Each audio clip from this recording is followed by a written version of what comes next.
once more. Do you not remember the Reioli I gave you? Oh, you sweet summer child. You sweet summer child. Without even stopping. Look at me go. Fuck.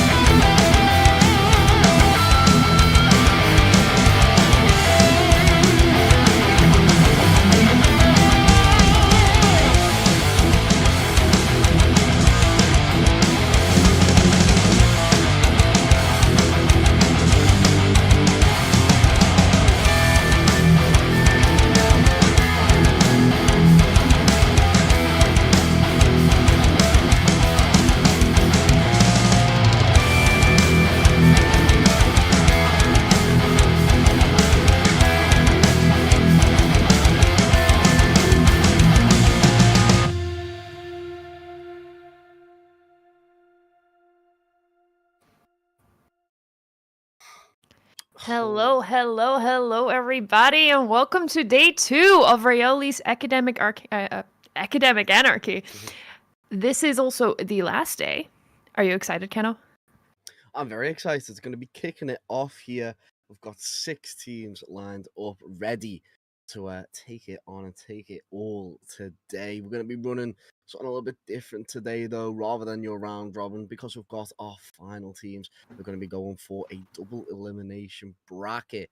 That means when you lose, you're not out straight away. You're going to be knocked down into loser's bracket, a second chance to get that run back straight into that grand final spot. So should be fun.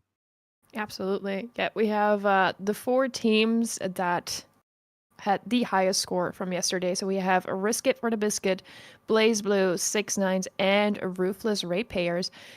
However, some of the players from Ruthless Ratepayers actually had to drop out, unfortunately, for this second day. So we will be seeing some of the players that had to drop out from the other teams to come in and fill in for them today. We will have Xenothist and Caliban to be joining us today after all. Yeah, massive over there. It's a quick transfer window of players, you could say. Making sure, obviously, they're getting some game time in here today. We're going to see some fantastic matches from them coming out, though.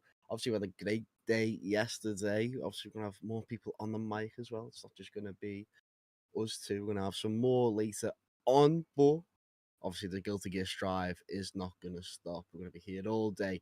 And the thing is, there's plenty of action over this weekend as well. So do make sure your buns are comfortable and make sure you got your popcorn and snacks ready and your water. As we're gonna get some matches going though. I think we're gonna be kicking off with that first match though. Risk It for a Biscuit versus Ruthless Ratepayers. Yeah. Yep, indeed. I'm excited to see them play. especially to see if those new players will actually have changed anything about the way that it's going to play out. I saw a lot of the Ruthless Ratepayers players previously today already training, so maybe they've exchanged some extra information. Also saw 6ix9ine like on the training grind. Their chat was just filled with exchanging information. Okay, yesterday we did this and this. This player has this kind of pattern. Let's change it. So I'm curious to see how much improvement they've been able to make over the day as well. Yeah, you got to think about obviously what the coach has told them as well. Obviously, Gideon getting some extra players, so maybe getting them a different game plan, different mindsets to be going into this. Obviously, Sim had a fantastic run yesterday with their team. The likes of Hamilton with their Slayer doing a fantastic job over there. So that's obviously how these teams can play out. Let's see if we can get some. Let's see if we can get some more character variety on the screen. We did have Yeah, I see a some. good variety yesterday, to be fair. Yeah, I see some people in chat are excited for maybe a Jacko player. Do you think we can expect one of those? Jacko's a high ceiling character, but you know what? If someone's mastered it in this goal and they can show off the minion gameplay, if they can show off the left right mix, you know, I'll go for it. Play that Jacko. One of my favorite characters. You know what I mean? So I would love to see a Jacko out here today. And you know what? If you've got the know how to play that character, you've got the know how to play that character. We'll definitely also be seeing Slayer again. Oh, definitely. So that's going to be elegant and exciting. It's of the dandiest professions ever. A very dandy indeed. Very dandy. It's unfortunate that we won't have all the teams here today. I would have loved to see some more of Blazing Hearts. They posted something in the Discord as well as a little goodbye to the team, a little thank you. They made like a group picture together. Oh, Blazing Hearts live on. Thank you, everyone. It was super cute. In chat, is there anybody who has a specific player they are rooting for or a specific character besides Jekko that they would like to see? I would love to hear about it. Yeah, make sure you drop your character mussies in the chat whilst we are here. Make sure obviously we can get shout outs for the players as well. Shout outs for Kai though. Obviously one of the main protagonists, one of the main characters in Guilty Gear. So it would be nice to see him. He's been on a resurgence. He's had a nice couple of buffs over the last couple of patches. It's been coming up, and obviously it would be nice to see another Kai on the stream. You mentioned the lore of Guilty Gear. I'm actually not too familiar with it. Can you give me like a quick little summary or rundown? I know it's incredibly hectic and very intertwined, but it's kind of funny. You ever seen have you seen the picture of like the GIF where it's like why do you enjoy this? Like let me explain. It's like a 6-hour note. It's yes, like a 6-hour I've seen voice note. these, yeah. That is essentially trying to explain the Guilty Gear lore. TLDR, there's things called gears and they like control the world or something. And there's you have essentially there's a guy called like that guy who's now called Asuka in this game.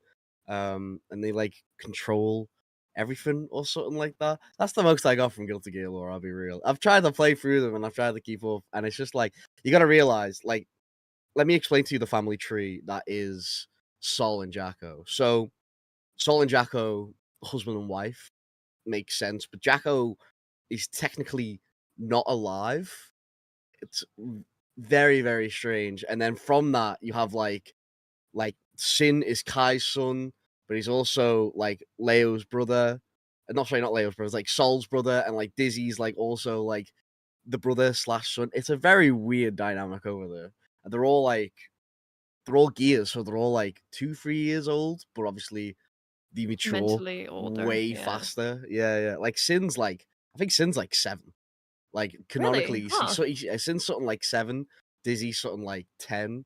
Jacko's technically not born. It's a weird Wait. Jacko is technically not born. Is this like is this like time traveling or what? No, it's just she's just technically not born. Because she's a part of Justice, so on a technicality, she is not born. It's like Ram's like 5 or something like that in terms of like year age or something like that. It's a very weird dynamic. Oh, and we have our third caster joining us. Welcome in, Clover. How are you today? Doing well, doing well. I was not prepared for this whatsoever, but that's what we're here Here for, you right? are. Can you give us a little introduction? Hi, I'm Clover, aka Clover Tree. I have run about a little bit, like 1.5 years of Guilty Gear experience. Watched the lore, did a lot of sillies, and that's like basically all I've done. Oh, beautiful. We were actually currently talking about the lore and the very confusing and intertwined family tree. Gears Mhm. being like 5 or 10 years old. Can you shed some more light on this? Uh, I'm gonna be honest, I'm still very confused about that part myself. Like, I've tried reading in Wiki and just like basically zero clarification has happened there.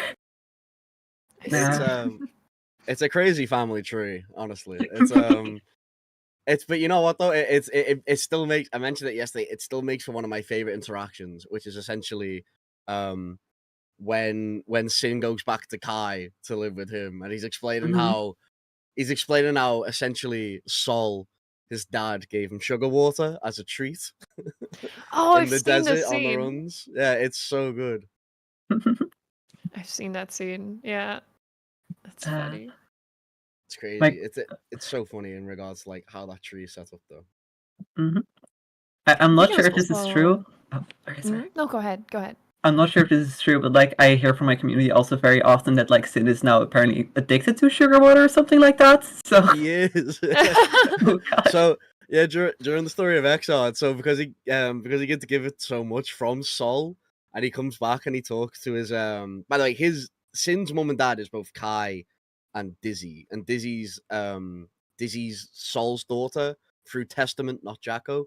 It's a weird way to explain it. But when he goes back to his dad, Sin, and he's just like he asks for a cup of tea and he's like, oh, it's too bitter. Can I get sugar? And he goes to give him like sugar in his tea and he's like, no. I want like just a cube of sugar. And then he drops it in his drink and it's so funny. it's so good. What characters do you actually play, Clover? I You said you had about a year and a half of experience. yeah. I have played Bridget basically that entire time. Some release characters like Batman, Asuka, Abba recently, but yeah, that's mostly been it. Ooh, well, since Risk It for the Biscuit is up first in the team, we'll definitely be seeing some Bridget gameplay. You excited about that? Very, very. There's also like one of the other Bridget players that I know and like have kind of been keeping track of. Very much plays like a very similar playstyle to me. Has sadly enough fallen out in like one of the other teams. So, Oh, right. but I'm still very much Unfortunate. looking forward to like the other Bridgets and just in general like the silliness. That's what I stand for. Yeah. Are there any other characters that you've tried out at all besides Bridget, or are you just fully locked in? Fully locked in. Fully locked in. All right. You excited about any of the new characters coming up though? You Oh, think absolutely. you might be swayed? I am very much like tempted for going for Queen Dizzy. It's in her name, like hello, and like the crossover character, like it's Guilty Gears in general Is she? first. Yeah. Yeah. So first crossover character, and that just seems in general like interesting. I'm curious how they're gonna do it. Is that something you expected, Keno, to see a crossover character, or did that come as a full surprise? So I've always said, another game that Arc System Works sort of makes, it's a different studio within it. It's Blaze Blue, but obviously Blaze Blue doesn't really get made anymore. The last game was like Central Fiction. Well, technically BB Tag, but it was Central Fiction. And I was like, you know what? If I can't have Ragnar Bloodedge anymore, then I need him in Guilty Gear Strive as a guest character. And I was like, but they'll never do a guest character. Strive's never done a guest character. Guilty Gear's never done a guest character. And here we are with Lucy. So it absolutely caught me off guard because I've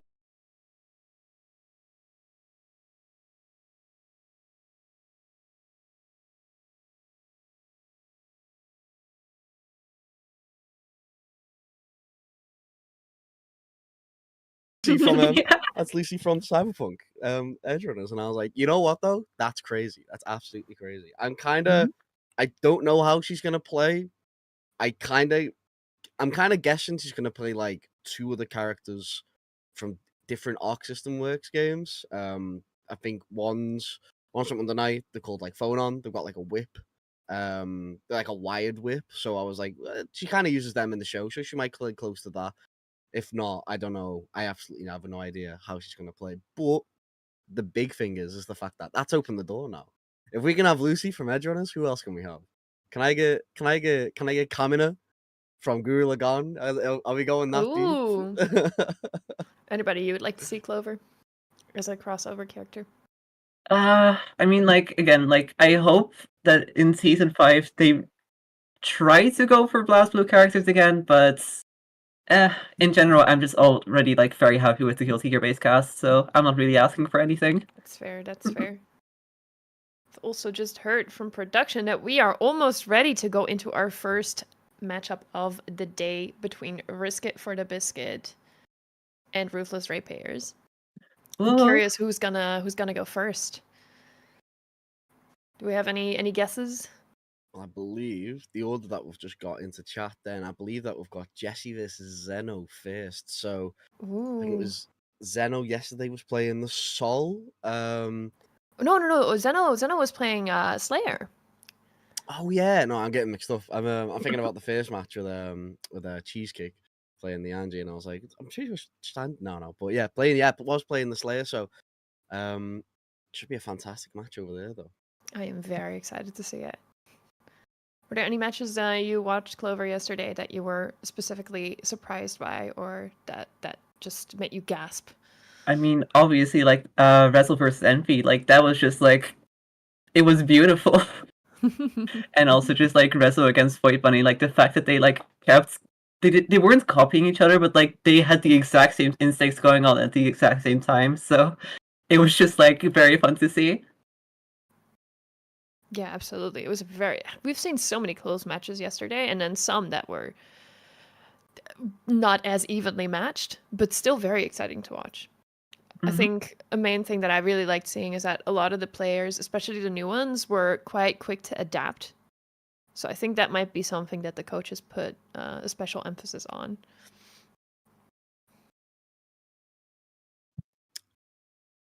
Yeah, definitely. I mean, it's obviously your coaches are there to obviously make sure you're ready for that next set. You know what to do against that next character. If you've got the likes of Rezel as your team captain, there's so much knowledge that they can really dump on you and ready for that next set. Especially when you got like knowledge check characters, especially like your Angies, especially like I guess Slayer as well in that regards. You got to know when to punish Dandy Step when it's coming in, and hopefully we can see a little bit of that today from Jesse.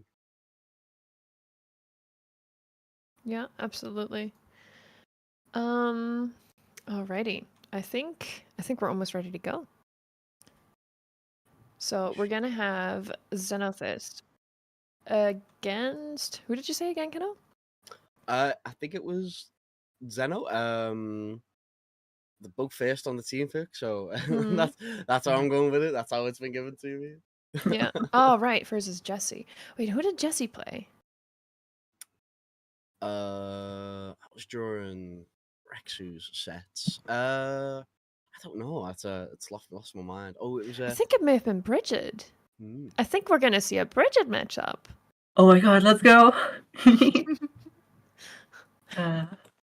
is gonna be a tough one for the. If this is Bridget into Slayer, this is gonna be. You're gonna have to be non-stop on top of the Slayer right now. Otherwise, one close slash and you're gonna blow up. So it's gonna be down to how tricky we're gonna be with this Bridget tonight. Hopefully we can see a little bit more gameplay. Hopefully we can see some mixerization in the corner. You never know. You have Yeah, a lot of experience fighting Slayer, Clover, as Bridget. so much. Like, it's, again, like, very much a matchup where if you get hits, you are just dead. But, like, with Bridget's tools, with, like, her H, her far slash, low slash, everything has, like, so much range that there's so many ways to just keep Slayer away from you, which is the main objective. Keep and, moving like, away at a distance. and going in, like, when you have the advantage. Although that doesn't happen a lot. How come? What is it specifically about Slayer that makes him difficult to play against as Bridget? It's very much like the fact that he has, like, from one position he can go into 3 other positions. So, like, you really have to make sure that, like, if you see the one specific move, you have to be ready to, like, block low, block high, block other side, or just, like, if you don't block, then you're just in the wall now. Oof. And then it just gets broken. You get Yeah. smacked through the wall. think it's such a fun mechanic about Guilty Gear when I first saw that.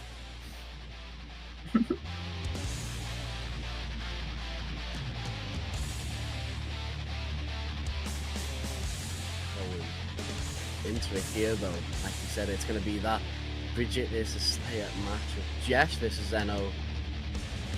Should be a fun one. I think it's all going to be about Jess just trying to navigate around that Slayer, making sure that we can keep Zeno out, using them long slash buttons, heavy buttons, making sure that they get both as well though. I love that animation. The Sonic spin dash, we're going to go for that mix, and it's a really nice combo to have Jess right here. Try to go for the fuzzy, you know, commendable. I think that is roundabout optimal damage. I mean, Bridget here does have the trance buff, which always automatically applies.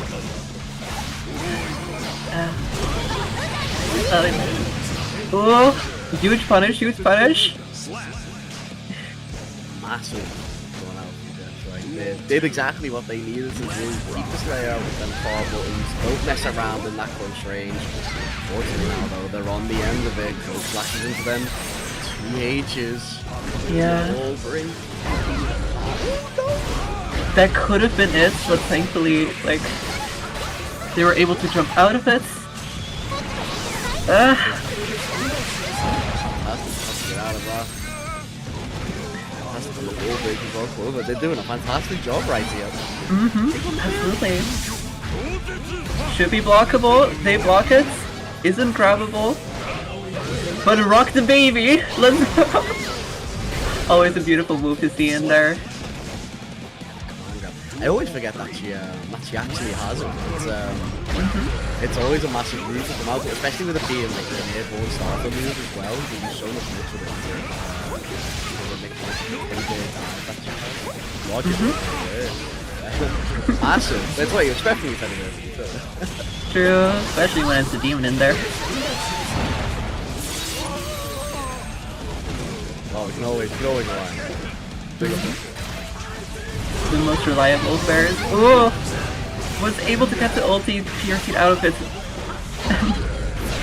The mix up. That was clean with the red RC. Didn't do fast cancel. I think they were expecting like a fast cancel overhead. The fact that they went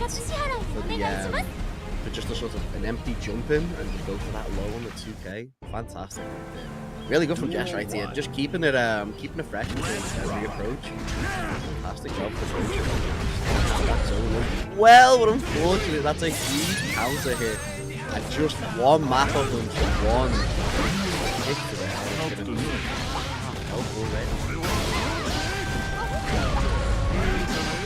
Oh no, Bridget is not having a good round here. Possibly still recovering here. Has ulti up, has burst up. Used the ulti for some pressure, was able to get closer. But is that really what you want against Slayer? Should be able to get the punish in though on that super map. Not going to be letting them get away with it. Really nice use of Wild Assault. Couldn't get the combo off the yo-yo return and just didn't bounce right. But we do still get straight hits in. Getting that win.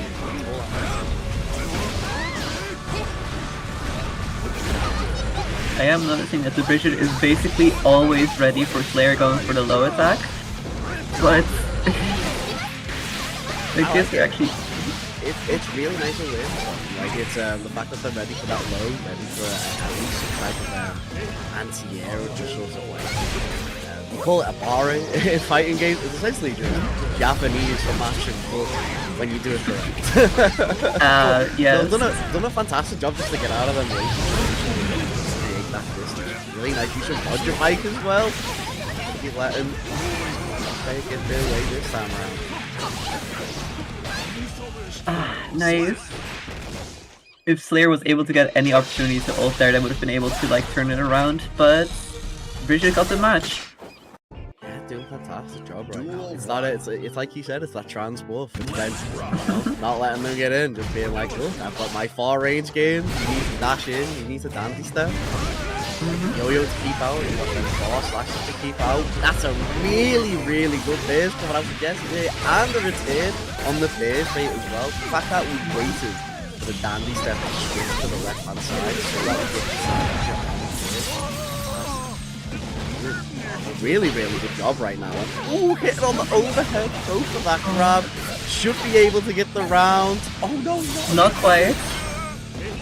Slayer could ulti from startup here, isn't going for it, and gets punished by the yo-yo.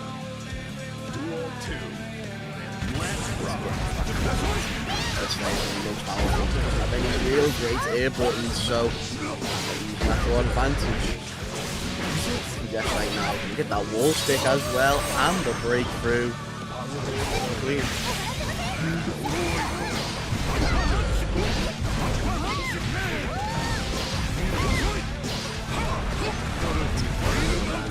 Right now, this is the type of pressure you do not want to be in. Not spending the bar. That will be back. Just gonna double up on the foot stomps right there. There is no care in the world on this vampire. We need this win. And a quick dandy step to the right hand side. We go with that one. Dedication can often get you to win, just was not expecting it from the same move twice there.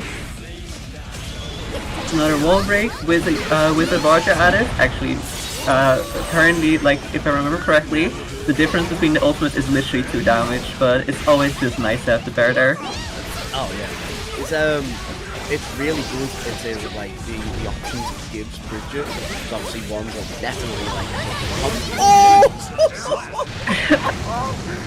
I was about to say one's definitely a combo ending super, but this one, it's a technical use super, catching people out, making sure you can keep that distance, and yes, with the reactions of a goddess right there, pulling Roger out on the bicycle, and I'm just getting the job done. That was fantastic from the Bridget. That was a ruthless finisher there.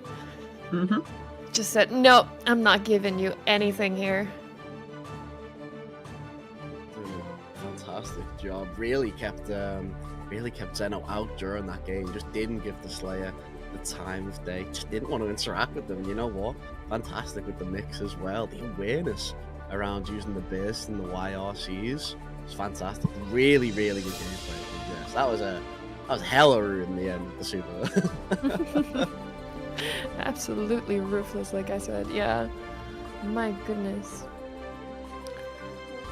I think that's also the one and only Bridget in Team Risk It for the Biscuit, if I remember correctly. So unfortunately, that would be it for now, Clover. When it comes to the Bridget, you're gonna have to wait a little bit longer until one of the other teams comes on for you to see some more of that Bridget gameplay. Are there any other characters you're excited to see? Honestly, really not sure. Just like in general, I think the Guilty Gear cast is so balanced with like their likes and dislikes and stuff that just like basically I'm excited to see all characters. Which thankfully does tend to happen in Guilty Gear. Yeah, we have a very, I think, a pretty varied player base of characters, or yeah, base of which characters they play. We've seen a lot of different characters come by yesterday already. I wonder if any players are gonna switch it up and play a different character today. Is that something that happens a lot, or usually not, Kino? You do tend to have pocket picks. It depends. It's when it comes down to you're playing a character and someone you might base has a really good counter that character. For instance, obviously I played Leo. Some of the harder characters to base as Leo is Axel. It's really hard to get in on Axel, especially with some of the tools that he has. I will say Leo is much better than Axel. I will not downplay my character. My character is top 5 in the game. But it is a harder matchup, so it's either one of them where you lay in the matchup really well with Leo, you make sure that you know how to deal with a good Axel, or you go to the second character. You pick a second character to really deal with Axel. Maybe something like Kai, maybe something like Sol. If you really want to be dastardly, you pick something like Happy Chaos. If you want to get into it. But speaking of getting into it, though, I think we're getting into our second game. Ooh, Tim Kiska versus Johnny. Ooh, we're getting a nice variety today, and it's going to be, unfortunately, a bit of a country derby right here. As well, but Sin one of the better characters in this game. The sugar water menace up against the card dealing, the swindle pirate himself, which is Johnny. I have. Yeah, fantastic game. Oh yeah. I have heard that Johnny is like currently one of the best characters possibly, especially with the recent buffs. Johnny has seen some fantastic this patch. It's funny because it's been the entire season of Johnny's just been not as great in the game as other games or iterations of himself, but the dash has been upgraded now, which is one of the fastest in the game, and a lot of people tell a lot better character. Unfortunately, right now though, Pandora of what was last season's top character, Sin. We'll have to see how the patch plays out for them. But at the current moment, he's up around getting that food and getting that meal, enjoying it. If I remember correctly, Sin in general just has like a very, very good time against Johnny, so this could be one-sided, but like I'm hoping that the players can make a comeback for it. Yeah, it's all about how much can Valve really stick to Pandora right now. How much can we just keep that Johnny pressure going? And you know what? You're seeing it right here. Unfortunately though, I've seen around for Pandora right now. It's going to be this game that we want. The ball in. It's going to be a DP out though. It's not going to be over just yet. Beautiful ulti here. Should finish it. Not quite a wall break. And there we go. Just ending it with the Elkins there, doing a fantastic job with the Sin. Just sticking to them, just not wanting to let go. A really good job of just not letting Johnny play big game. Nice interrupt on the vault as well. Val doing a fantastic job right here. Great mix-up, but Johnny is fully blocking it. Managed to like psych them out though. Should be seeing wall break. We see a wall break with ulti. Was that a perfect hit or did that just miss? Wait. I think if we can get this last hit, this should be a perfect at the end of this combo with the 2K, and it's a perfect to end it. Oh my days, Val showing off.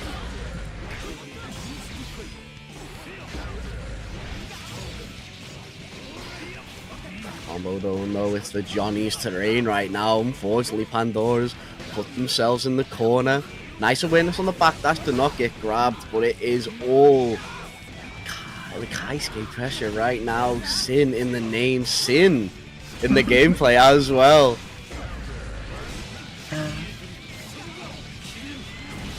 Oh, card follow-up hit should be a wall break here. Not quite dead, but Sin does have full bar here. Yeah, certainly do. You can get out of these situations if you really need. There's a burst on the table as well. Oh, pixel of health. Oh my days. Dragon Punch, another punish. RC? Is that a wall break? It should be, and it should be the end of the round as well. Oh my days. Clover Val is doing fantastic here. Absolutely. I do hope that we get a bit of closer match here, though we'll have to see if that happens. I believe in the Slayer comeback. Always believe.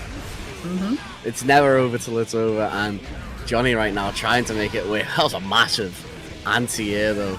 The invincible 6p coming through. It's led to a massive combo in this corner. Val just doing numbers right now against Pandora.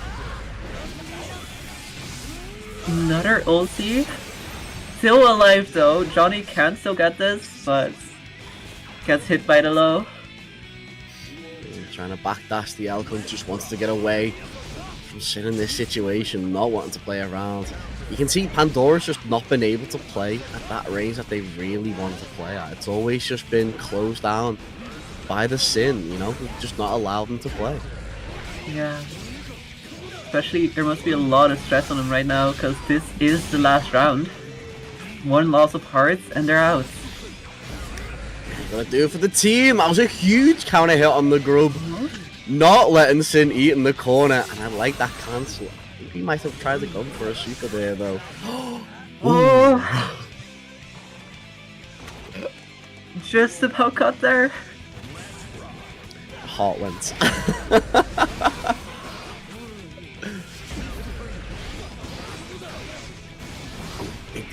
of that corner. No messing about right here. Sin wanting this round, Sin wanting this game. We've let a chance go by. We can't let a second go. And it is just pressure in the corner right now. Nothing for Pandora that they can really do.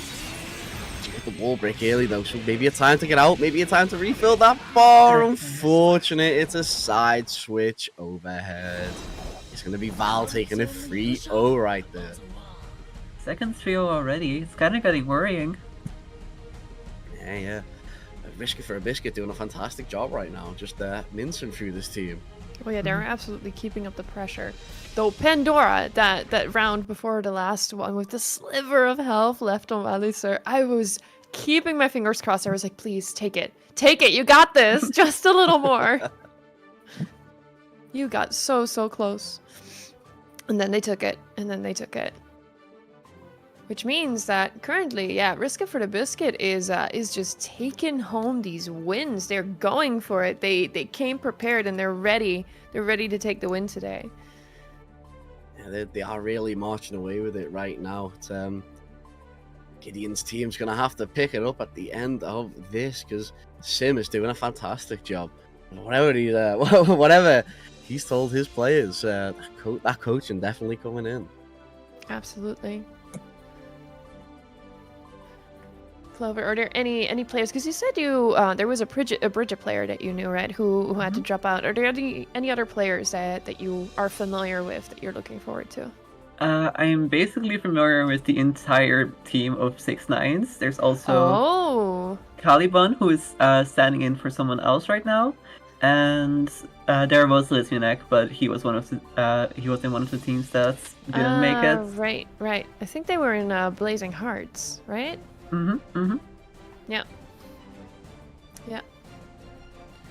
So 6ix9ine, right? You say you know the entire team? Right now, yes. Yesterday there was like a stand-in for Goran for temporarily, but like they're all part of my community, people that I interact with, and I genuinely believe. I know a lot of them tend to put themselves down, but like I genuinely believe that they have a fair chance of taking the tournament. Oh, I see. So can we very secretly say that this is your favorite team? This is the one you're rooting for? A little bit. I mean, I root for cool matches. That's what I'm here for. But absolutely, I believe that those players can most definitely deliver. Yeah, it'll be interesting to see Gormberry today because he did not get to play at all yesterday. Do we? I obviously barely know any of these players. I only know a few that are from my community that have joined. But Gormberry, what do we know? What do we know, Kenna? Are they a player that is it's going to locals that we know anything about? I think we would have to ask. I think Dave later on. I think Dave. There's a lot more of these players. There's one or two that I've definitely recognised from online brackets, mainly stuff like Salty EU and Salty EU. Salty EU, yeah. So Salty EU is it's a weekly tournament. It's ran by, I think it's Ice. Does Guilty Gear Strive, does Tekken, does Street Fighter. It's another community. It's another place where, you know, if you want to get better at fighting games, they've always got a beginners bracket going on a Thursday for certain games. And Guilty Gear Strives, it's always, I think it's every Monday. And then Street Fighter and Tekken's like Wednesday and Friday. Yeah, so if you ever want to be, you know, trying to branch out, trying to get into more of these fighting games, especially with Strive, Salty is a fantastic place to go and play. I've always had difficulty with getting into fighting games, mostly because of the inputs that you need to do. I can do quarter circles, kind of, but then I see some of the other combos, and I'm just like, and my hands are just not following what I need to do. Is that something you both had difficulty with when you first, like, how did you first get into fighting games? Mine was I played Street Fighter X Tekken on an Xbox 360.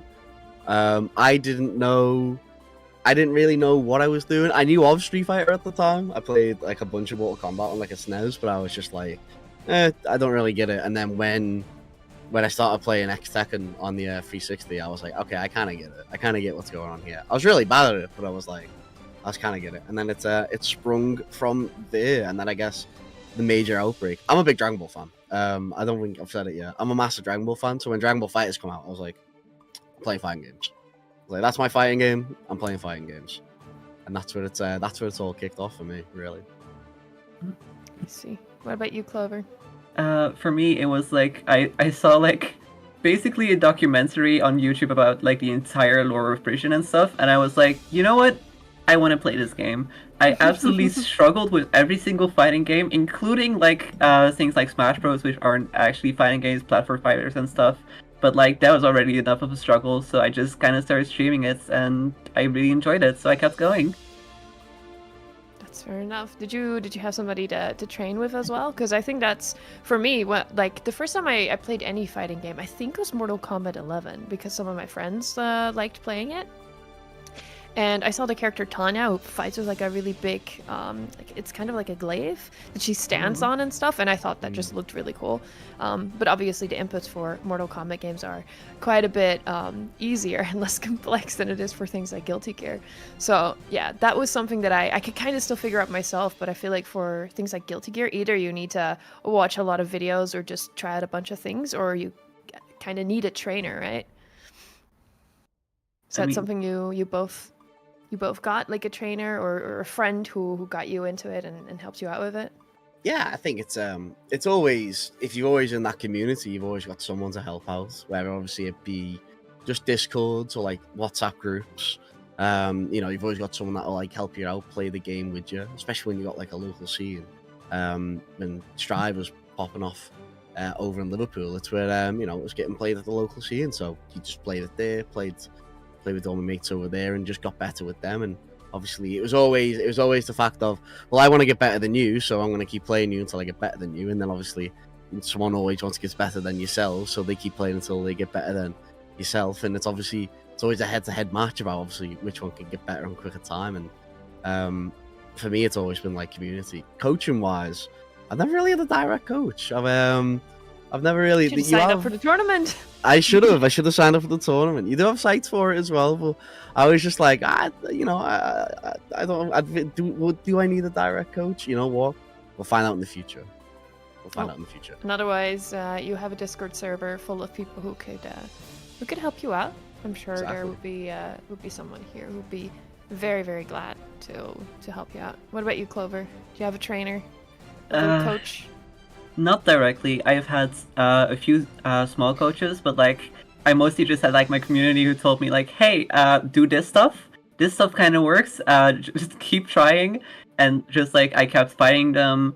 What used to be getting annihilated, I kind of started like not winning against them, but like doing better against them. But being able to take a round over here and there. Exactly.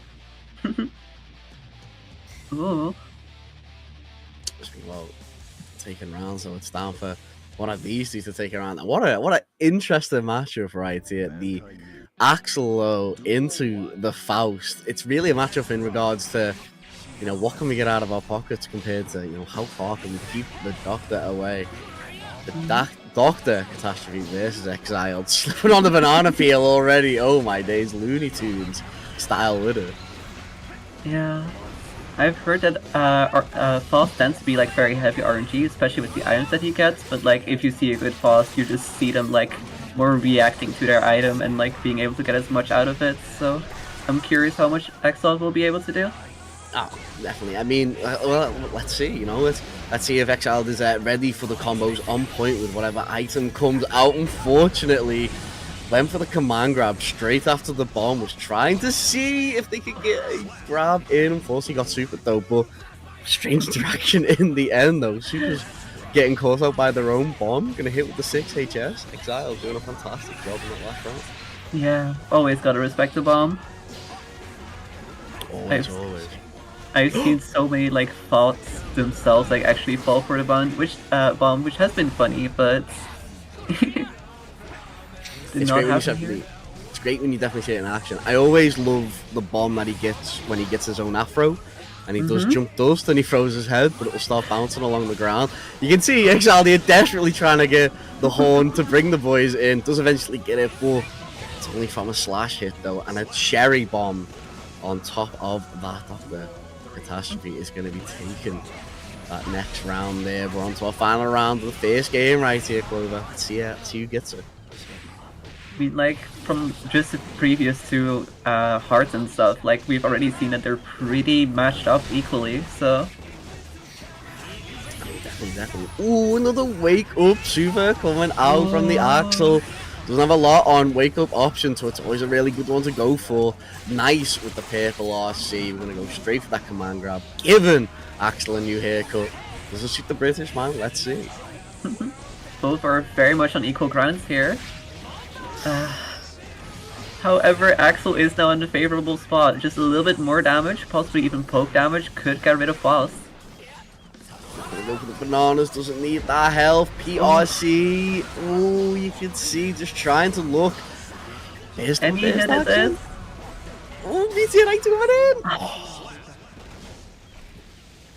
Hit him with the low 2P. It was a catastrophe at the end of that right there between the two of them. Exile coming out on top though, doing a fantastic job against Axel right here. Axel has Golden Rage now, which is kind of like ideal for him. However, Faust always being able to teleport instantly is kind of something which can mess up most Axel players.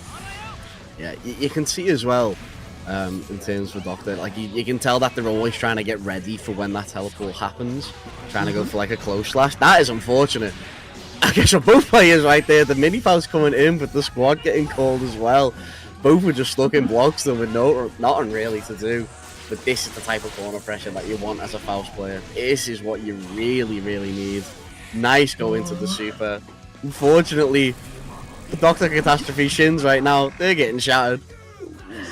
That is possibly one of the most unhinged combos that I saw. Just like command grab, guarantee bomb, hitting it on the wall and then throwing out a super. Really, really well played from the Faust player right here. Going to be able to get Trumpet as well, so it's just even more pressure. Really nice with the throw though, because it's on top of the banana as well. The fact that we got the iframes from that, we were invincible during that throw, not messing about. Really, really nice from the Doctor right there. Ooh, big air grab though. No getting away from the Doctor. Nice. Is this it? There we go. The golf swing as well. Exile takes a 2-0 lead and is trying to get some points for their own team right here, trying to catch up.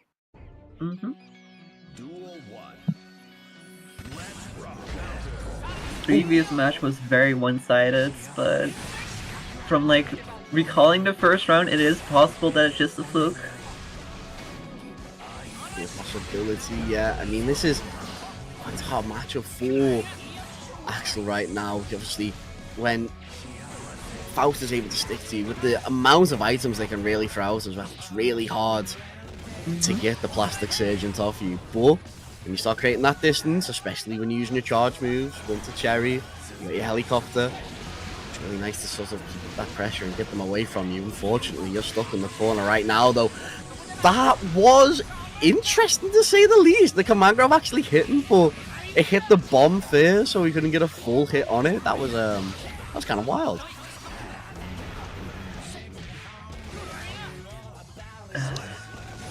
Axel taking at least a little bit back. The comeback is possible. Always is, especially in Guilty Gear Strive. Just needs to find a way to keep that advantage though. Fortunately, gonna get hit by that wall break. Boss does have advantage here, looking at what they're gonna do with their meter. Very curious. Always hoping for a Mario Party, but I don't think it's happening. I am waiting for the multiple toss super. Get that empty out your pockets. But been really nice use of beta right now coming out from Exile. It's always been these PRCs just to get around it, slow down that timer, make the Axel thing, make sure the Doctor is certainly in the house. But unfortunately, right now, definitely going to be going out for a break if they're not quick enough with this, if they're not safe enough with this. I don't know if like the Foss himself expected Axel to be able to pick that up, but they did got a huge advantage from it, even though they managed to pick up this trumpet. I think that's what I always find funny about Faust items, that there's a friendly fire on them, the fact that they can hit anyone on the screen, it's so funny, especially within this game as well. Really nice base coming out from Exiled, gonna be going for that swap, try to combo it with the mini Faust though, and we do get a base coming out from the Axel, and there's a lucky port on the mini Faust as well, and should keep that combo going. Here's the simple jump heavy, doing a fantastic job. Exiled go in 3-0 right there. Was really not expecting that. Oh no, did a really fantastic job turning the tables on this team matchups now. Yeah, we've I think only seen the 3-0s today, right? Yeah. 2 coming from Brisket for the Biscuit, and now one of those going to Ruthless Ratepayers, which means maybe Ruthless Ratepayers is now picking up the momentum. Very much possible. We're gonna see next match. Yeah, could be. It's all about whether you can keep that momentum now, keep it going forward, win them next games. You never know, but it's obviously it's all about that next step. I think we're going to be seeing, is it Oars versus Cheese next on our next setup right here? So I think it might be, yes. Cheese is, I think, for this round filling in for Caliban, who is filling in for Asherville. we have some fill-ins today. It's unfortunately a thing that can happen when people get emergencies and they need to very last minute back out. But I'm glad we had some people who were willing to fill in today. Also, for you, Clover, thank you so much for filling in last minute. It is very much appreciated. No worries. This is my first time like being on any tourney like as this, but yeah. I was just about to ask you, is this your first time? Have you done this before? Are you enjoying it so far? I did spend yesterday like kind of helping out the tournament organizers, just like with all the points and stuff, but like I didn't do that for all too long, so this is a very big step from that. Well, I think you're doing wonderful. I think you're doing great.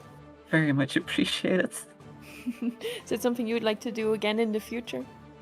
It is, absolutely. Like, I have always dreamed about just in general, like, hosting something like this with a community myself. And this is, like, a very important thing to learn for it. But, like, I didn't quite imagine this big of an audience for it. That is fair. What about you, Kenna? Do you have any tips for Clover? For tips for getting into casting? Getting into casting, I think as of today, casting's really easy to get into in regards to where you can start. You know, there's loads of onlines that need commentators starting out, and to be fair, they're the fields where you're going to be, you know, practicing your skills, honing in how you commentate. You know, it's where I started myself, so anyone can really start from them type of fields. But it's always on the table. Speaking about, obviously, what we've got in front of us right now, though, it's a next match coming up, Clover. It's going to be, I think that was a Testament versus another Faust. Seems to be a nice pairing on that Ruthless Ratepayers team.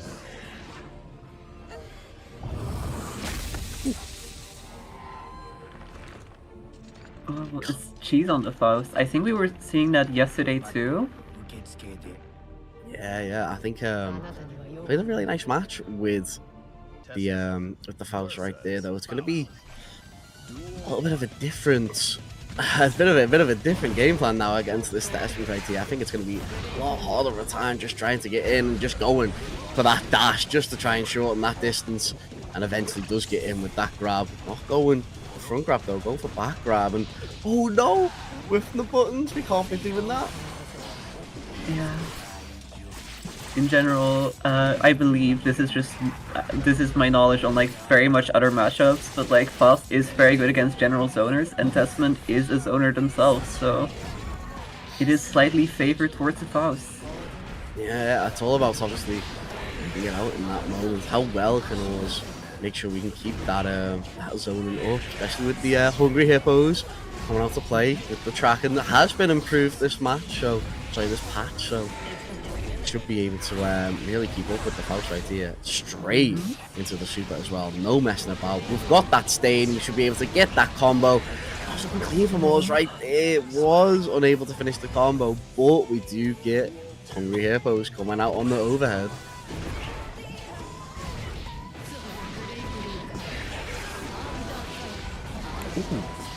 Ooh. Absolutely getting mixed up.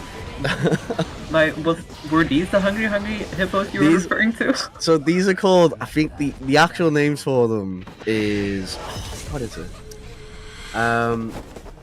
They got a very sort of like, they got a very themed name. But every time I've seen them, especially when Testament trailer first come out, I was like, they're just hungry hippos. They're like the you know the board game where you gotta like, you sort of like you push the trigger for the hippo to eat balls, and I'm just like, that's just hungry hippo. Like every time I see that, even the super, you'll see the super in a sec, and the super is just, it's just a hungry hippo, and I'm just like, you know what? That's what I'm calling them. People will clock on. That's fair. Oh. He's finally being able to close the gap with giving Testament the afro. I absolutely love the afro on like basically every single character. Testament was able to counter ult though. I do wish when it comes to Testament, when she does get an afro, that they keep their top hat on top of it, just so it's sort of like it matches the theming. Absolutely.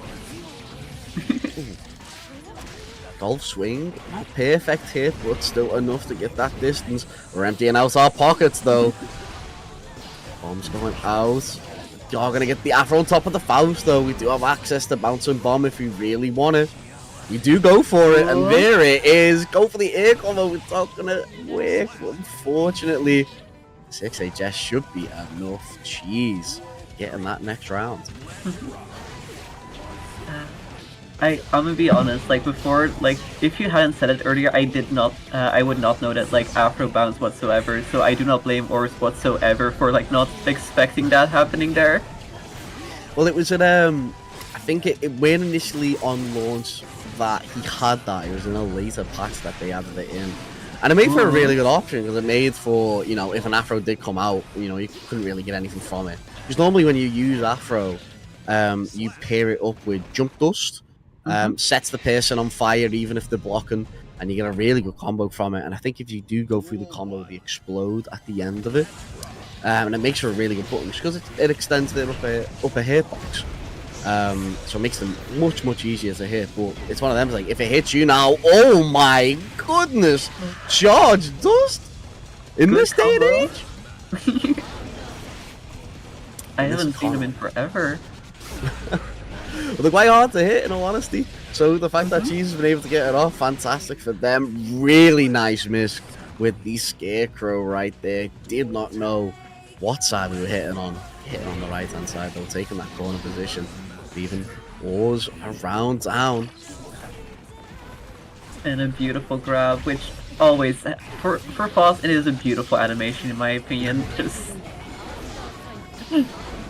something that does still terrify me to this day, but I think I used to have a mod on top of that grab, which is just the Minecraft eating noise. Ooh, fair. Massive for Cheese right there, though. Going to be going 2-1 up right here. Still going to be points on the board for Risky for the Biscuit, but Cheese trying to get the overall win, trying to catch up with the teams right here. Can't let them be slipping away like that.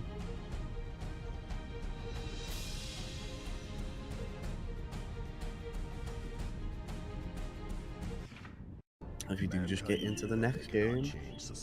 What do you think, Clover? Do you think we're going to be seeing another comeback through here? Maybe a 2-2? Or is it for Cheese to take? I do really hope so. Although Faust is very much just like a silly guy, so I am slightly favored towards him. I don't know, I'm feeling a Testament comeback. I feel like Oars has still got something to show right here. Unfortunately, she's just not giving them the time of day.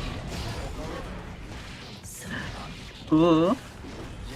Also with the grab there, dodging balls coming from the sky. Yeah. I've always found it really funny because obviously in this game I got into a scarecrow, but in the last game it used to just walk through a door. The door used to just appear behind you. It would hit. You go for a combo extension. Speaking of combo extensions, fantastic from Oars right there though. Get that round in, trying to make that 2-2. Massive on the air too. She seems to be have like gotten at least kind of used to the hungry hippos, so Oars will not be able to put as much pressure out with it. No, we need to extend that distance between ourselves. Unfortunately, Faust are just really good at getting in. That's a fast dash that they have got. Nice use of the teleport, but unfortunately, you were just in that range. You're gonna be getting your shins shattered. The bird's trying to call out for you. But unfortunately, it's the end of the day for you. This animation always hurts me.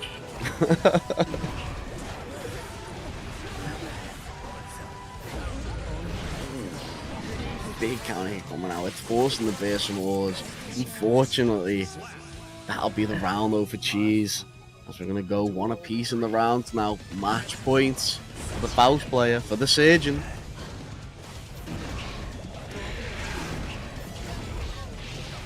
Testament closing the gap.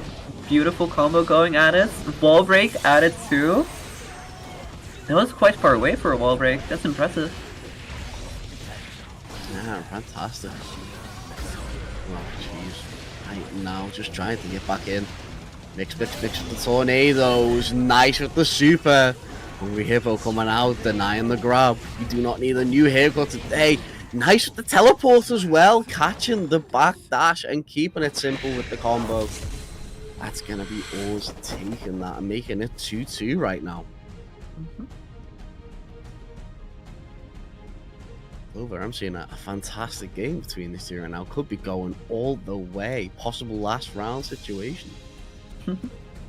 I mean, it is kind of the Guilty Gear rule that it automatically happens. Ooh. Connection lost. Oh, help. Error on the connections right there. Get back into it as soon as we can. It's always the way with the Strive lobbies. Yeah, I've heard especially that online it can be a little bit rough.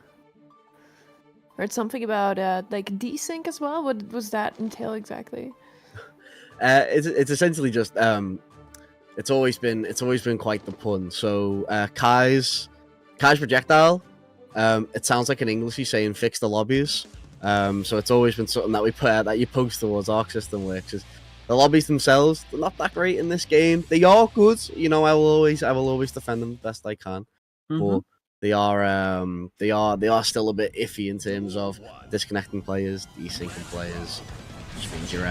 Just means obviously you're not up to the experience as everyone else is. But right now, Jesus, experience some hate right here as they're trapped in the corner. The stain has been set, forcing the burst out on it. Actually, you can see no attempt from trying to challenge from Oars right there. Just gonna let the Scarecrows rock, gonna let the Faust rock. Ooh. Thankfully, Faust out here getting multiple hits, so it wasn't quite a perfect, but... Oh no, unfortunate. But does mean it goes for Oars on that round right there, as we're going to get that and go match point right now. Teleport's on the spot, not wanting to really fully commit to that just yet, and I like that. Tornado mix getting straight out, not wanting to mech out. She's got used to it. Been hippoing too much. Ooh.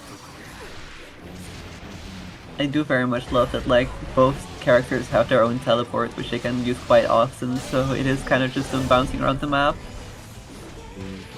It's really nice as well that it's sort of linked to it.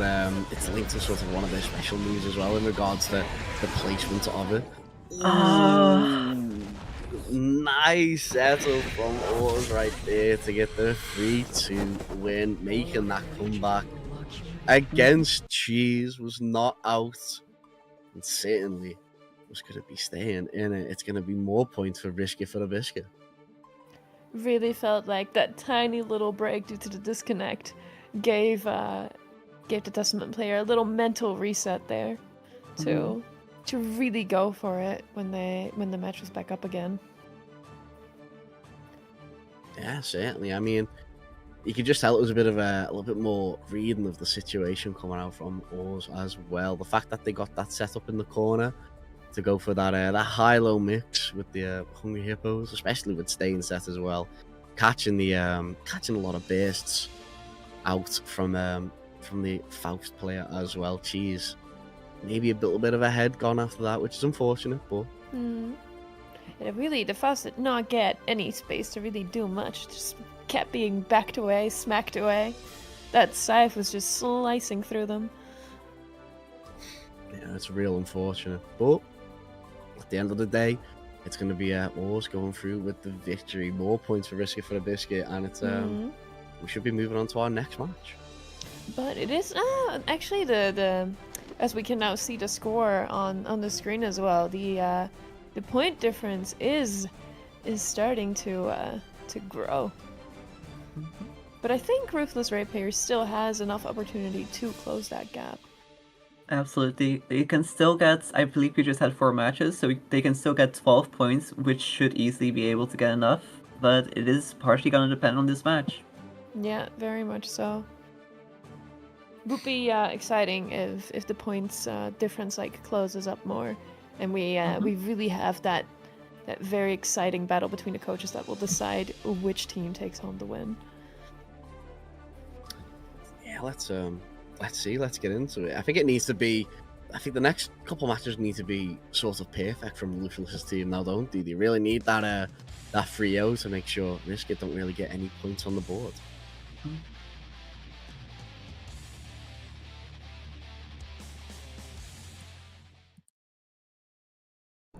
Just going straight into it though, and making sure that they don't get that perfect round. It's going to be Hamilton with this Slayer. We've seen them yesterday doing a fantastic job. I'm just going to need to repeat that again here today. But Karasu is going to be out with their Ram, making sure that they can't get that started. But unfortunately, it's going to be a massive counter hit into that corner. A nice bit of damage. Not going to be a hard knockdown, but that positive meter is what you're going to need if you want to try and keep up with this Ram.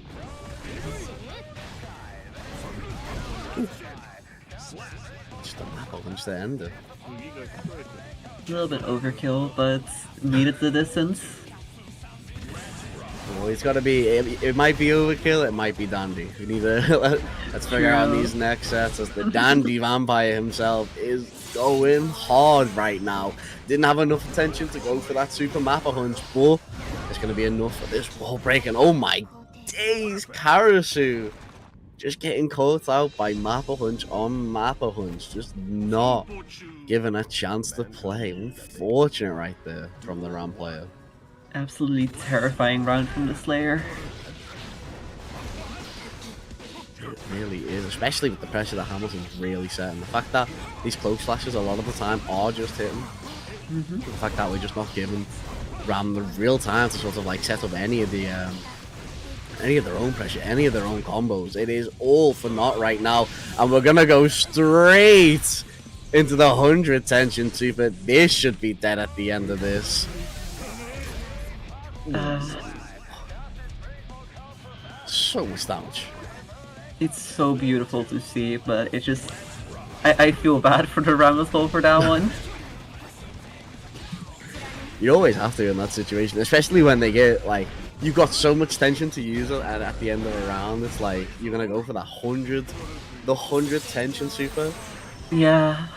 I mean, it's I believe even on Ramazol, it's 80% damage, so like a few hits on Ramazol, it can just kill from there.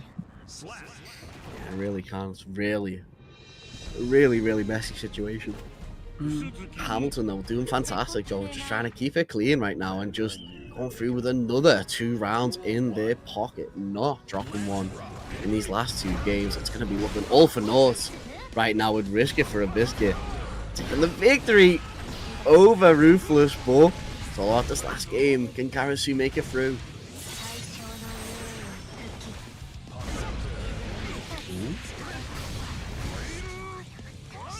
Nice with the dandy step, just getting over to the other side. Clothing, this isn't looking good right now for our Ram player. This is looking harsh now. Yeah, I'm sweating. I want to see the coach match. I'm so curious about it, but oh.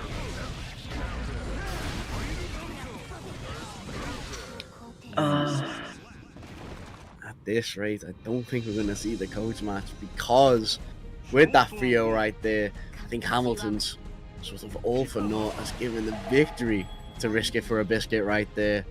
Clean game with the Slayer right now. Haiku at the end. It's far too dandy. Yeah, it really feels like it was incredibly difficult there for Aria to get any hits in, really. Slayer is just difficult to deal with, I feel like. Oh, With yeah. a lot of things in their arsenal. Oh, yeah. It's definitely a very difficult match to really get into, especially when you're playing against Hamilton Slayer, which is a fantastic Slayer. Absolutely. Yeah, and I think we're gonna roll into a break very, very soon, because we are going to switch out Clover. Thank you so much for being here today. Thank you for joining us. It's I been a hope- lot of fun. Yes, I hope you had a good time, and I hope to see you again at some other point on a different tournament. To see you casting. Hopefully with a bit more experience next time. Well, you now have this one under your belt, so That's true. I'll put it on my resume. yes, you've had your first experience, so it's only up from here, right? True. Absolutely. I'm happy to be able to do it with you too. Like, Kano, absolutely phenomenal caster in general, and just you being a phenomenal host. Oh, thank you. Thank you very much. Got any closing words before we send you off, Clover? Where can we find you? What do you do?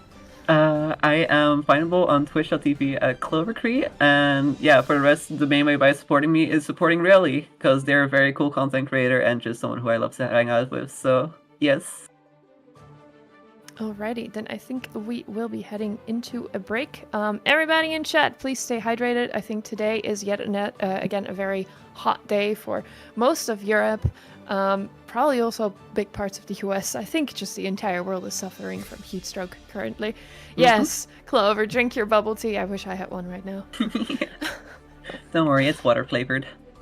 It's water flavored. I see. Yeah.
And we are back with someone who's not Clover, but EXZ. I think Tio forgot to swap out the names there.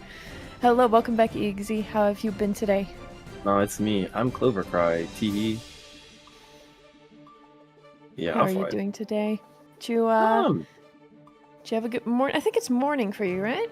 Yeah, still morning. It was alright. I had to work late last night, so that was not fun at all. Ooh. But you're excited for today, or are you mostly Oh, tired? 100%. You know, I wouldn't miss this for the world, you know? That's very, very good. You excited to see Team Blaze Blue duke it out with 6ix9ine? Yeah, you know, shout out to Team Blaze Blue. Team Blaze Blue definitely has a lot of blaze and blue in it, and I like both of those things. Somebody yesterday, I can't remember who it was. I think it may have been Rexu who did not like Blaze Blue. Oh, yeah. Because that is also a game, right? Or am I That is misremembering? It's also another fighting game made by the same people that made Guilty Gear. Oh, I see. Okay, now I understand the team name as well, where that comes from. Have you played that before, Keno? Yeah, it's a good game in all honesty. It's a shame that the series is dead. Shout out to Blaze Blue. It's yeah, well, to be fair, I don't know. They made a platform with like the same series, but I was just like, yeah, I don't think we're getting another fighting game again, which is tragic. So if you got the chance, chat, play Central Fiction. Try there. Yeah. What about you, EXZ? Have you played the game before? Shout out to Yuki Terumi, my favorite character that's not a completely bad person, I swear. Hee. Oh, do tell. I mean, you know, I think that one orphanage that caught on fire might not have been his fault. Maybe. Wait, what caught on fire? Please elaborate. Tell me the story. Oh, so okay. Well, Blaze's story is a bit weird, but TLDR is like Terumi's some like weird ghost parasite thing that like exists to like be a jerk, and he spends a lot of his times being an absolute terrible person. An absolute terrible person. All right. Yeah, So- but he did so nothing then- wrong though, I swear. But yeah, so he's still your favorite character, though. I see. You got it for the morally gray characters. Yeah, shout out to Morley Gray. Any characters like Actually, that I in like Guilty some of Gear? the good people though. I don't know. I think with the recent change in Guilty Gear's story, they kind of made it so it's like, oh, no one's really a villain. It's just we all had different ideas, right? Because now it's kind of like, oh, Ito isn't evil. She was just depressed. Oh, Heavy Chaos isn't evil. He's just I don't know, a drama starter. He just kind of like does whatever's funnier to him. A drama starter. Yeah. A drama starter with guns. Drama started with guns. It's like, oh, Asuka wasn't evil. Asuka was just an idiot. Or, oh, Universal Will wasn't evil. She just was following the universal will of humans. So I guess that means if she's bad, then humans are universally evil or something. So, actually, I heard that was a change not a lot of people liked. What do you two think? It's Strive Law 101. that's as soon as I read it, I was like, "Yep, that's Guilty Gear." I've got no quarrels against this. As long as Leo's got a flash kick, I'm all happy. Woo, Leo, my fan. I mean, I think it's always interesting when there's characters that aren't just strictly good or strictly bad, and they're a bit more morally gray, because I think it makes it easier for us to understand where they're coming from. So I think as long as it's well written, I have nothing against it. No, that's fair. Oh, yeah, even Justice, good old Justice wasn't evil. Justice was just an out of control gear that accidentally eradicated an entire like landmass. She did what now? Just Yeah, a just- normal Sunday. That's all. Yeah, it you know is. Japan. Yeah, Japan's off the map because of Justice. Yeah, it doesn't exist in Guilty Gear. Isn't it? It's a map in Exile where it's just nothing. It's great. Yep, it's just a hole. It's just a big hole. Oh my days. Speaking Alright. of holes, this is Chip's gonna have to fight out of this hole. This is a tough matchup right now. Ah, yes. Finn versus Chip. Let's see if you know, the fly swatter will be able to avoid being swatted. This is I'm expecting glass to shatter. Oh my days, we go straight to super for the block stud? That was crazy, Wolfie. Alright though, we're keeping it simple with the front throw. That was, I mean, you had bar to spend, so I guess spend the bar. Hey, why would you not, right? Exactly. Alright, here we go, fighting back a bit here. Not getting any meaningful hits, but pressure's pressure. Uh-oh. Yeah, but unfortunately, when you let them gaps open up, especially when you made out of paper mache, it's gonna all start crumbling. Yeah, get that burst in. It's all about trying to fight back now. Nice red RC though. I wouldn't pick it up in the corner. Like I said, missed the combo, but still gets the wall break. Health's about even.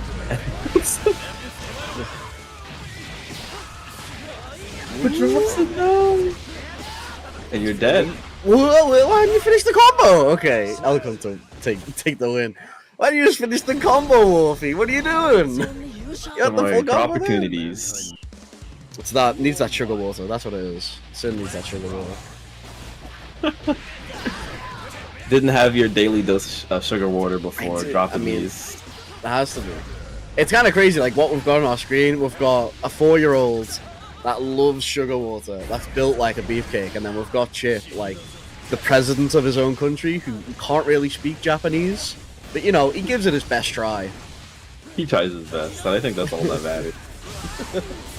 He's got that Robert Downey Jr. backstory, you know what I mean? He's really brought it back. Unfortunately, hasn't brought the health with him, as they're crumbling right now. Yeah. Gosh. Oh, wait, but here we go. We've seen this one before. Okay, wall stick. Oh no, it doesn't get the super. Must have buffered the Bandai straight away. Will be going into that. Oh, see, straight after the super though. We've got positive meter, but unfortunately we were on the defense, so couldn't make much of it.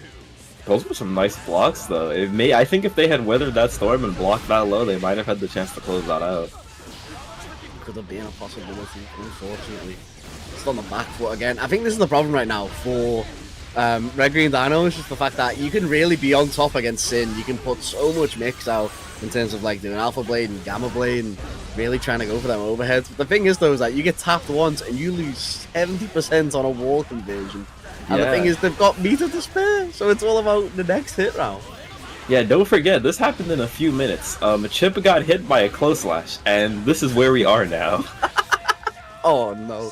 Yeah, just 5p. Stunt the president right there. Do not let them get off. And yeah, it's going to be Wolfie. Going to be taking that 2-0 right now. Nice start for Blaze Blue right here.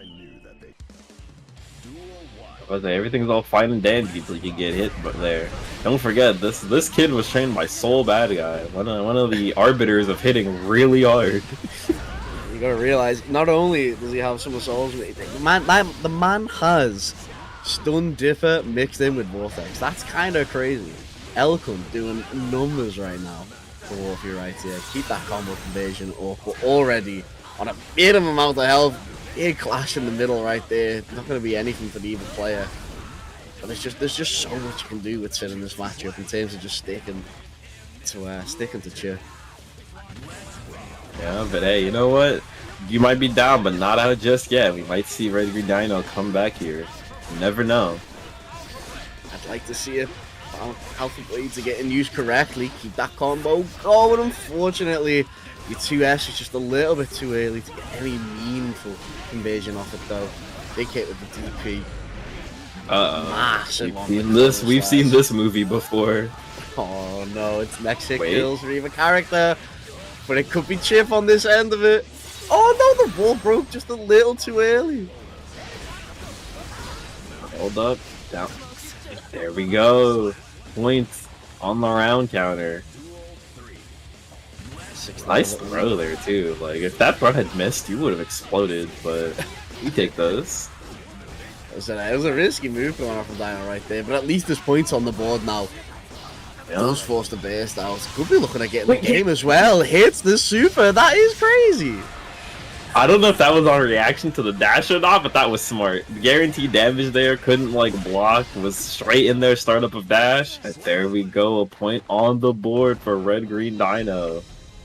Fantastic, right there. The super coming out as well. The thing is, as well, I don't like loads of people forget that it's actually like it's a really safe super because it leaves you airborne, and the fact that obviously it's left, right. At any point, you can just RC and get away. There's no real punish to the actual super, so it's always nice one to sort of throw out if you're not ready for it. Clearly, Warfy did not expect it, but I mean, the health's been depleted. You're melting like an ice cube right now in the hot summer sun.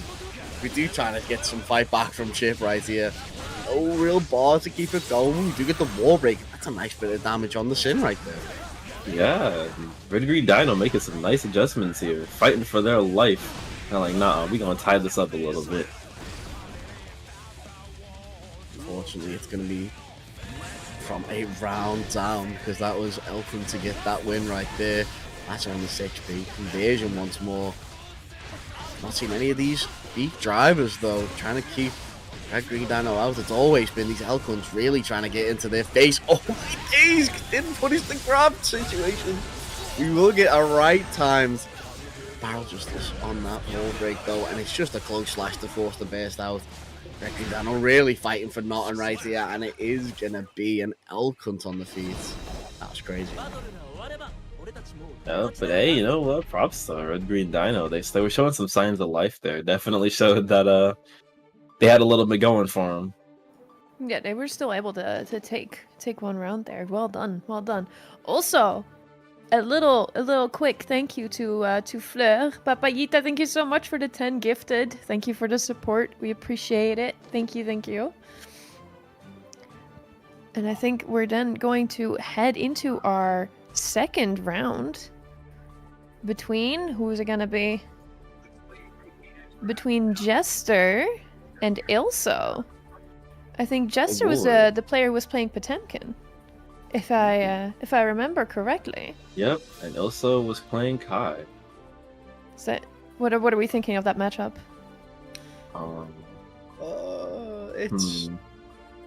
It's kind of weird because Potemkin's gotten some really nice buffs into this patch, but I don't think the buffs that really help you out against Kai. Especially with the fact that DPs right now, or invincible reversals, are all throw invul, so you can't throw them now. You can't force that mix up with pot anymore, really. So if you want to try and second guess someone with like an invincible reversal, there's other ways to do it, but your main way of going for pot buster isn't really there. I mean, yeah. I think at the end of the day, it's really dependent on how good Ilso's mental can be. Because I think Pot is like a really mental stacky like character, right? Like, okay, now that we have all these buttons that can hard knock down on Pot, it's like, oh, you have to worry about being in range for like HPB and PB, right? You're just like, oh, I could like lose my entire lead and health in like one interaction. So it can be a tragic matchup, especially when you're sort of just like you're getting mentally boomed by like Pot Buster and obviously Super Pot Buster. You're getting caught by like the on hit grab. I forget the name of it now, but especially what was it? It's like Heat Knuckle. That's it. Yeah. Especially when you get hit by Heat Knuckle, because even that on block, I think now it leaves you more plus, so you can go for really nice mix-ups in regards to what Pot has, especially the way Hammerfall works now. Doesn't cause priority block, so you can really get caught out by it. You're not forced to block that anymore. But it's all about going into this though. Let's see what the guy can sum up. Strike or throw, what will I choose? Alright.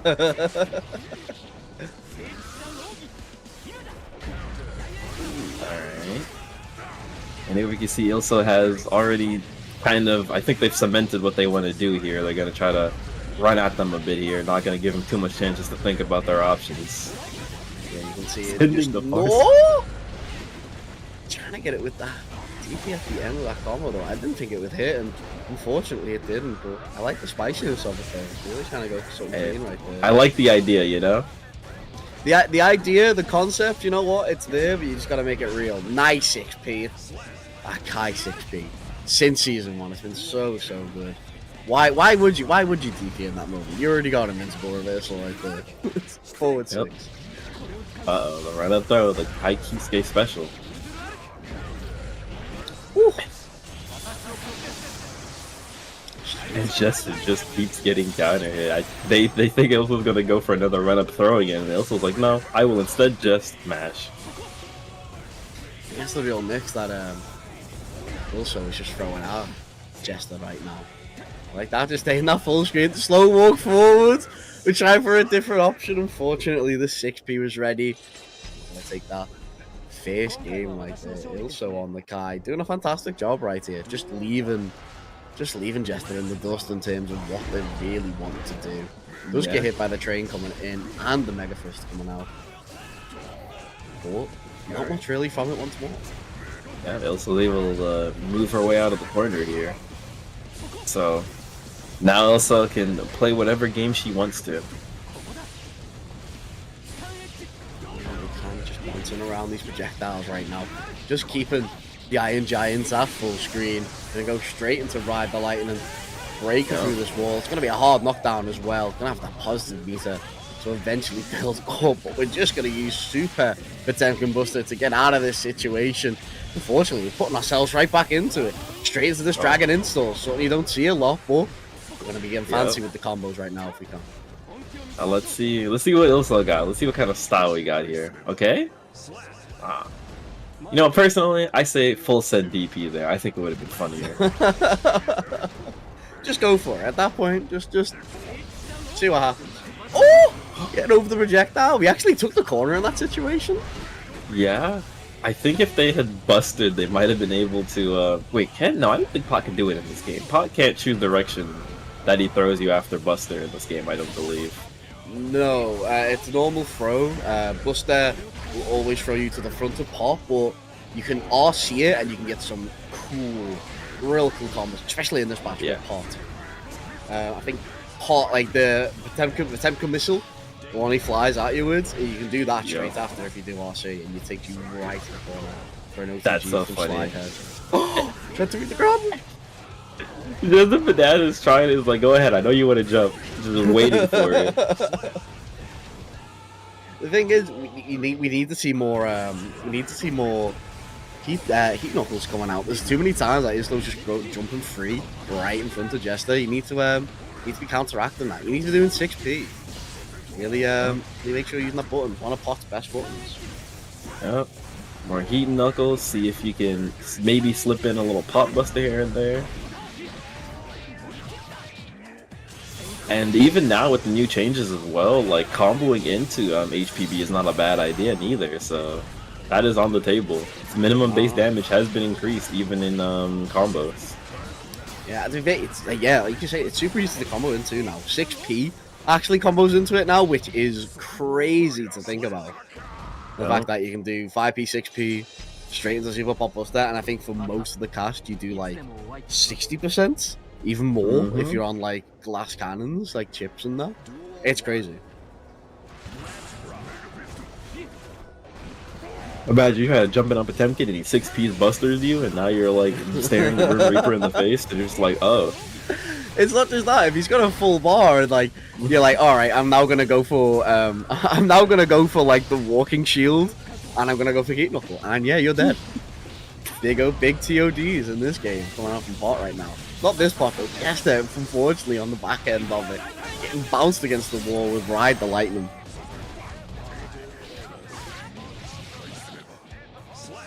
That was a quick round coming out from the Kai. Yeah, Vanilso sitting here on what was it, set point gear. Long, the Iron Giant right now, a real long game to be stuck in. Needs to find a way back into this, but unfortunately, Islo just keeping them at a really good range in terms of just keeping them sword normals out, just making sure them slashes and fast slashes are just enough to make sure there's no way for the Pot to really get in. Big 6P to get out of that situation, and that was clean after the DP right there. The Viper getting comboed after the 5K, going straight against the wall. That was nice from the Kai player right there. I'm about to say, Ooh, and that evened up the score, it seems. Both BlazBlue and 6ix9ine's going even. Alright. Can really go either way now. We've It's had looking like- 2 matches, so And it's looking like we're not going to get a runaway this time around. It looks like it's going to be back and forth between these two right now. yeah. I think next up we're gonna see Joel playing against Kappa. Ooh. Do we remember kind of which ones they played yesterday? Yes, Kappa is an ABBA player. Shout I out think to Joel ABBA. plays Kai, right? I believe that should be correct. Yes, it should be Kappa. It should be ABBA and Kai. Yeah. It's gonna be an interesting matchup as well, I think, right? Yeah? I mean, yeah, you know, you got obviously, I think Kai probably in this matchup against Abba maybe wants to slow it down, make sure we can't get that jealousy bar filled. And Abba's Abba. You go jelly, you start running in, you use your guard points, and you cause 80% damage. It's the main objective. Did you just call it a jealousy bar? Yeah, well, it's a it's a jealousy bar. What does that mean? She I gets mean, I've jealous. heard like the concept of Abba, right? I think it's a demon that she locked inside the key. Yeah. And she's very, very obsessed with it, and the key always looks quite uncomfortable. So in plus R, it used to be a blood bar, and in this game, I don't think they've actually called it anything in this game, but I think the general consensus is that it's a jealousy bar. So the Like, more she gets jealous jealous. she gets. Yeah. What is she getting jealous of though? She's always in the constant mindset that she thinks people are going after her key. After going, I forget the key usernames, like begins with the P, like Paracelsus. Paracelsus, that's it. She thinks Paracelsus is going out with all the Guilty Gear players. Sorry, all the Guilty Gear girls. And all the Guilty Gear girls want Paracelsus. So she gets that jealous. Wait, a key is going out with other girls? Wait, how does that Well, even work? Isn't the demon locked inside the key, or can he get out of the key? You're gonna have to ask Abba. Yeah, Abba's the one who knows. That's Abba's mindset right there. That's where it all Yeah. comes from. I mean, can't have anybody stealing like her husband, Oh, Definitely. fair enough. She's gonna have to defend him now. It is kind of crazy that you think like all these people are like coming after your husband, locked in the key, and immediately you're gonna use your husband to beat them up. Like it's like you can't have my husband immediately goes for like a triple overhead with the key. It's Yeah, like- fucking does that little command, that on-hit command grab with it. It's crazy. Yep. Using that. Ooh. Well, I liked the idea. Unfortunately, Stun Dipper was behind it, so That's a bit unfortunate. Yeah, you're using that command dash to get through the projectiles. Unfortunately, bad YRC right there, and it's a perfect coming out from Jules right now. Not looking good from Cuppa, but trying to get it started though. We've still got a lot of jealousy meter to really work through. yeah. I think Kappa might benefit here from... I know Kappa's really a big fan of always hitting the key grab, but I think she might benefit a little bit here from maybe gaining a little bit of space and just going for raw install. Get her pressure started a bit. Yeah. I mean, your bar is that high already. You might as well at this point, even if you have to slow it down with maybe a blue RC, maybe get that run up already. While it's off in full screen though, it is just going to get caught out, and yeah, Jules just making light work of that in that first game. Yeah, I mean, it's definitely been something that I've done before. It's like, oh, I'm going to die if I don't install. I'm just going to like blue RC and instant cancel it into install. Yeah, I mean, at that point you really have to, especially when you're versing someone against Kai, who's really good at sort of keeping you out when you are in that install, even when you're not in that install, because you're the slowest character right now. You know, you need some way of getting in. Yep. But Uh-oh, eventually here you it do get is. it though. What Kappa's been waiting for. Go for the reinstall, go for the re-key grab. I like the idea, refill that jealousy bar, but unfortunately it's just not going to hit. Bubbling up on the 2-3 success right there. Woo! Straight supers? In this economy? Hey, you know what? Hey, if it works, right? I mean, it does, but unfortunately that's all your jealousy meter gone. Yep, but no, it was really close there. Unfortunately, it was just guessed wrong. There's not much really to do in that situation. Sky, I think even this matchup, obviously, I just noticed as well, it's the two-tone color on Kai from the new season. That looks sick. Oh, like, Yeah, that's just no, it normal looks Kai, but oh, that looks hella nice. Looks like a straight out of a manga panel. No, it really does. I thought it was a mod. I was like, whoa. Ooh, big Viper on that wake up. No messing about. Get that second game. Yeah, Jules just doing a fantastic job. Just, you know, if Cuppa's not going to transform on the install, if Cuppa's going to try and fish out some of these like hard to the hit buttons, it's like, you know, keep yourself safe.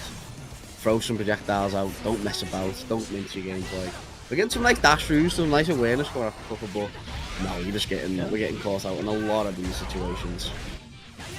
Like, I definitely like the ideas that Cuppa's having are really good. It's just trying to enforce them against Kai sometimes is really difficult, because it's not even like Kai's overly broken. It's just this character's so good at like taking space away from you if like you're just too passive, or rushing you down if you're just not aware of it. Yeah, especially how Jules playing it as well. It's a clean neutral, you know what I mean? These jump slashes, throwing the charge projectiles out as well, just not messing about really. And then you can just tell when they're going in, it's when they need to go, it's when they have to go, you know. Doing a fantastic job of it, because they know, I mean, Cuppa's too slow to react, especially with the Abba, you know. Abba's too slow of a character. Nice though, gonna be ending it there. It is gonna be 3-0, and it's all for naught. Yeah, 3-0. So on second thought, I don't think I'm gonna let this Abba champion get started. They're kind of scary. they kind of don't let that jealousy mob me tough. That is it's kind of terrifying. Yeah, that looked like a very tough matchup for the Abba player. Whew. Was really struggling there. Yeah, you could just say Jules was just not letting them transform, and it was like I was saying to EXE. It's if you're not gonna install on the spot, if you're not gonna go for that and from like full screen or something and just dash in, then yeah, you're gonna find yourself having a hard time trying to get in. What do you think? Something what do you think is something that they could have done to maybe take home around there? I think maybe they should have been a bit more aggressive, or just more aware of their own jealousy bar. Like you're saying, at some point you just got to accept that you're not gonna hit your on hit grab. You know, you need to just do the standards. We were saying blue RC into transform, make yourself safe, slow down the screen, and obviously give you the time to get in and stop that pressure. Because the thing is, when we did get that initial first transform, I think it was in the second game, start getting into him, start getting damage him. You know, it was there, but he just couldn't keep it up. Yeah, it's definitely one of those things where it's like you have to be like, if you want to fight Kai, you have to like be in there. You can't just be passive. Yeah. I think that puts the score at 14-8 as well. So let's see if they can turn it around during this match.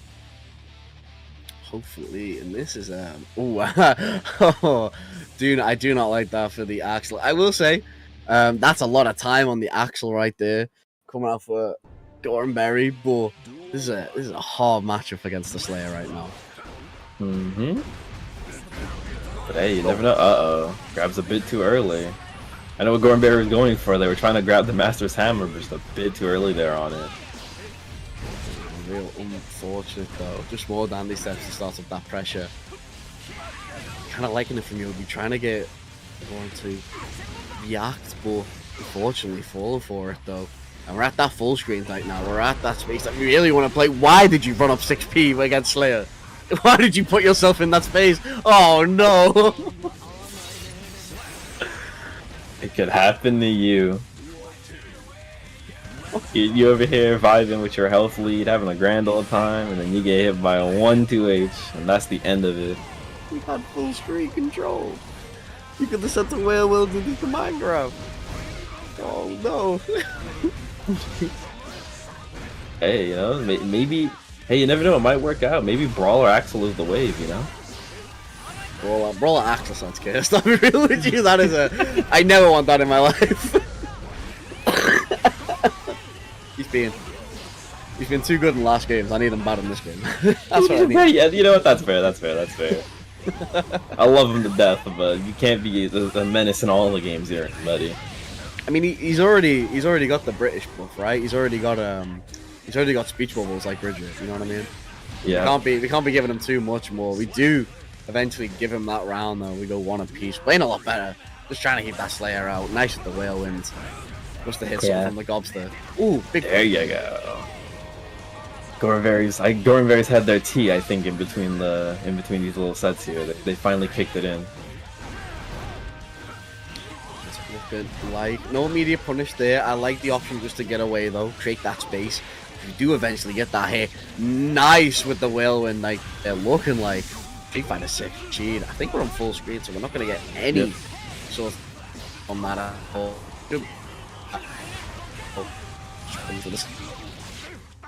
Yep, but Thornberry taking that first game there. You know, I find it really funny. I think the visual of like Axel stopping time and Slayer just going, no, I don't think so, and being unaffected is just really funny to me. The Axel whole gimmick is time. Stopping time's gonna be none. Ooh, big base coming out. Yep. Seems like Gorenberries found their home in this long range over here. Just throwing out these tornadoes, throwing out these Rensens, just... Oh, we got to see one of the new changes there. The new aerial snail change. Now hard knockdowns. So get a little bit of time to readjust yourself.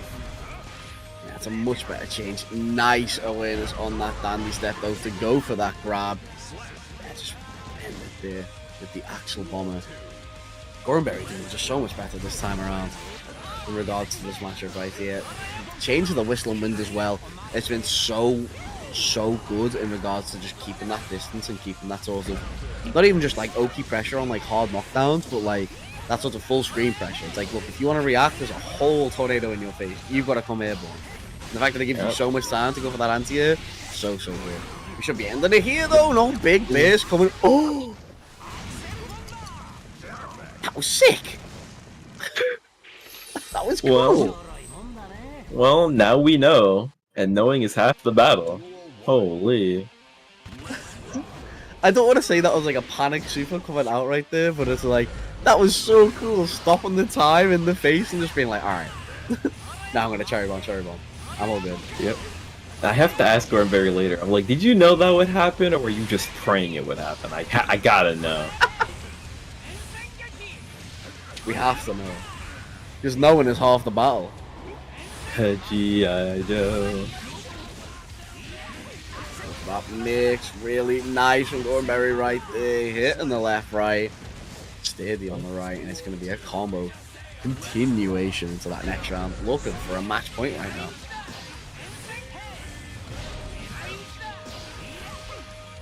And again, you can see that Gorenberry is, like I said, they found their range and they're working with it. Even when Nox gets in, they're just kind of like, okay, I think I know what to do here. Uh-oh, counter hit.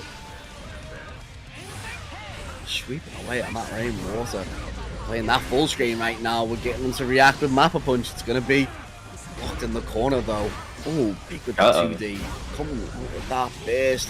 We want this game. We want it to be match set. Yep, New buffs coming out. And a super time stop to end that right there. Gorenberry evening up the points once more between these two teams. Yet again, yeah, the points totals are really, really close. I think we'll definitely be seeing a coach match this time around.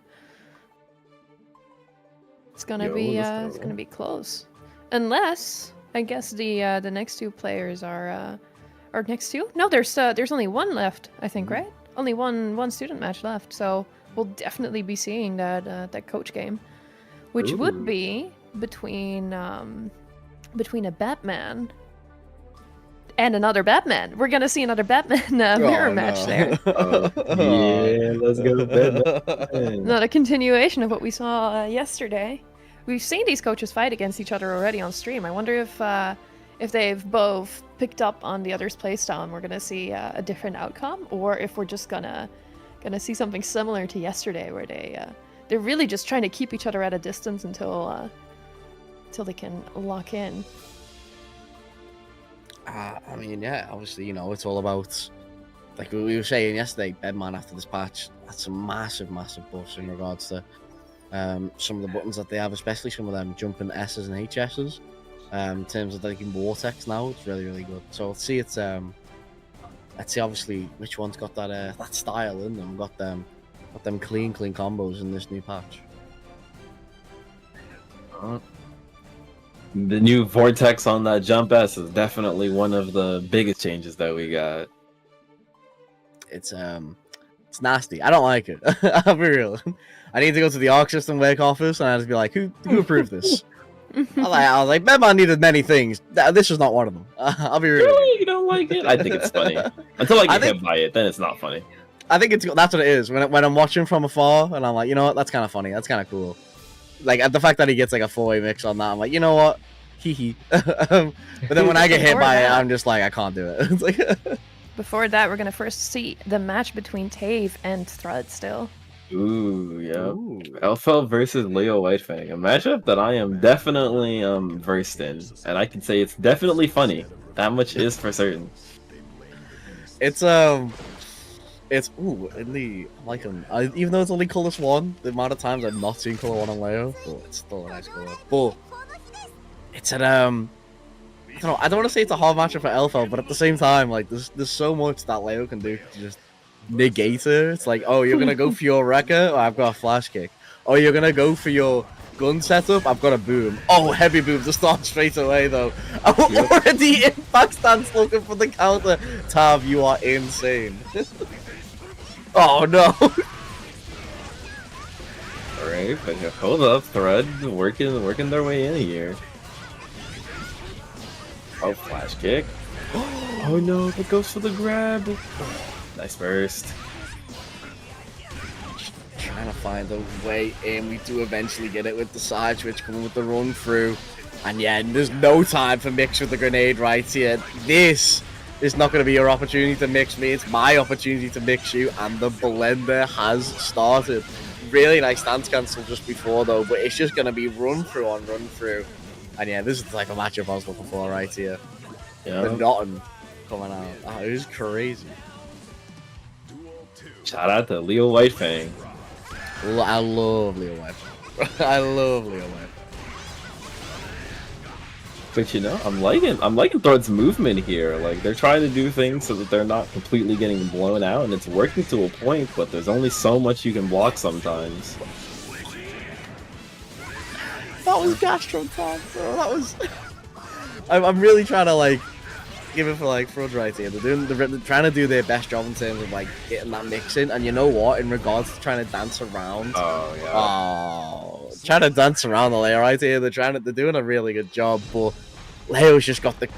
It's not even like the best tools. It's the correct tools in regards to just making sure that we don't have like any sort of like mix-up opportunities coming out from Elfelt in this game. Like you can try your best, but when boom counter your only projectile, and I've got a flash kick that can hit both sides if I'm lucky enough. Ooh, that's Thread. Yeah, but hey, you know what? Thread's not doing too bad themselves here.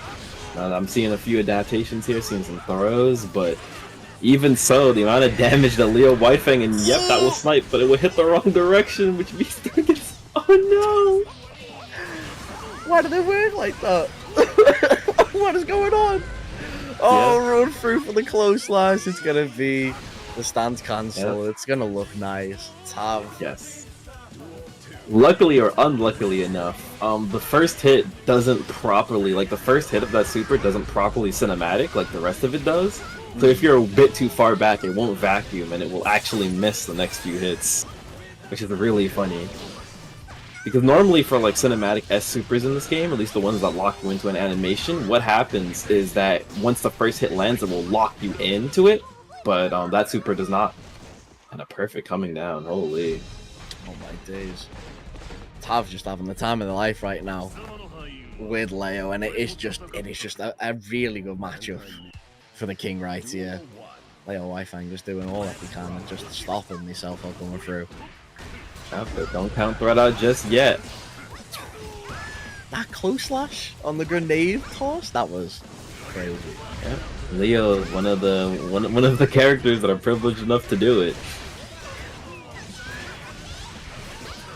Nice bit of pressure coming out from the elf. Okay, it is going to be a flash kick to end it all, and it's back to the run throughs. It's back to the blender.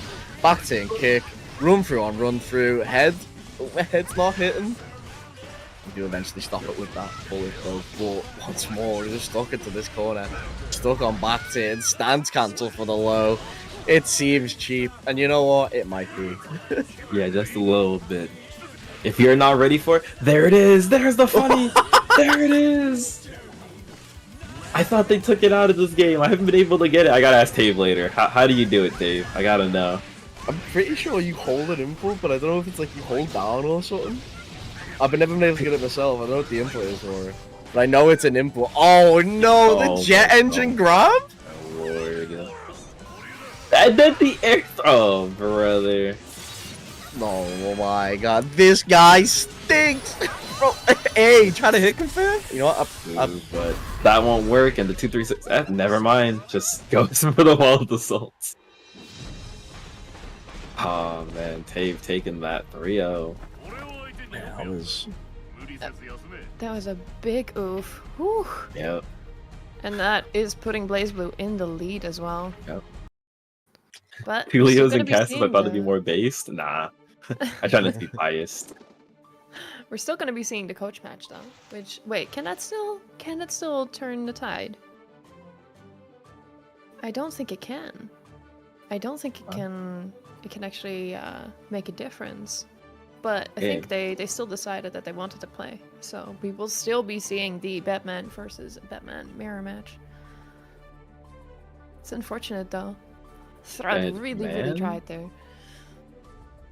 Yeah, no, but VB is like, nah, I want my run back. I've hit the lab, I've learned some new things. I'm running it back. Needs to prove that they're the better Batman. We need it. I mean, for the coaches, right? They have been waiting this entire time, and otherwise they wouldn't get to play. So, if I were a coach myself, I'd probably also still choose to play, just to get a match in. Because I mean, that's why everyone's playing the game, right? Because they really like it. Sure, you definitely also want to win, but regardless, yeah.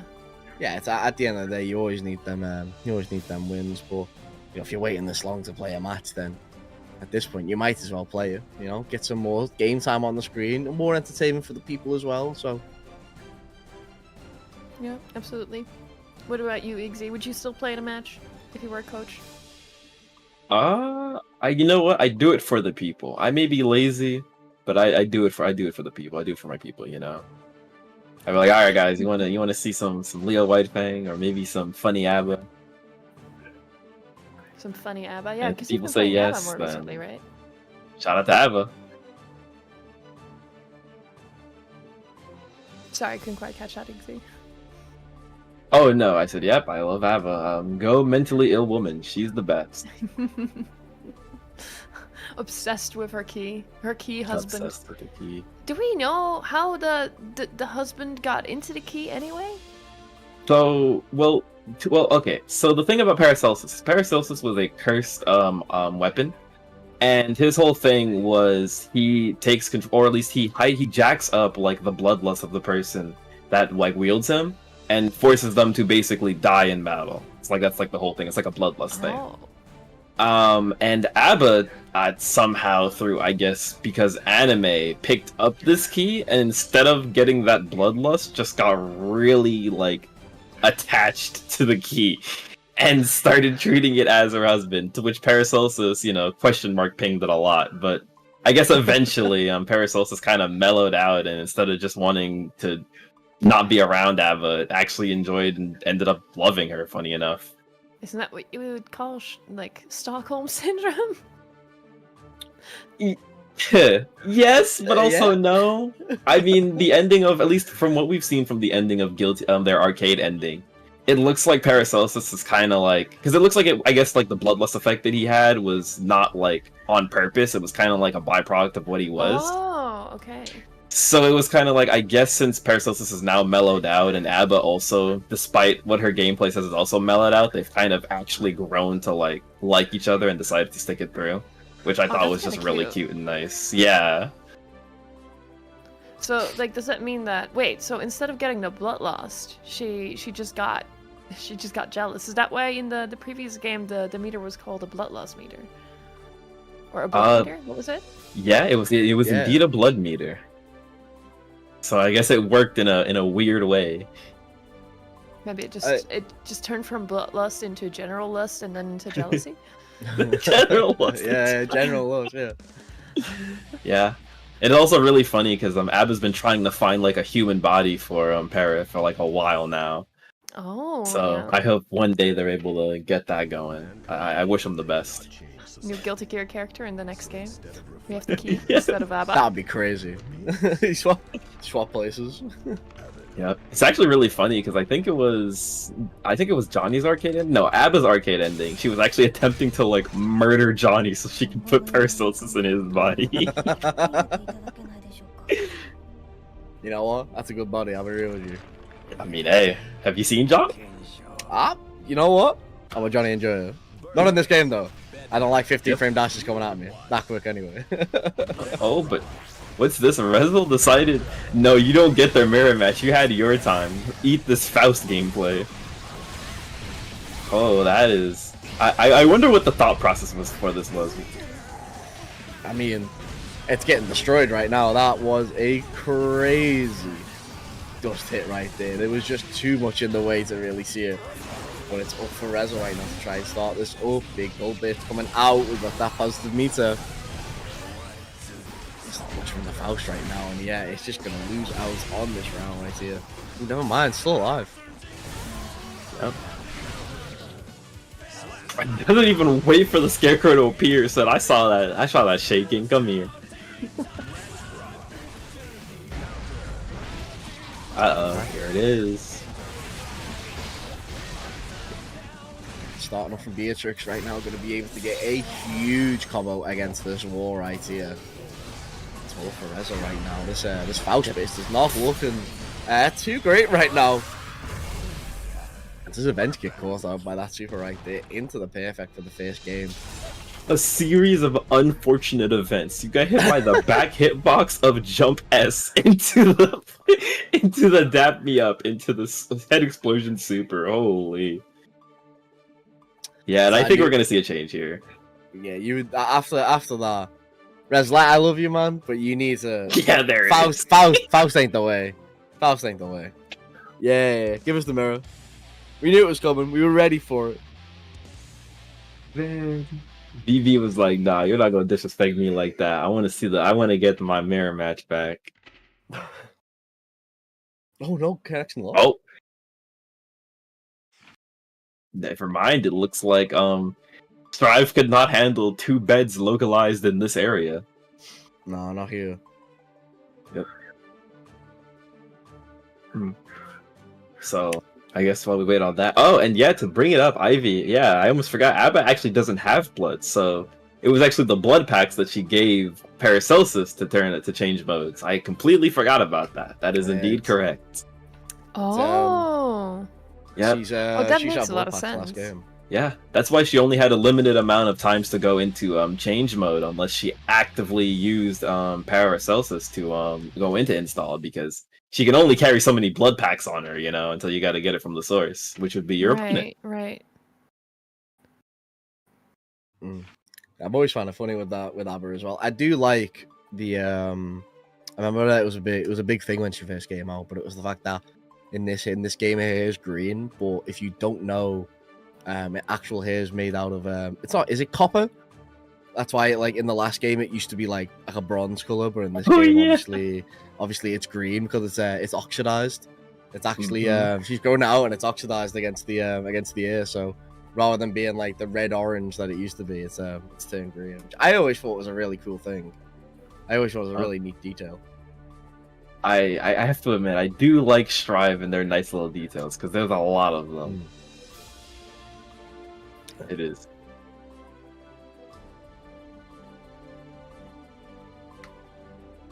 Okay, unfortunately, the team match will not be happening because of the fact that we have some connectivity issues. So we will be moving on to the next team matchup, which is Ruthless Ratepayers versus... Oh, which one was it? I think it was. Is it 6-9, Joe? Yeah. Yep, versus 6-9. 6-9s, And, yeah. I will also give out the points for everyone that betted real quick as well. We just Ooh, we had a little betting going on. Yep, I did it for the little addicts in the chat, just so they can have something to. It's their jingling keys, you know. Ah, yes, yes. Jingle, jingle. Attention here, jingle, jingle. Who will win? Jingle jingle. Bet points. Jingle jingle. We're Strive Isn't players.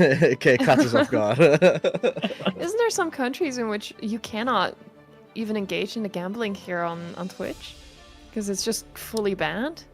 Yes, actually. Probably But it's like really UAE funny countries. because they'll allow you to like choose an outcome, but you can't put any points in. Yeah. Strange. They're like, no, we'll let you pick an outcome, but you're not allowed to put any points into it. Feel bad every time I then put that up on stream, and there's people in my chat. I can't put in points. I'm like, I'm so sorry. Take it up with your government. You gotta hand them the VPN at that point and be like, yeah. Huh? NordVPN sponsorship. Hello. Hello. Hello. Next time we do this tournament, maybe. VPN sponsorship. Can advertise it here. Hopefully. Is that actually something that works? If you're playing something like Guilty Gear, if you're playing on a VPN, won't that just make the connection even worse? On Strive, yeah, it will make your connection worse. Because obviously it's pinging it in different versions. I think it messes with the rollback because it'll add like a frame or two. So Oh, I see. So it gets even worse. it gets even worse. That Kai player that you keep running into on floor 10, who's got like 7 frames, I'm telling you now, that's a VPN. That's it. Yeah, how does the tower actually work? Because I've seen quite a few people talk about it, but how do you climb up the tower? And I think Celestial is the highest. What ranks are there? God, Yes. Would you like to take it away, or should I air out my grievances while taking it away? What do we do? I'll let you. I was just gonna say 1 to 10. There's Celestial on the top, and there's a secret floor called 10.5, which I cannot get out of. But loser, if you wanna get your grievances out. Yes, as Ken also lovely described, there is technically a 10.5 floor, where everyone who is basically Celestial but not really sits. And it creates the most weirdest top-heavy scenario ever, because then we have 10 floor where everybody's having a wonderful time, Celestial floor where everybody's having a time, I don't know if it's wonderful, and then 10.5 where everybody like that's on the higher point of 10 is bullying everyone in 10, making it like the weirdest thing ever, and it's something, alright. It's not a place to be. It's essentially when you're going through each floor, you need 5 wins to go up and down between floors. So if you lose 5 times in a row, you get put down a floor. If you win 5 times in a row, you get put up a floor. So if you're trying a new character, you're more than likely to pay parks rather than floors. Because I'll have it where I was like, I think I was playing Slayer, and I was I was winning and losing, and then I went down to 9th, and I was like, I've never gone down to 9th in my life. And then I was like, I'll just play Slayer and I'll just win 5 in a row. I'll just play Leo and win 5 in a row. Did that. But when you go to Celestial, you need to win 5 in a row and not lose more than 2. Otherwise, you get knocked back down and your promos are done. And you will keep losing your promos like that. So that's the 10.5. When you can access Celestial, but you're not technically Celestial. And it gets real annoying. Yeah, and it's even worse because like if somebody like rage quits on you or like ones and dones or whatever, like it does not count. So you're just sitting there like, Wait, it doesn't count as a win? No. Nope. No, so if you win like 4 rounds and then you have somebody like that, then you have to redo it again. You would have to redo for your 5th game, yeah. But this time, Oh, okay. I thought that the streak got broken, so you had to like do 5 in a row again. It's as long you need to do so. It's like you need to get like 5 wins and only lose at a maximum of once. If you lose twice, that's it, you're out. But there'll be times where it's like I've always have it where I'll get to like floor 10 because I've been Celestial a couple times, but when I'm like going through the process, I'll get to Celestial, I fight someone, I'll lose the first 2 games, thus knocking me out my promos, but the game goes, there's a 5th one, just cause, and I'm like, okay, and then I'll just batter them in the 3rd one, I'm just like, well, why didn't I do that in the first 2 games? Why didn't I do that here? Why am I doing this when I'm knocked out the floor? Like, and then that's it. Back down to floor 10 to get another 5 wins and have another go. Oof, yeah. Here we go again. Essentially, yeah. Also, here we go again with Zeno being the first player for Team Ruthless. And we'll be going up against Dino. I think that is going to be a match between Slayer and... Oh, who did Dino play? Chip. Chip. Slayer versus Chip. Thoughts, feelings? I mean, it's the last match they went into, so the fact that they're gonna, the fact that they're going into another Slayer, you know, my my thoughts and feelings are with Dino at this moment. Oof. Yeah, that poor boy. That Chip has glass bones and paper skin. Might be seeing a switch up on Dino's end. Maybe they'll pull out a different character. It could be a possibility, but I think, to be fair, on Chip themselves, Dino's shown that they're really actually fantastic with the character. It's unfortunate. Yeah. It is just unfortunate that, like, you know, you get one pile bunker into one dandy step into one mapper hunch, and then that's it. You've lost about 70-80%. There's not much you can really do, but obviously, let's see, getting into it, what different they can do in this set. Yep. Everything's fun and games until you get close slashed once. You hear it in the distance of mapper punch, and you're like, ah, well, you know, next round, next game. Yeah, GG. I did my best personally. I love the intros rock too. Oh, yeah. That's a clean color for Slayer as well. I'm liking the blonde hair. Woo. Oh my goodness. Yeah, you don't burst. You just take this. He's still alive? Barely. Hold up, 1 HP wonder maybe? Could be a possibility. There's no real wake up options from Slayer, but needs the hard knockdown after that wall break. You need, yeah, that is the reason why. Power bunker coming in. That was crazy. That was a Slayer round if I've ever seen it. Good old Slayer round. No. The loose legs. Power bunker's going in. Alpha Blade working this time around though. We're looking for that mix. Banzai on the overheads. Alpha Blade coming back down though. Getting the wall stick, back throw into the corner. Oh no, just a little late in the close slash. Not much from it. Alright, walk break. Uh-oh. I've had to burst. Not want to die there. It's anytime we see them get hit by power bunker, it's not them. Oh no, why did you PRC? No. Leaving Yeah, I think they were attempting to sneak a button in there, thought they were fast enough, but Chip's arm was already in your abdomen. Hammer coming down, keeping it front side. It's not gonna leave you safe, unfortunately, Zeno. But a whole lot that Chip can do in the situation. I definitely thought we were gonna see loops coming out of there, but never mind. Gonna be hitting it on the straight hit the second time around. Gonna be getting that first game.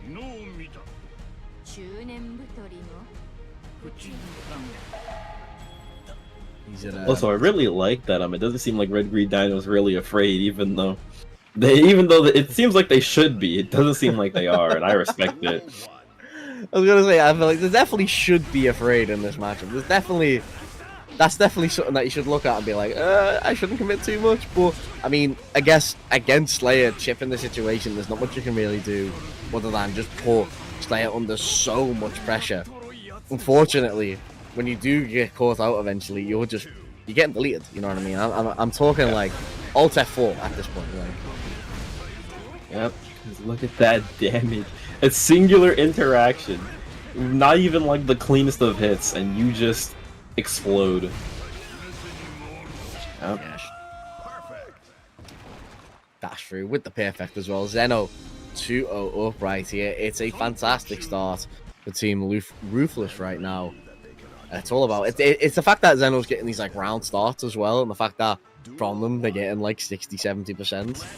It puts Dino under some real pressure.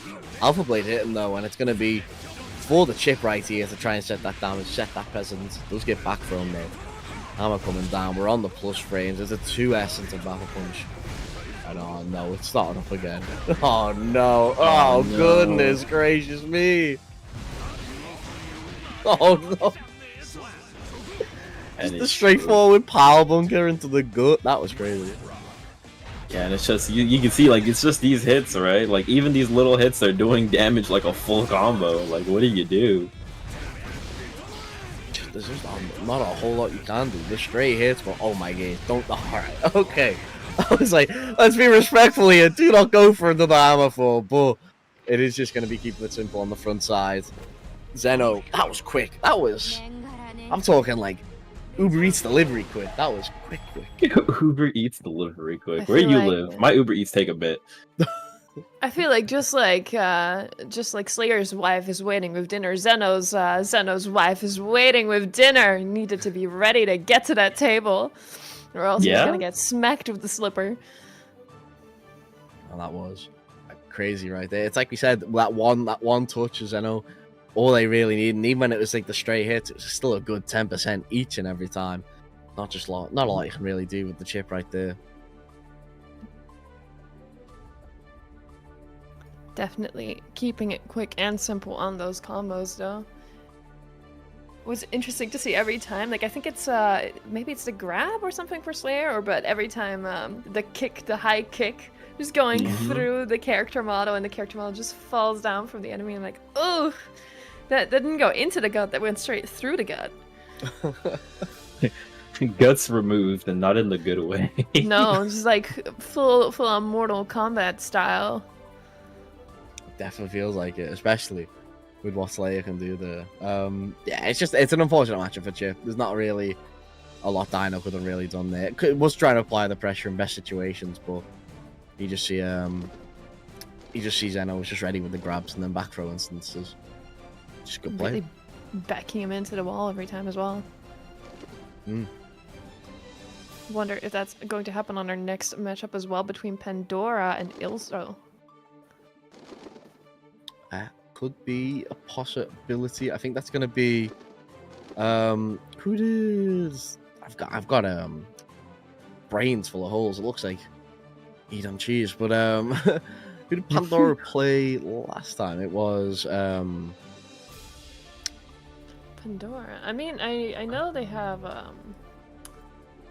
I think the name's Asuka. Their profile picture is of Asuka. The guy with the cubes. Yeah, really? I don't ever remember seeing an Asuka player, but no. Hey, you never know.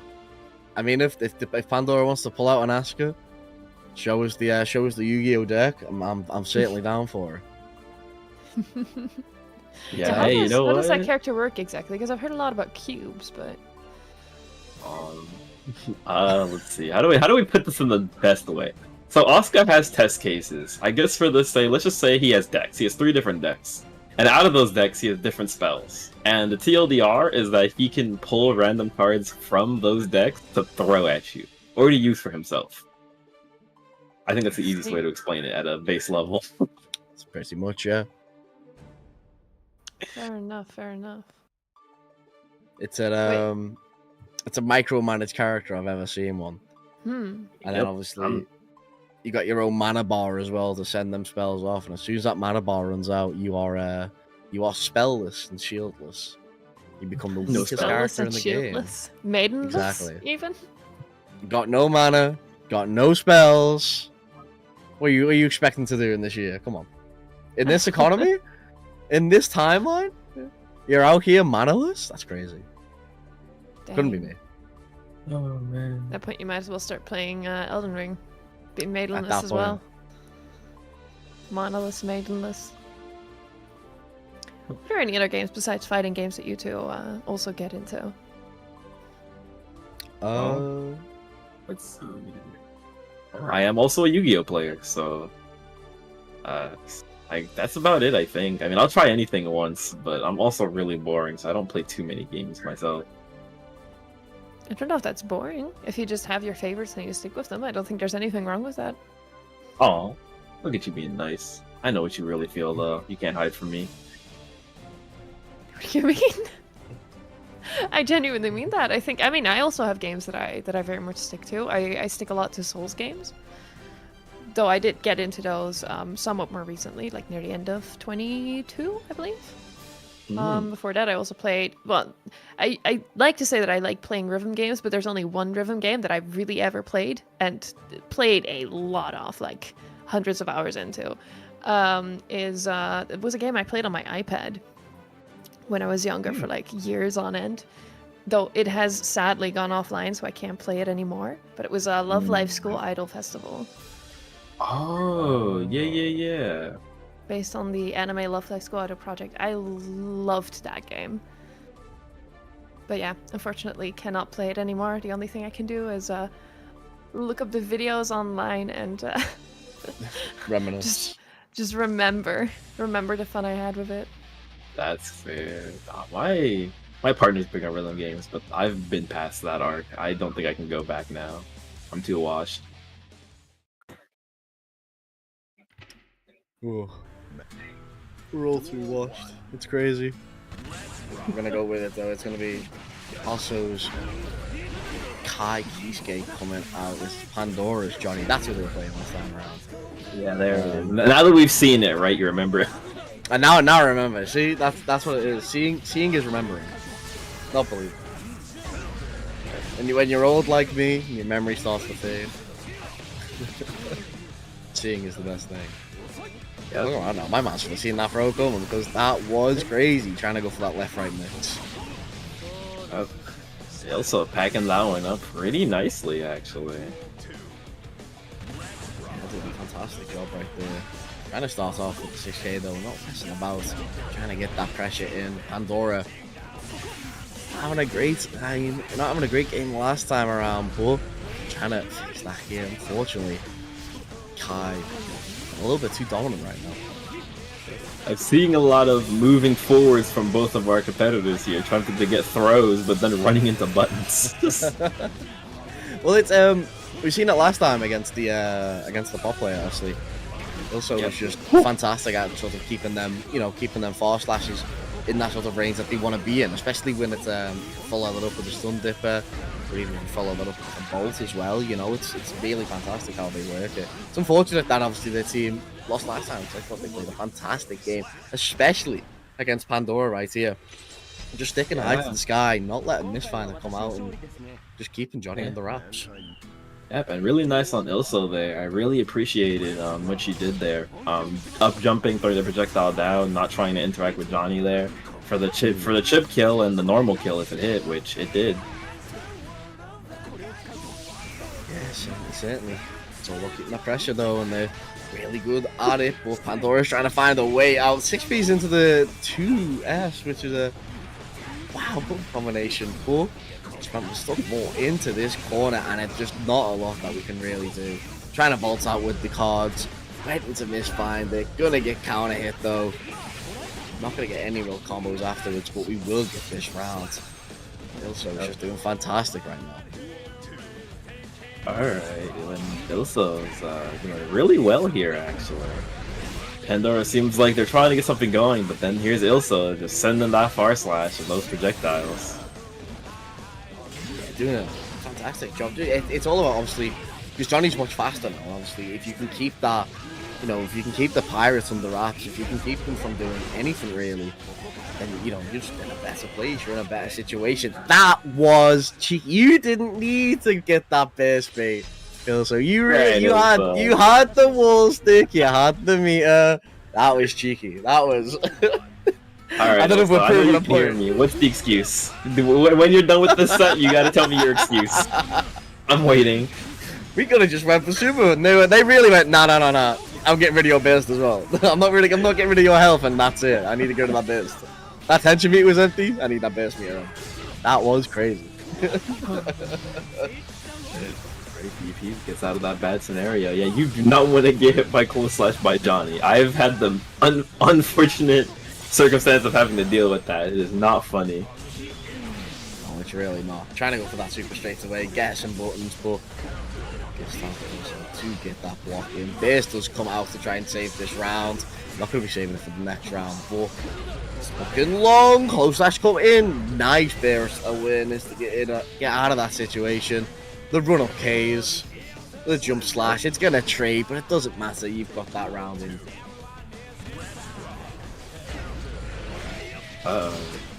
Party time. No, but drops it.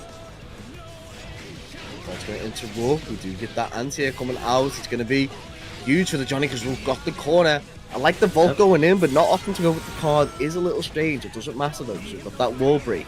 Card sent out once more. We're not going to get time to go through it though. Ooh. Alright, nice start there.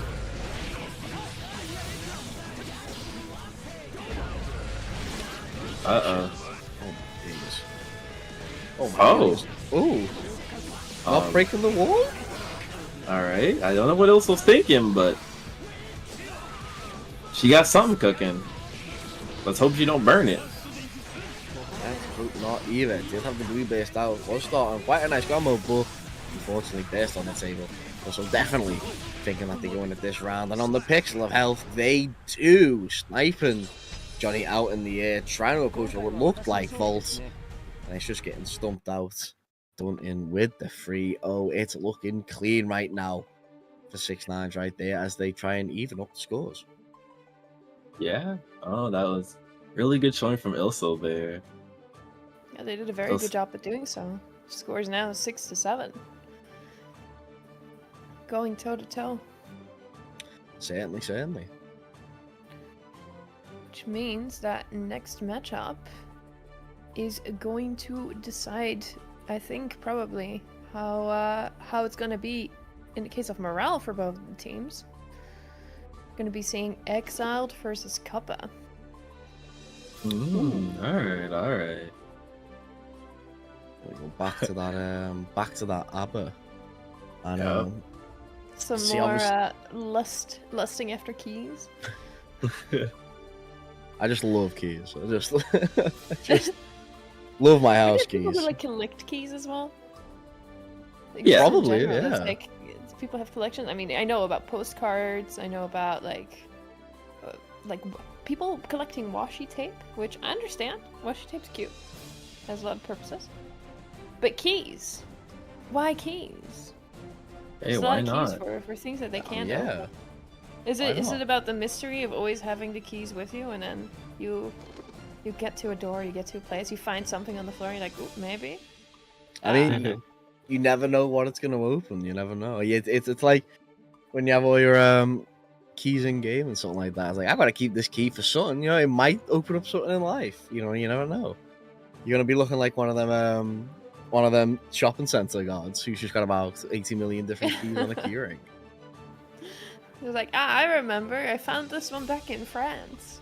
Next time I go back there, maybe it'll open something. I have about 50 more doors to check in this specific street, but we'll go down the entire block It's gotta work on one of them. eventually. And then you open the door and the person who actually lives there just looks at you like, how did you open my door? You're like, here you go, here's your key. I'll be leaving now. Bye bye. That's kind of scary, though, don't you think? Like, somebody just opens your door and they're like, oh, by the way, I have your keys. Okay, bye. Like, It wouldn't, like, at that point, it's not even like your key, it's just our key, and it's just like, where did you get this? They're just gone already, and it's like, oh, okay. Well, I guess there's more keys for my house out there. or maybe, like, it's a Sora kind of deal from Kingdom Hearts, where it's just a key that opens everything. It opens up your heart to the darkness. I don't know. I've never played Kingdom Hearts. We just start quoting it. I was like, I don't know. It's like Mickey Mouse is there. It's darkness. It's heartless. There's a guy called Sora. Goofy's in the back. Alright, here we are. Exiled versus Kappa, Abba versus Faust. Let's see if... Wow, there's a lot happening on the screen right now. Let's see if Kappa can get that key grab that they love so much. on the table for them if they really want to get it. Obviously, it's going to be a lot slower game with Exile right here, but it doesn't mean it isn't going to be chaotic, though. And we do go for what would look like just a normal install, taking the advice, just making sure we have the time to go into it. Unfortunately, where we're stuck here, we're stuck in the corner. Oh no, Minifaust is just going to walk away, but he's not needed for this situation. As from throw will just be enough. My man's still patrolling on the screen, that's crazy. But Exile looking pretty nice here. Just knowing that Abba can't close the distance really quickly, just hanging back, throwing like items, seeing if they get a good one, and then just going nuts. Yeah, they've been really good in terms of obviously like going for the combo route with the item that they've got in hand. The terms that they can adapt that quickly is really, really nice. Afro is set up though. I don't think we're going to get a whole lot from it because it is just all hot cuppa right now. Does eventually get caught out by the jump dust. There is horns coming out. We need to go for that grab, otherwise our own boy's going to hit us. There it is. Does allow us to go for the key grab and for the install. And ends with, oh no, it doesn't get it. I'm surprised it didn't go for Key is King. That would have been nice little projectile super, get the damage, keep your rage. Hard knockdown, they would have to hold that. Well, speaking of the super, here it is. Oh!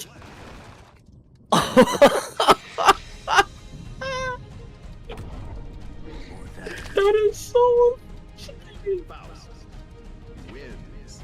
Oh no! I didn't think they were like that low of life. I knew they had like not a lot left, but I didn't think the hammer would kill. That is so unfortunate. That is so unfortunate. It's great to see as well. It bounces so many times before it hits. Like it throws it up and it bounces once, and it's just like, yeah, there we go. Get the win in. The worst part is I would have probably, it would have happened to me too. It's not even like I could say that like it wouldn't have. It can happen to you too. Ooh, big back throw coming in though. Minecraft eating noises. Red RC to keep that combo going. Didn't have burst on the table. Should have it for next round though. So we're going one round up. Exiles. Making sure this Abba cannot play. We're trying to go in with the Dr. Doom foot stomps. The 236Ks, but it's just not going to be enough. As there's just too much on the screen right now. Oh my days. Yeah, and Exile, you can see like they're kind of just hanging back, and okay, there's manual install. Couple can make something happen, but gets clipped. And gets the snip. Ooh, nice Yeah, box with that fat. Oh my goodness, that didn't hit out the air. That's crazy. Oh no, I thought we were gonna get the reel back. I was holding my breath for like the full combo. I was like, if we can get the reel back into the golf swing for the wall break. Mini Faust here though, to save the day. Looking like Nappa from Dragon Ball Fighters. That is crazy.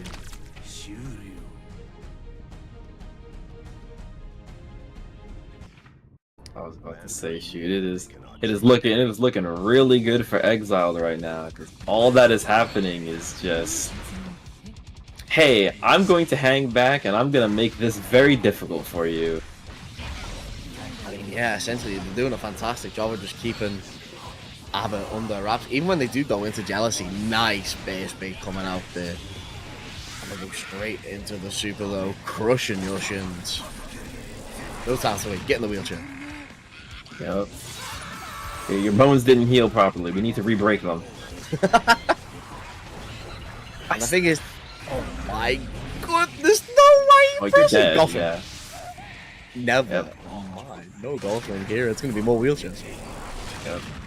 Yeah, I just found that really like I hope I never break a bone, because I think the process of like saying, yeah, you didn't heal correctly, we have to re-break it, is terrifying. Like, I already broke it once and I just healed, and you want to break it again? Like, I don't want that to happen. Yeah, the human body's a magnificent thing. But if someone looked at me like, yeah, we're gonna have to re-break your arm so it heals correctly, like, nah, I'm alright. It's incorrect. Like, I'll figure it out. I'll live with it being incorrect. I'll be real with you. Just eating up the hammer though, storing it for later. It worked last time around. So if we can pop it out once more into this gecko, getting that overhead, and the bear bait is here. Oh, we go for the hammer? That was crazy. We could have gone for the full combo. We will get it with the grab at the end. I do like the idea. The mind from Exile right there was like, look, I've got a hammer stored. I could end this combo, or I could do something real funny with this. The fact that they went for it, you know what? Props. What? Hold on. What happened during that like second round with Ebba pulling the super and suddenly Ebba died? I thought it was thought it was Faust who died. What happened there? So what happened is that the hammer, it bounces. So when it fell, it bounced off the ground, bounced one more time, and then it hit Ava when she was trying to move forward. Wait, so did that happen during, like, did Faust throw that while he was being hit by the super, or was it right before? So Right before. He had stored it. He had stored it from the wall break, and you had the wall break come in. So when Faust presents an item, he then gets the option to either throw it or just store it in his head. And the fact that when he broke through the wall, because it went a hard knockdown, threw the item straight away, super comes out, and then that's it, yeah, hammer for the win. Oh, so it was basically just a matter of time. It was either the hammer hitting first or the super killing the Faust. Sheesh. Yep. Yeah, basically. What a round. What a kill. Dang, but that does mean that Ruthless is now at 12 points and 6-9 is at 7. Mhm. Which they can still catch up. If they win the next round, 6-9 can still take the win. I mean, we on to is it the fourth game now? We're gonna Yeah, it's gonna So be this Callie versus Gorenberry. Ooh. Yeah. Definitely a matchup that I know both players have played before. It should be Sin versus Axel. Oh. Yeah, Wait, you've seen them play against each other before, or have you seen both of them play this matchup of characters? Well, actually, funny enough, Sin and Callie and Gormberry are actually in the community with Ilso, so they're all good friends in there. So they definitely know each other's friendly ticks. fire. Yeah. Like they'll be going into the match saying no hard feelings, and otherwise they'll duke it out again afterwards. It's like, maybe we need to fight again. I didn't exactly like how that last one went. You have any guesses on who will take down the win? Or take home the win? Or are they very You know what? evenly No, matched? I don't think I will, because I don't want to jinx anything, you know? Oh, that's Just fair. in That's case. fair. What do you think, Kenno, of the matchup of characters? I mean, Gunberry played a fantastic round last time around, you know. They did really great against it. It was the Slayer from Thingy's team. It's the Slayer from Blaze Blue. So, I think it was a 3-0 last time for Gorenberry. Had a risky first game and then just able to collect themselves. So, you know what? Going from that, even though their team lost, the fact that they had an important win, quite a nice win in all honesty. I think I feel them going into this. I feel them trying to even the scores back up. I'm excited to see it for sure. Definitely. Yeah, and otherwise, if not, I think we will yet again not be seeing the match between coaches. So far, we've seen I think we've seen one round of Yeah, of coaches. we've seen one game and it was Rezel Yeah. choosing Faust for some reason. Yeah. I'll have And to. then when it I'll was have to. supposed to be Batman versus Batman, the connection just broke. It's no, you will not be seeing a mirror match today. Because otherwise, it That's- would be Gideon versus Void Bunny. Yeah. And Gideon's got an arsenal of characters. Currently playing Slayer. I don't know if they've gone back to Johnny with the recent buffs. I know they've been playing Slayer in the last couple tournaments. I think they were at mix up with Slayer. At Wake Up with Slayer as well. I think made top 8 for both. So fantastic job in that regards. Does have a Gold Lewis, does have a Johnny in the back if they really want to use it. But I think they'll probably stick, if they get to the Coast match, probably will just stick with the Slayer for that Birdman matchup. Yeah, so they got options, huh? Exactly. Let's see what they're gonna pull out later, if we get to see the coach match, which I hope we do. I think it's always exciting to see the coaches fight each other, because I think the coaches in this tournament are pretty evenly matched, when you know the connection is not screwing them over. So we've seen like the Batman versus Batman fight. We've seen some really crazy fights yesterday that were super close between the coaches. I mean, yeah, you know, it's obviously, you know, top level. The coaches obviously that will go out here, top level players. You expect the competition to be tight between them, and it's always going to be a good match when you do see it. Mm-hmm. Are there any coaches that you were specifically aware of before EXE?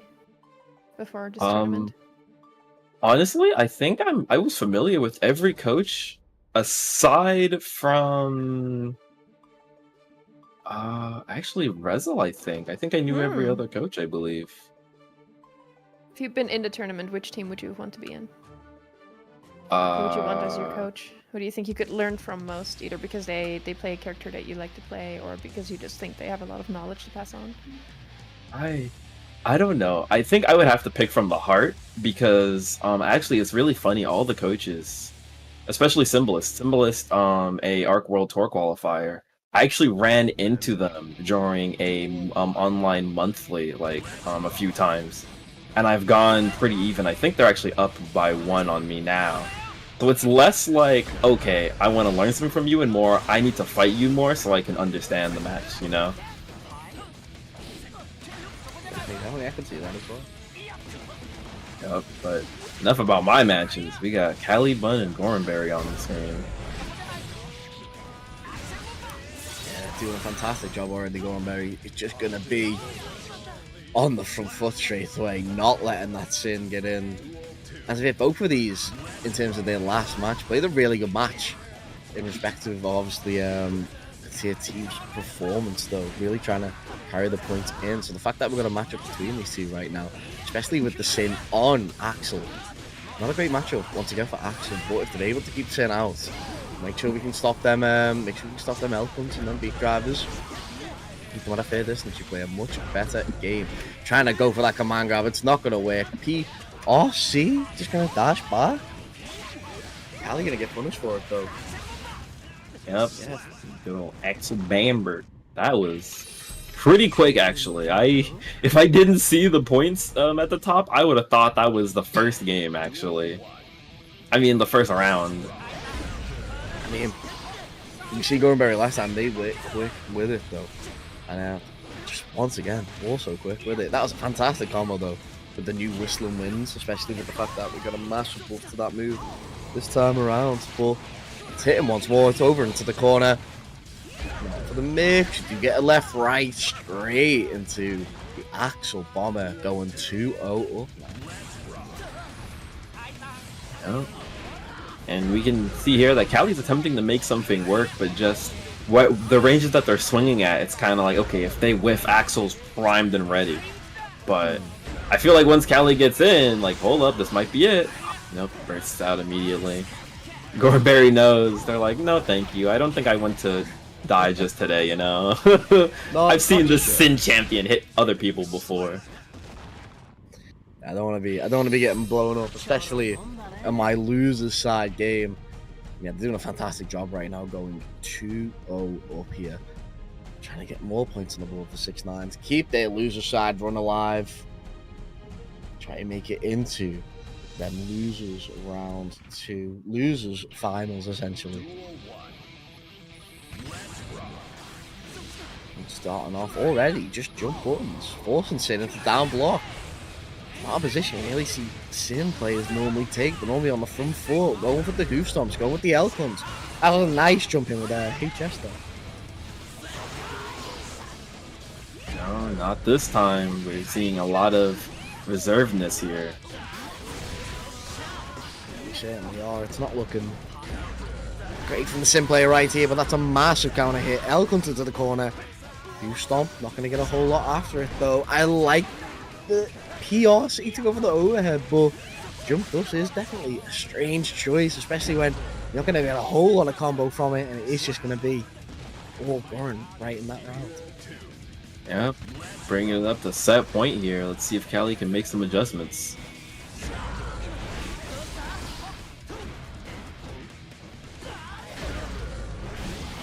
Oh, here we go. We got something started. We certainly have. It's going to be Goran just trying to fight out of this corner right now, though. Throwing the buttons out, not letting Callie approach. And it's a Cherry to get that explosion off, but the flex shield in the middle of that as well. Coming out from Callie, so use that meter. Yeah, and Gornberry just using that meter to get out of that corner. Just decides, you know what? Can't be messing about. Need to get these wins, and certainly does it. 3-0 over to Gornberry right there, doing a fantastic job against Callie. Really shutting down that Sin, just not letting it play, and keeping it rolling, especially from the last game. Yeah, that And then match points was on the board. decided super quickly. Gornberry just taking home that win. Said, no, we are definitely going on to the next round. We have now 12 points for Ruthless Ratepayers and 13 for 6ix9ine. It's gonna be up to Aria and Thrud to really see what is going to happen to that score. Is it gonna stay very even? Is it going to tip the scales for one of the teams? I'm curious. Hey, you never know, right? You never know. Which means Anything is we're gonna see some more Realm of Fall.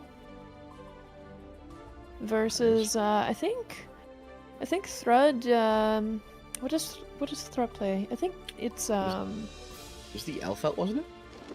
Yes, yeah, I think so. that's I correct. think it's Elfeld, right? Yeah. Yeah. Ram versus Elfeld. Have we seen? I feel like we've seen Aria and Thrud duke it out before. Actually, we? yes, we have. And they were pretty evenly matched, so I think this is going to be a very, very close game. Especially since I think they're both very much feeling the pressure. Since the teams are going so even. See Aria in chat as well, rematch time. I think Aria is absolutely ready for it.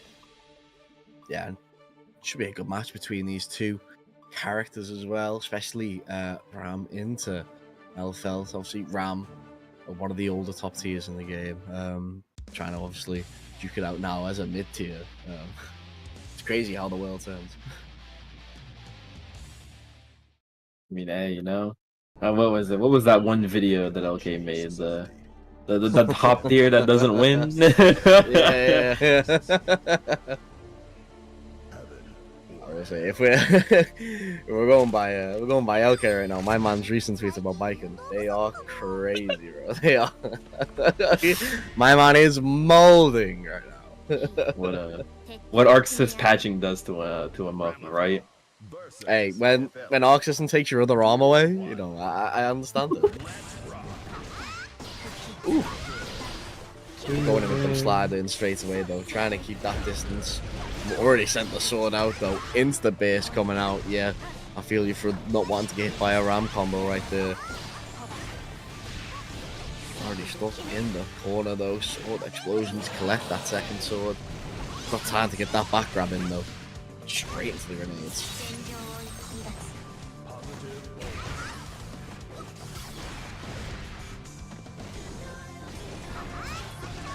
That pressure though, keeping that going. It's going to be Wreckers into that wall break, and it's going to be a first round for Thrud right here. Elfeld trying to get some wins on the board. Didn't have a great game last time around, so needs to be better right here. But a slash is going to be shutting them down right now. Yeah, man. But Arias, they're fighting back. Definitely making sure. Oh wow, and that's a lot of damage coming through. Holy. Woo! Big counter hit coming in, and I like that combo in with the grenade toss right there. Unfortunately, there's not a whole lot off of that. I can continue with the base wall bounce. The 236 HS, it is huge right here. Don't be dropping your hat around. It's kind of gross now though. Good old windshield wipers. Gotta love them.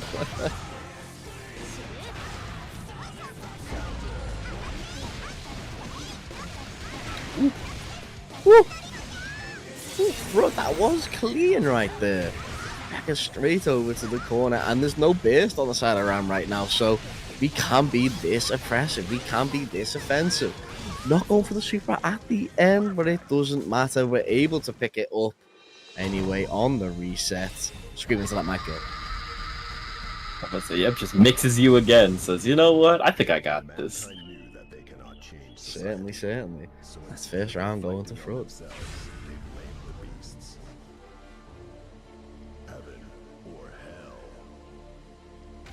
Alright, letting the intros rock again here. Getting every moment you possibly can, right? I mean, we got to be fair. I think there's some clean intros. I definitely like Rams. The fast fall down. It's really, really clean. Keeping it clean though, it needs to be your gameplay. It needs to be better this time around.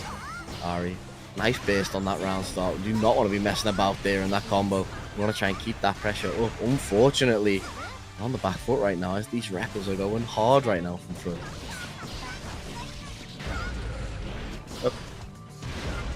And we can see that Ari is really good at controlling this neutral here, but having a little bit of problems with other confirms. But I mean, hey, you know, if you've ever played Street Fighter, right, if you got good neutral, right, combos don't matter as much sometimes if you're just that much better.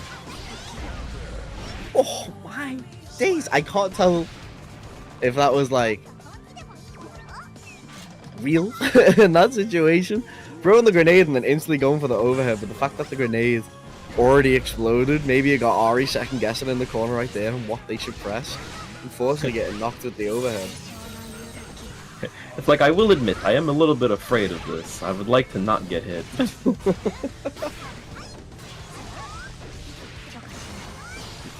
We can't be messing about with that.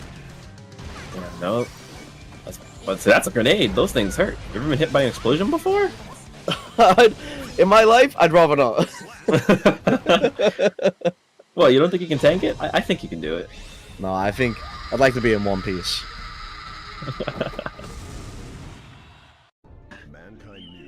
Alright, the Red taking that game too. Yeah. Fruit right now doing a fantastic job. Just really shutting down the Rams approaches, not really falling for some of the air buttons that are getting thrown out now and again. And they are just keeping the distance out of these slash range, not opening up these combo opportunities. So playing a fantastic game. Record starters as well, especially for some of the slide-ins, and really good at just keeping and catching Arya out. Once again, nice backdash on the grenade. I don't think it was meant to go in for that reflect shield though, but that spares me to gone. Oh. Fred is just stepping on the gas, just all offense all the time. Woo! Woo! Doubling it up. We do eventually get in. Get that round. Oh, doing a fantastic job. Yep, there it is.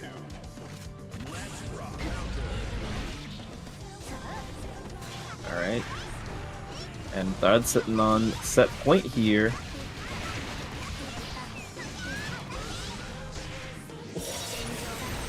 Damn, That's a lot of damage. Yep. Oh, go burst. Hold up. Both players on positive meter. We've got to make the most of it. Oh, just the IRC getting used with defensive. Harry needs to find a way to try and get some damage on the board, put onto the back foot, because he's just playing a fantastic game right now. Does eventually hit. It's just projectile right now, especially that track on ones. And oh no. Drops out a combo though. Hitting the wrong side. Trying to wild assault in, gonna get 2S.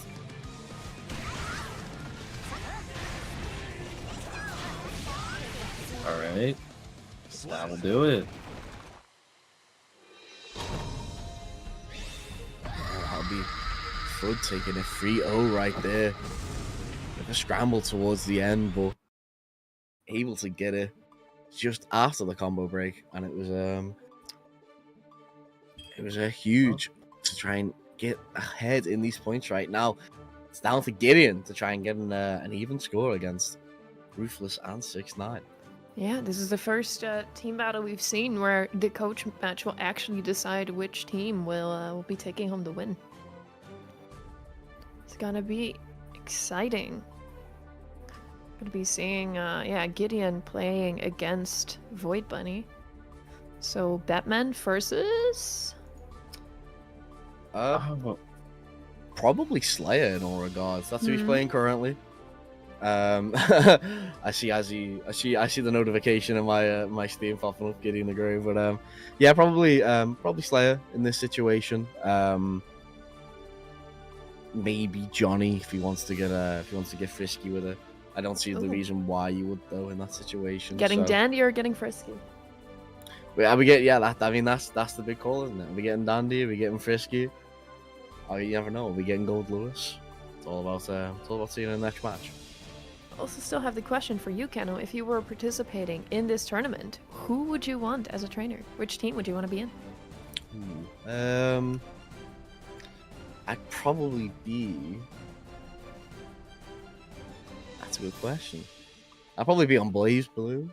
Obviously, they're still in right Rezel? now. Yeah. You know, I could learn some stuff from Rezel. You know, it's I played him a couple of times in tournaments. He's got my number currently, so you know if he can tell me what I'm doing wrong, then you know makes me a better player and you know gets me playing more. Hmm.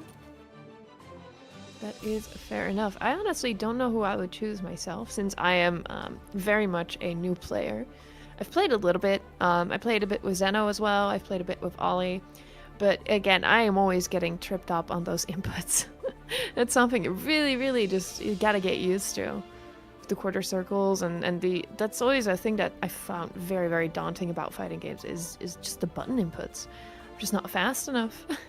I think it's for that. It's always like you got to start to like build up muscle memory in that regard. And when you do get that muscle memory, when you do get that sort of that flow in fighting games, it just works out so much better for you.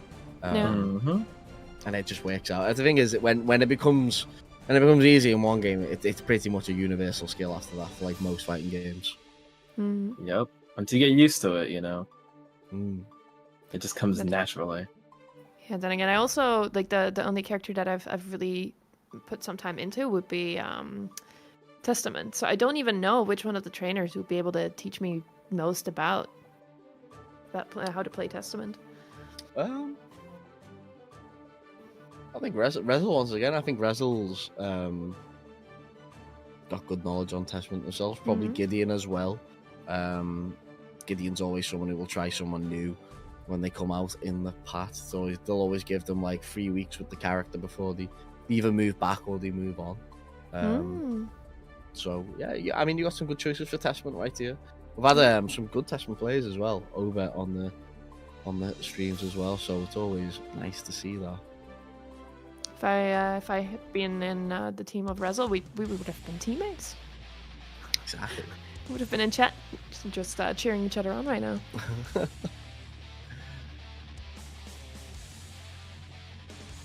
Fortunately, it's going to have to be teams cheering on their captains at this point, because it is going to have to be Gideon versus Boy Bunny right now. That two-tone color on that Slayer is godlike. The hint of blue for the shadow, that's kind of clean. Yeah. Oof. Not what you want to be starting the round with, getting hit with that charged dust and trying to go for it again. Boy Bunny getting cheeky with it. The Slayer is in motion right now. Go for that grab. Look for that dandy. You cannot get hit. That is a universe counter hit waiting to take away your life.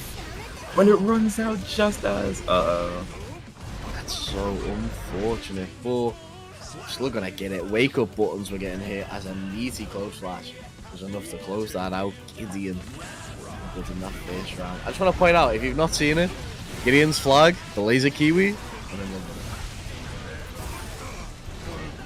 the laser kiwi.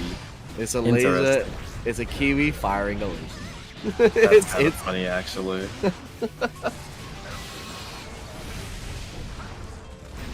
It just does it again, but it gets blocked. Alright, we've seen this before. Void Bunny's been having some good offense, but then, you know, Gideon gets a chance to start hitting some buttons and it all starts going downhill. Yeah, it's the big thing for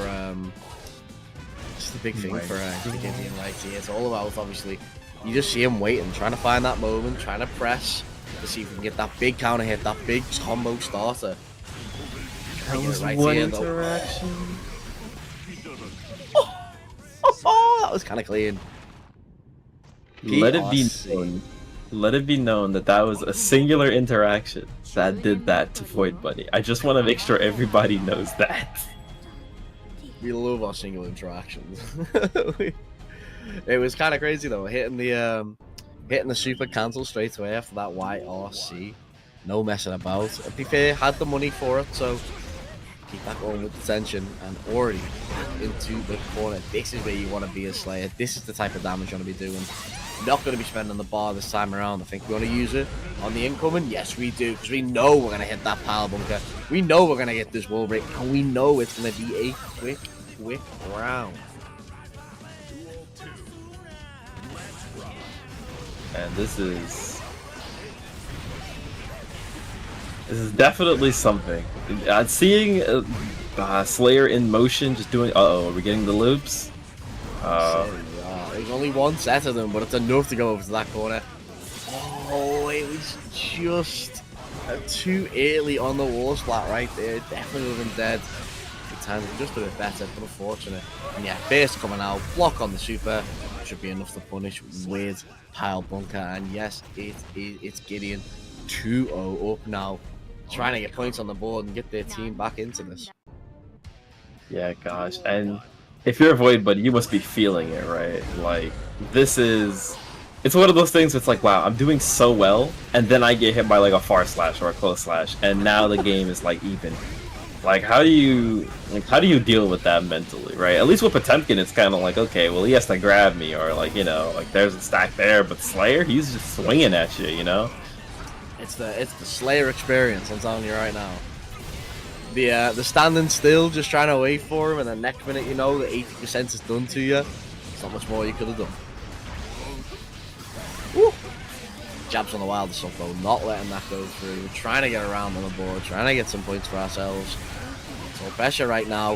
Eventually gets it with the overhead. Couldn't keep the combo going though, trying to dap up, and it's just a pile bunker to get out. It's a close slash on the meaty, and it's that next round for Gideon. They're one away, winning this set.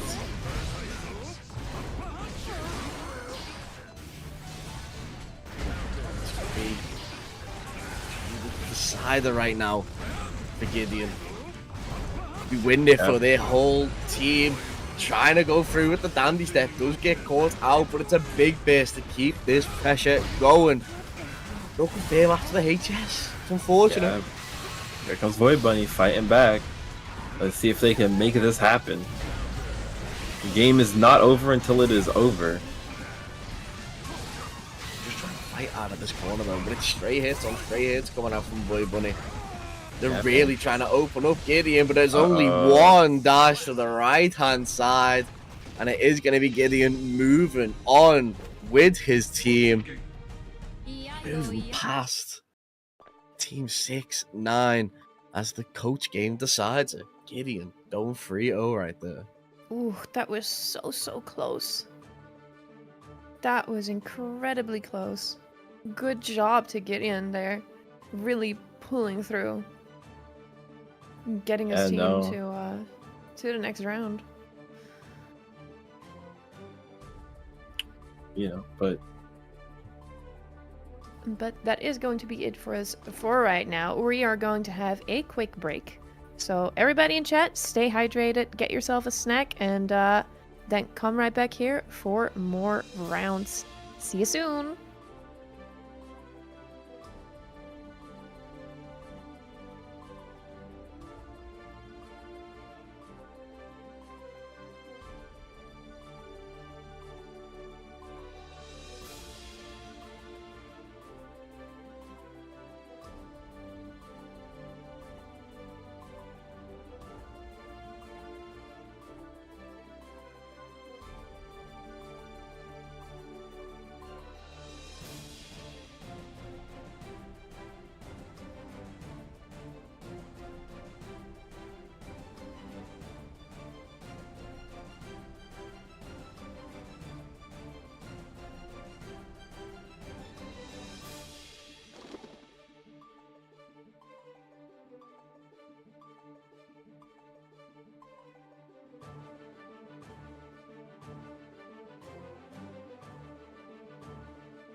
And we are back for the winner semifinals. Are we ready, everybody? I'm also now joined by Dave and Rexu. Hello, hello. How are you both doing?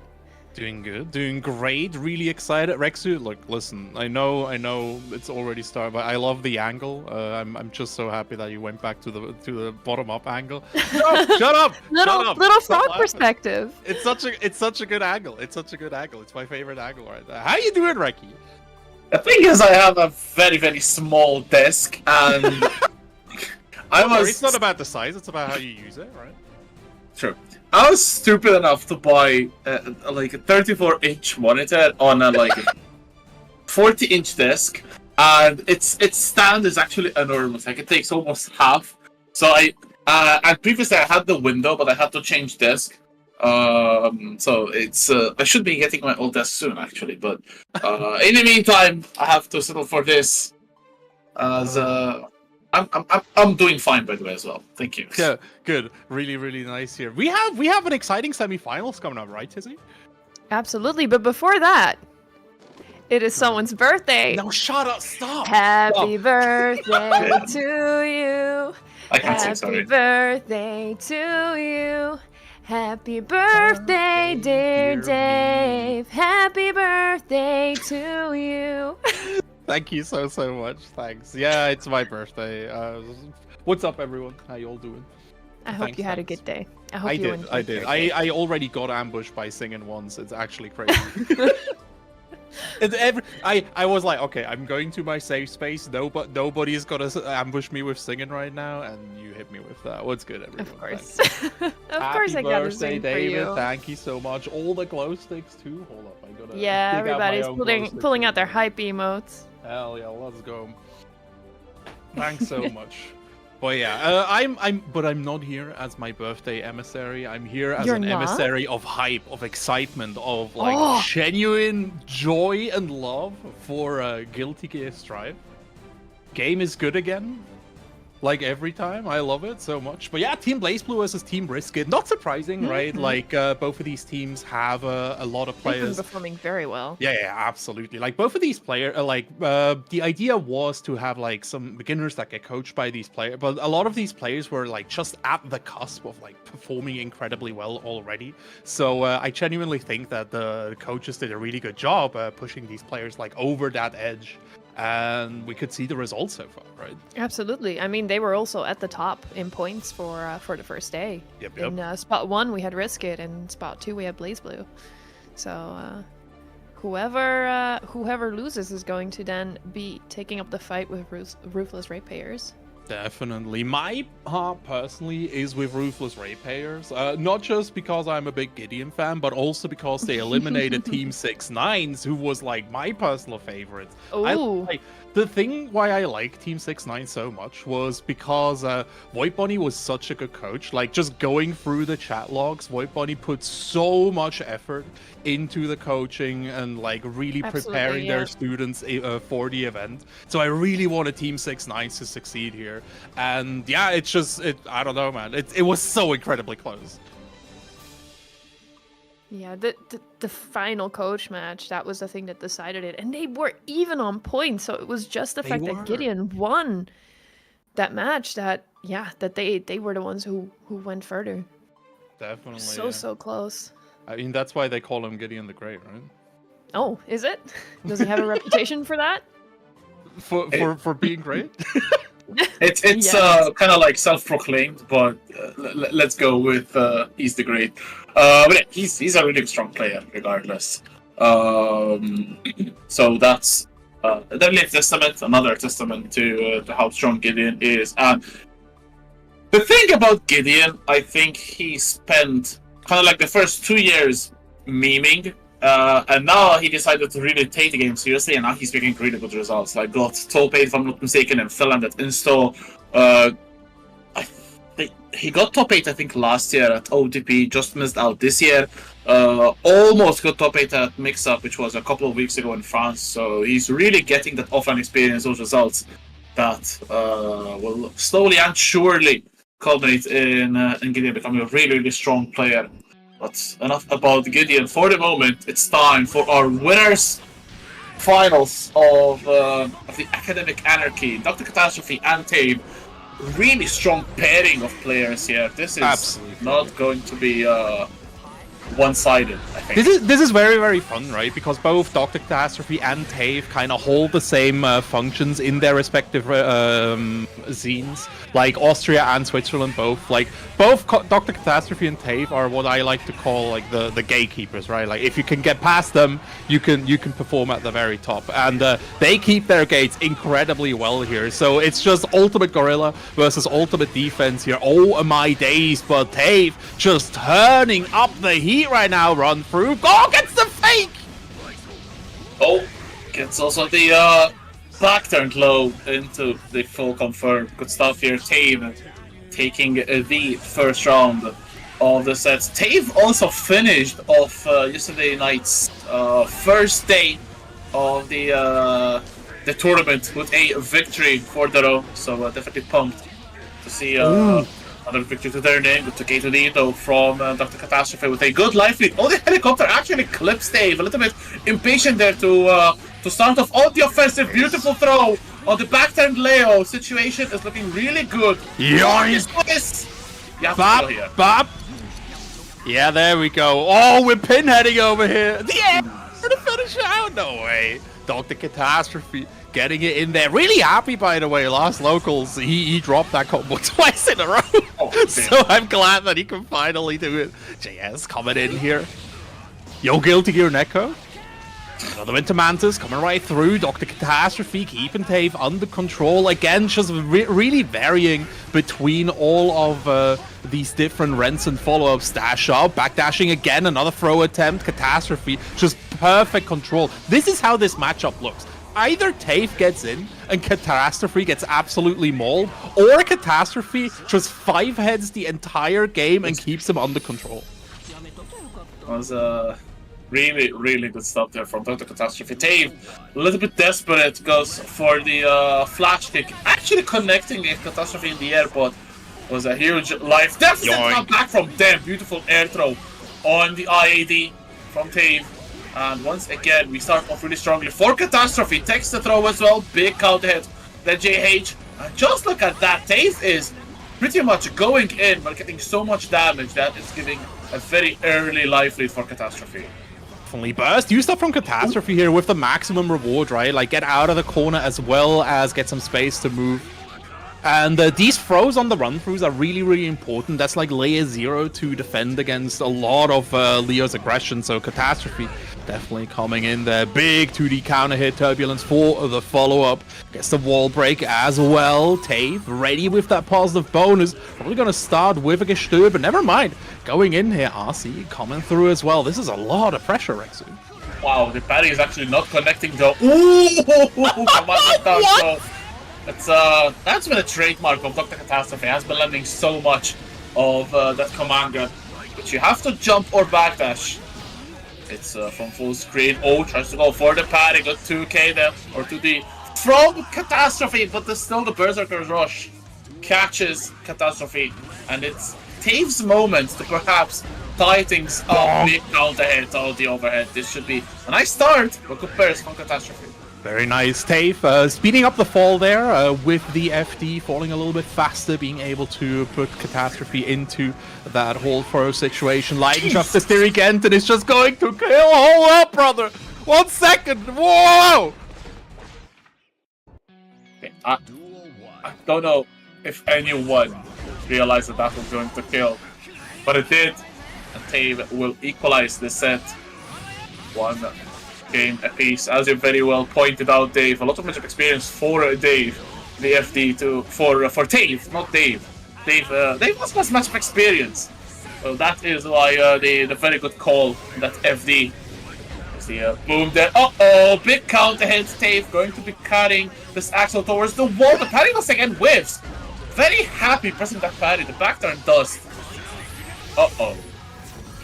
Catastrophe getting the Sickle Storm, getting out of the corner right now. Back at full screen, Cherry Bomb, Whirlwind comes through, and that Whirlwind is so insanely active now. Tave getting hit by the JK, another low comes through, 2H going wide. Catastrophe trying to get on Tave. Oh my days! The call out with the super, Tave takes another round. That was ridiculous. I'm not sure if it was a reaction to the jump slash or just actually went to send it. Really, really good stuff from Tave. It's a 6p. It's another one. This time it trades. It's more though Tave. Gets the life through that throw. Back turn shenanigans time. Gets the opening. Another run through. The block of the overhead. Tries to go for it. Does once more. Uh-oh. No, he didn't press, right? Yeah, he can just block this. Just still dashing up here. Finally. One of the shields working out. Wild Assault straight out of back turn. Oh, plus frames. No press there. Tave. Forcing out the burst. Catastrophe on that final sliver now. Yeah, just flash kick, dude. Just flash kick. Just do it. Yeah, Catastrophe wasn't going to let off the offense, so Tave a really well placed flash kick to be able to get the kill, and just like that, from one game down to one game up now, 2-1, and one more for Tave to win this very first set of the winners finals of this bracket. This is, again, like, this is very important, right? If you can get to that grand finals as easily as possible, you sit very comfortable. All you need to do is win one more set, and then the tournament is yours. But now, oh my god, the burst bait here! This is really good by Tave, by the way, because Tave has always converted off these counter hit 2Ds. So Catastrophe felt very confident bursting that, but Tave, again, just keeping the offense very cerebral, very active, thinking about it. Sickle Storm coming through here. I think Tave is in Gestöber. No! It's a flash kick! Ridiculous. Catastrophe had 2 bars, so could cancel the Sickle Storm on block, but not if you get flash kick. Beautiful usage of that Envo reversal to go through the Sickle Storm, and Tave now set point. Catastrophe though starting off quite strongly. Good Wild Assault to get in. Back turn into the parry attempts. Catastrophe is not biting. He is definitely not biting any of that. Just blocks from the side of Tave, building that meter, air to air. Goes the way of Leo, tries to go for a throw, 6p, keeps him locked down, goes for another Gestöber. I think Tave is safe right now, right? Block, jump. No, you gotta jump, brother! A little bit too antsy, perhaps. Not want to pull the trigger on the flash kick. There's the Berserker Rush. Is this going to be enough damage? There is no meter available, but Tave can break the wall, and that is going to be enough. The overhead just does enough damage combined with the wall break. That going to be game, or set rather, number 1 going to Tave, and BlazBlue immediately leading the charge with a good victory. And what's really important in the format as well, right, is that Tave was managed to get like so many rounds as well, because like Catastrophe just wasn't allowed to get any of these rounds. So BlazBlue really pulling ahead 7-3 right here. And you know, just like Leo Whitefang himself said,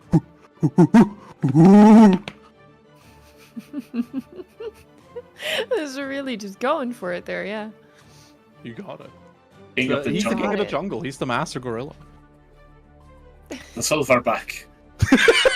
That's actually true. That's actually true. Okay, hot take. I think Leo would look so much better if he had like a few gray hairs, like a few lines of gray hair going through it. I think he would look so incredibly good. Just like me then. I should cosplay Leo. Yeah, exactly. Like you only start looking better like the more gray hair you get. I genuinely think like having some gray streaks, salt and pepper hair. Chat, if you got salt and pepper hair, hit me up. Actually. I do. You can't see it on my VTuber model, obviously, but IRL, I actually have split hair, so the top half of my hair is black, while the bottom half of my hair is like white silver. That's so cool. That is incredibly cool. I'm jealous. Silver fox. I'm not quite a silver fox, but not fully silver. We need that. We need that. But yeah, no, really good performance here. Again, Dr. Catastrophe at the start kind of looked like he showed how the game is supposed to look when he's winning. But then Tave was just like, all right, cool. You showed off your playstyle. Let's just go in. Yeah, it was in a matchup particularly like I don't want to call Leo a brawler, but basically against the Zodiac, you have to go in, and that is exactly what Tave did. They were able to secure the victory. As let's see if BlazBlue can get another one on the board as they send out Jewel against Or. So it's going to be the Kai against Testament. We did see the Kai do really good work yesterday. Let's see if they will be able to get some more Ws for their team. Gonna be a big question here. Jewel in general, like, he's also from the Swiss scene. The thing about Jewel is that he is just like the most dedicated grinder possible. So he is somebody who really relies on matchup experience. And Testament, until recently, hasn't really been too active. We don't have any active Testaments in Switzerland either, since I stopped playing. So Jewel really like needs to show that he can adapt live on the fly, get in there as much as possible. 5D gets interrupted. Oris goes straight for the spare body. I like that PRC a lot. Oh my god, he just waited, huh? Yeah, the patience from Jewel. Oh, okay. Irekla, first one whiffs. Second one connects. To be Nostrovia though from Ors, trying to win back to neutral, applying the stay state. One touch can blow up Jewel, but good defense so far from the Kai. A lot of tension available for Ors. One confirm can get the kill. Both players actually in killing range. Good confirm with the Red Roman Council, and Jewel taking round number 1, but immediately setting the pace for what I think is going to be a really good set. Oh yeah, absolutely. Again, like, both of these players relatively evenly matched, so we'll see how it goes. Jewel riding all the way through that wall here. 1/3 left, backdash coming out. Another pass beta. Jewel going straight for the funny low. Man, I think he's a bit too lost in the sauce right now. He's like gaming way too hard for the fact that it's round 2 of a set. Hey, you have to go, and you have to go. 2 bars of tension, ride the lightning, close the gap. Oh, still connect. PRC into the full confirm. Close slash is there, and Jewel taking a strong game number 1. Was quite balanced in the first round, but then the second Jewel took over. Let's see if Ors will be able to dish out as much damage as Jewel was able to, and blow things up as we have a little bit of a hiccup. Strive lobbies, Shoutouts. never change. Ben like actually never changes. Like, there's two consistent things in Guilty Gear Strive. Slash is going to win AWT, and the lobbies are going to fuck up. Those are the 2 permanents. In fact, like, you know when they say Einstein said there's 2 infinite things, there's actually 3 infinite things: human stupidity, the universe, and how much Guilty Gear Strive can crash. Exactly. Guilty connection to server fit. Strive Earth. He used to run sets with Abraham Lincoln, but because of lobbies, it didn't work out, unfortunately. Okay, lobby is back up. We managed to bring it back to life. Let's see if ORZ will be able to get some life in this set. Jewel leading already.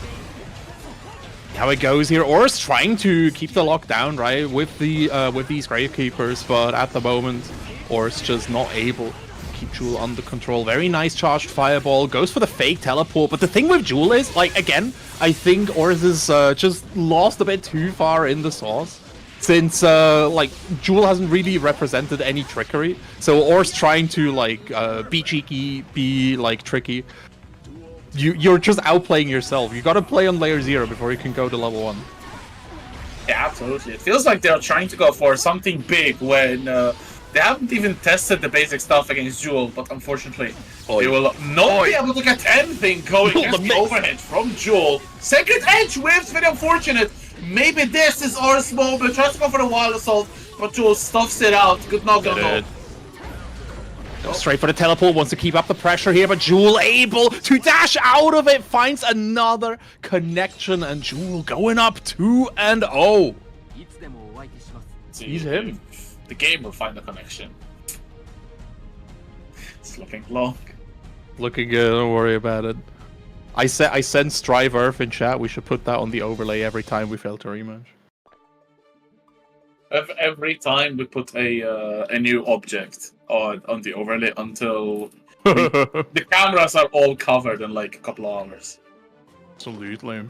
Yeah, like Chad is saying as well, fighting Kai's Testament is tough. The thing with Kai is that with the charged fireballs, he can actually contest you in like fireball neutral, right? And you can't stick out your big hitboxes as well, because Kai actually, like, Kai counterpokes really, really well. He still wants to play neutral, even though he's a Guilty Gear character. So he can kind of just negate everything that Testament is all about. And the big thing about Testament, even after the buffs, if you do not land your stain, you are not a real character. Like, you just do not get to play the game. Like, now, Testament full character, actually really good. Oh, hold up. So many Arbiter signs, Jewel. You gotta block, brother. All right, run up. Gets the hit, and now Oz needs to show those defenses. Can wake up with the big EXE beast. Doesn't quite need it though. Teleport. Better not to cash out on the super, otherwise if Jewel blocks it would be a lot of damage. Right, the lightning would be breaking the wall and pretty much putting the life bars even with FD, but Jewel still gets a throw. There's a charge stunnage. One touch should be enough. 5k though from Or, stealing back the turn! Stun Dipper through! The fireball! What the hell was that? That was so well placed from Jewel, using the shadow of the fireball to conceal themselves. That was great. I really like that as well, right? Like, by the way, big shoutouts to Ursa's defensive decision there, because Jewel was actively baiting the burst, because Ursa has been bursting in these situations a lot. And, like, you already see the results here, because now Jewel is like, alright, the first burst bait failed. Now I actually gotta, like, just start going for it, because they're not going to burst when they're going to burst, and I don't want to give up my turn, because again, once they get the turn, they get the stain, and when they get the stain, they actually turn into a good character. EXE beast, baby! Get his ass. Over here, coming right through, Oz keeping Jewel under control, but there it is again! The stun, the dipper. Wall break. Also the bonus for Jewel, and minor life lead as well. Projectile clash. Beautiful snipe with the low, and now overhead, another one as well. Or's finally on the board, winning a round and maybe making double, so they will still survive in the still set point for Jewel. Stain State is applied to block on the low though, and Or's once again trying to go back to establish the zoning, which they have done in good like, they had good stints of good zoning, but once Jewel gets in, it becomes really rough to get rid of Big Whiff on the throw. We need to be punished, and Jewel. Blast Frames, wow, challenge the 5D. A little bit too slow to capitalize with the Blast Frames though. Good match from Ors. Absolutely, Jewel expecting something else here, but there's that full screen juggle again. FD coming through, Arbiter sign on the overhead, another one. RC gets the follow-up as well. Oz about to finish this off. Jewel looking desperately for any help, but watch your toes, boy! The load coming right through, and Oz taking it 2-1. It's time for the comeback, Rex. Is indeed time for the comeback. Good 2 rounds there from Ors, still alive in the set. As Jewel has been getting a lot of knowledge checks with these Arbiter sign, I believe, the overhead and the low. Of course, if you double jump, I don't think they will track, so that might be an option, but it's still being in the air against Testament is not really advisable as well. So really needs to find something to outmaneuver the Testament, although still in the lead in the set, and a big 6p will definitely help that lead go bigger. Jewel. This is very funny, because at locals, Jewel keeps blowing people up with these 5Ds, so seeing Ors, like, not just calling them out, but also blocking them is just really nice. Bare body gets them out of there. Gravedigger going in there. The Succubus disappearing though. Oh no, so unfortunate for Ors. BRC coming through. 6p still going in. Ors gets taken to set point now. We have to survive once more. The IDJH from Jewel, but there's a knockdown from Ors. Good stuff. Trying to get some OK teleports in. Risky stuff. Especially when Jewel has been showing really good stuff in the close range. But there's a forward teleport that's not working out. 2k to D once more. Has to apply that Stain State again with the throw. A little bit too far. And Jewel tries to pick it back up. Good tech this time. I believe. Oh, the Scum Dipper coming right through. Jewel, don't need any RC for that. Oki, 5D, YRC, keeps all safe.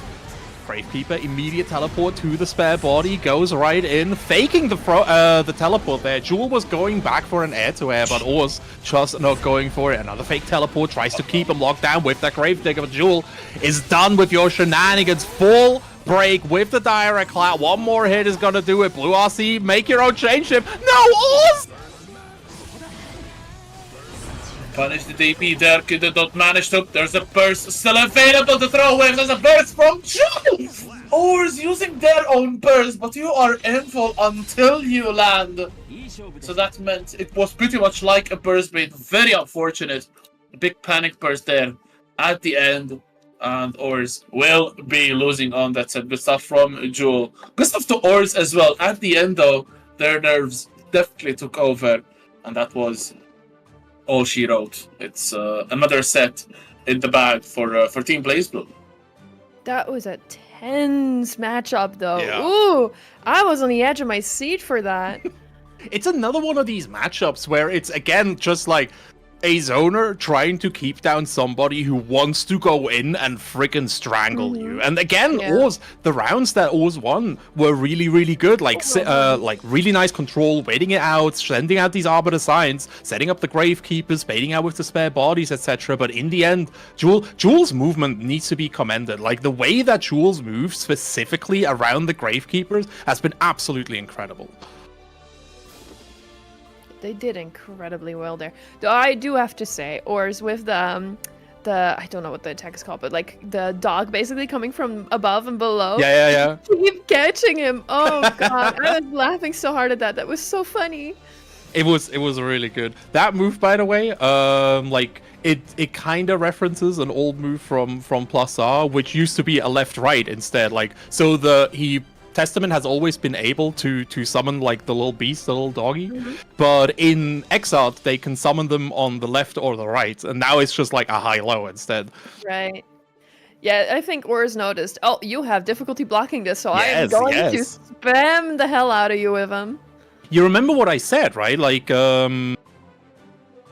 Jewel is a matchup experienced player, so again, like his fundamentals really, really good, but all the gimmicks, like he gets called out by these every single time. This is how you beat Jewel, by the way, Chad. just hit him with the gimmicks. Hated these Hit in him with Plus R. Testament's goodest boys. Absolutely, woof woof. The EXE beast too. Hated these in Plus R. The thing is, right? I love Testament. Testament good. To the woods with Same. you. I love Testament, especially the design. It's just so good. Oh my god. And I love It's Scythe. so I love beautiful. Scythe. I think it's one of the best designs in I know, this right? run. It's ridiculously good. I think everyone popped off when Testament was revealed. Everyone hated Testament, but the design was so good that no one gave a crap anymore. Let's see. Talking about good redesigns, by the way. Yep. Shout outs to Yeah. Bridget. She's definitely conquering the world. I love Bridget's new design so much. I think it's just so incredibly good. But we'll see whether she can deal with the funny Zoomer boy. Starship baited and blocked. Worthy already starting out incredibly aggressive. It's that Elkond. The RC there to maximize the damage. Of course, Bridget has 0 guts, so every hit will hurt much more than a normal character. 5D Nice. getting the opening though. There's the Roman Cancel behind it, and Jesse here looking to get a wall break. Still in the life deficit, but cutting it by half. Definitely. Let's go! See, going through here, Worthy going for the back throw. RC extension should be able to finish this off. Doesn't! 5k, RC, Jesse coming through. Doesn't quite finish the combo just yet. Roger should be able to hold down the neutral for now. There we go. Enough to set a yo-yo. And now, time for the contraption. Tries to bait out something. Oh my god, the footsies Rexu. Myself there, the bag dash from Jesse to avoid the Sin 5H, and then able to get very comfortable with punish from afar. But Worthy once again. Oh, baits out another DP. That DP is not looking out for Jesse. 2 out of 2 baits so far from Worthy, but Jesse's still looking to take over. The back throw is good though, and Worthy puts Jesse in the corner, but just does not want to stay there. Good fight back and a continuation of the combo as well. Brilliant stuff. Really, really nice, but now Worthy needs to deal with all of this. YRC is a good solution to the situation, so Worthy basically able to get out scot-free. That looked like a misinput for sure. Jesse able to capitalize too. No throwing at full screen, brother. Good movement there from Jesse. I believe that was a bait from Jesse's end to bait out the throw. That was really, really good stuff. Going up 1-0. Worthy had started the first round very strongly, but Jesse turned it around. And I wonder if Worthy will have solutions, because so far Jesse has been getting a lot of momentum again. The fake out. Goes pulverized. That's crazy. Worthy looking for an approach here. No Elkhunt at all, by the way. Oh my god! Immediate Gazelle step following up, keeping Jesse locked in. RC gets the wall stick. No stick! Oh my god, this is really bad for Worthy. Hold up. They have the life deficit. Red Woman cancel goes low. One more touch might just be enough here for Jesse. There's the throw. OTG, no! There's the wake up DP from Worthy, still alive. Builds a bar of tension as well. Gets a counter hit, forces the burst out of Jesse. Still one touch away, and the yo-yo catches Sin's legs. That's going to be another round for the Bridget. Looking so good. Rounds out 2F, forcing out the burst here. Worthy, no. Defensive measures left now. Jesse can just freely put Worthy into contraption. Actually does so. After this wall stick though. Jesse contemplating. I don't think we're doing wall resets anymore, but man, Jesse was thinking about it. For Jesse once more. Roger goes in. Keeps Worthy blocking. No. Damn, what a big count hit, and that should be enough. Wall stick into wall break. Jesse, 2 games to nothing in this ridiculous stuff from Jesse, honestly. Like, Jesse is playing incredibly well right now. Like, the neutral control is there, the mixes are there, and Worthy just, like, the more Worthy is playing, the more afraid they're starting to get, because this is what Bridget does to you. Once she starts getting these setups and just putting you through. Oh, nice 6P though, Worthy. Not out yet. Patience as well from Jesse. Worthy pretty much carrying with the dash all through the screen, but Jesse fights back and puts Sin in the other corner. Huge life here. This might just be the round. Jesse gets the wall stick and the wall break as well. Set point now for Jesse to take the set home. Really good performance so far. Big whiff on the overhead. Good punish from Jesse, but couldn't really get a lot of damage. Was a bit too far, so of course couldn't really do much. Gorgeous spacing here. Jesse just keeping outside of Worthy's threat range right now. Finds the opening. Should refill the burst here, but refills it just as the wall stick happens. One more hit is going to do it for Jesse, but Worthy staying back. There we go. Spends the RC. Wants to bait out the burst, but Jesse just delays it. Roger catching Worthy in midair through the wall and into the final game. No, never mind. Out of the game even. He's flying. He's flying. Very good performance there from Jesse. The Bridget making really good strides and working out a dominating performance rather. I think that was 6 rounds straight from Jesse. So very good stuff and very important score as well. It was looking really ugly. The score of 14-5 before this set, but now it's just 3 rounds the difference between them. So Yeah. back on track. Back on track indeed. They can still win this. Risk it for the biscuit can take more rounds and just take this win. Looking not too badly, I feel. Yeah, like being able to catch up like this and like clean sweep catch up as well. Do not give a single point back to Team BlazBlue. Really, really important. So we'll see how it goes. The thing is, right, risk it for the biscuit. Sending out their big hitters now. Next up, going to be Valizer up against Chester, and we all remember like Valizer's super aggressive Sin. Oh, yes. I wonder how Jester's going to deal with that. It's a big question, right? Because again, like Sin is one of those aggressive characters. When he starts to get going, like Patachu showed this before Sin got actually buffed at top level. Like Sin just shows up, and once he gets started, it's like, all right, can you block this? Can you block this? Can you block this? Can you approach there? Can I approach here? Hold up, I got RC, so it's time for Elkhunt. It's just a constant barrage of questions, and you need to have the answers for all of them. Yeah, I would not have the answers for them. But then again, I don't have that much experience with fighting games in general, so it's been really, really exciting and fun to just see these players play these matches of like players of all different skill levels. Maybe I'll participate next time myself. You should. You absolutely should. Fighting games are so much fun. Like talking to somebody who doesn't really compete anymore, and just like when I play with friends, they all play the fighting games. I just get my mouth punched in every single time. It's still fun. It's still really, really fun. definitely is. Who would you pick? Who if would you were pick, to actually? play? That's true. Who would I pick as a, Yeah. a character? Testament. Yeah, in Strive. Dizzy. Actually, Dizzy? Dizzy. Let's go! I might have my training arc with Dizzy when she comes out. Who's to say?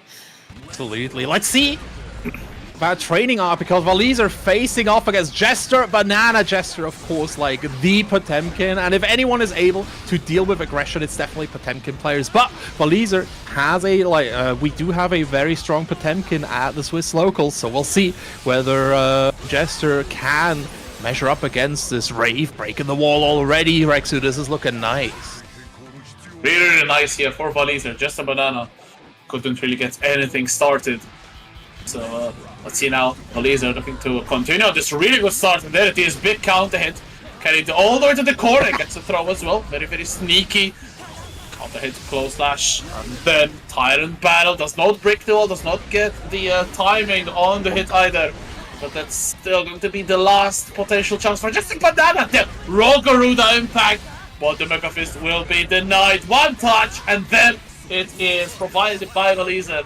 1-0 speed running this, looking to immediately get the victory for Riskit for the Biscuit, and I believe that means we are just one round the difference between the two. So now it's going to get really, really interesting. Yeah, now it's really like this game is the turning point. Whoever wins this will be able to like start taking the lead in this set here. And Valiser looking to take this absolutely convincingly. Gets the hop here, mark of an XR player, goes for the plus frames, Jester blocking it all out. RC keeps the offense going. Another step on the toes. You gotta watch out. Jester getting hit by the beak driver, and yeah, just waiting for the landing, staying patient. Don't take any risks, brother. Very calm and composed from Valiser. Just a banana getting a little bit lost, feels like, because they are trying to press buttons. They're trying to take back the offensive button fighting games. If you're minus, you cannot really restart your offensive just like that, and Potemkin doesn't really have a DP. You have to be careful. Heat tackle, that is punishable. No punish from Valiser. Still gets a throw. RC behind it, and that should be. Oh, no! He tried to go for it. He tried to go for the swaggy combo and messed it up, but Jester just not able to get the punish there. But you gotta be careful, Valiser, bro. You can't go for the swag. You gotta go for the win combos. Otherwise, you'll throw it for your team. With Potemkin's damage potential, it's kind of a big risk to go for these swag get out. But hey, we still got it. Eats into the Tyrant Battle. Damn, catches a slump as well. Fantastic stuff from Valiser, who's now one touch away. Oh, no. Just a banana though. Presses another button. That fails to be dead. Valiser set point. Are we going to see 2 6-0s from Team Riskit for the Biscuit? Wow, okay. That was absolutely cursed. Shout out to Potemkin hitboxes. Run up DP with the far heavy. You can't do that while he's Jester. Still stuck in the corner, blocking it all out. This is so incredibly hard to deal with. Jester's defense has been so incredibly good, so this is more like a point for Valiser that he is able to consistently open Jester up like that. Tyrant Barrel gonna finish it off. Another 6-0 sweep. Riskit is getting that biscuit, dude. And leading the charge is the Brisket. It's That's what true. a turnaround. That's actually true. Brisket for the brisket. It's been 12 points, just like that for the team, Yeah. and they are now leading. I mean, speaking of briskets, the score has been yo-yoing. Has been. It has been absolutely. yo-yoing. 6 So it's gonna rounds be, since the last win for Blaze Blue. I wander the empty streets.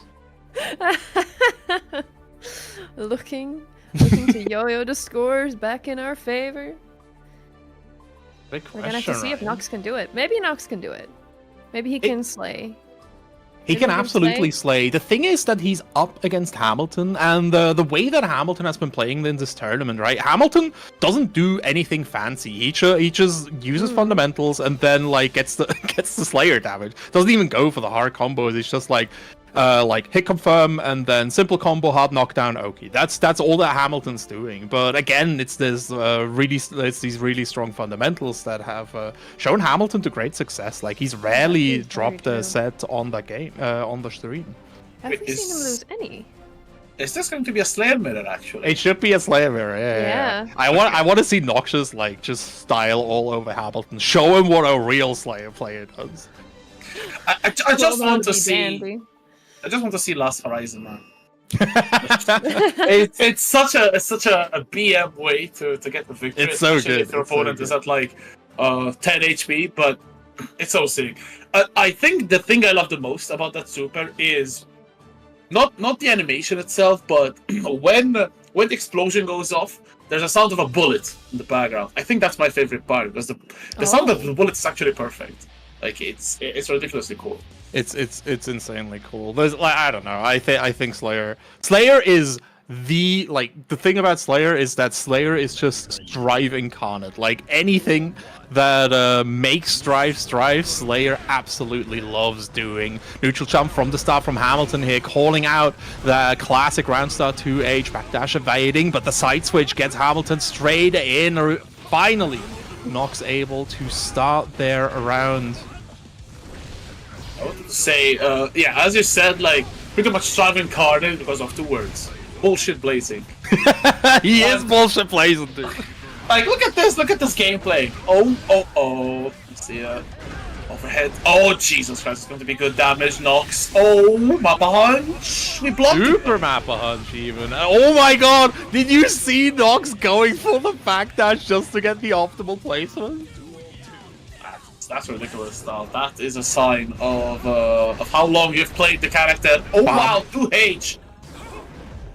This character's 2H is so big as well. I love Pile Bunker. I love Pile Bunker so much. Close slash coming right through. Overhead coming right in. Hamilton needs to deal with this pressure. You gotta watch your dome, brother! And then when you think about protecting your dome, you just get thrown. Red RC coming in here. Another throw being rejected. But oh my god, Hamilton just gets chipped to death. Yeah, that was 23 seconds of straight pressure. Hamilton couldn't get out of the corner.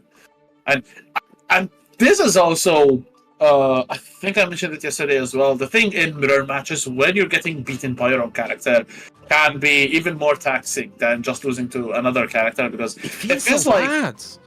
It feels really bad because like you kind of want to prove that you are the better pilot of the character, but getting beaten like this, it just adds a very sour taste to the loss. I mean, all losses are sour, to be fair. And in fact, we have switched the character. We are going to the Baiken. He's going back to his beloved. The thing is, Hamilton, he's a Baiken main. But like Baiken in current patch is in a dire state, so he went over to Slayer and tried to again just win with these fundies. But we'll see if Hamilton can maybe get us some JSs there. The 2S going wild here. Baiken from Samurai Showdown. Absolutely. I love her so much. More Tatami mats coming through. Nox. Ooh, gets his dash stop. Hold the phone. Punish there. Slight line feed now for Hamilton coming towards the corner. Oh, gun. Firework. Good PRC from Nox to keep safe. Anyone's game. Good interrupt though. Still there's the burst from Nox. Getting a trade. Putting Baiken in the corner. But good jump out with the jump slash. Hamilton with a good life lead. Has a meter available as well. Maybe a firework super.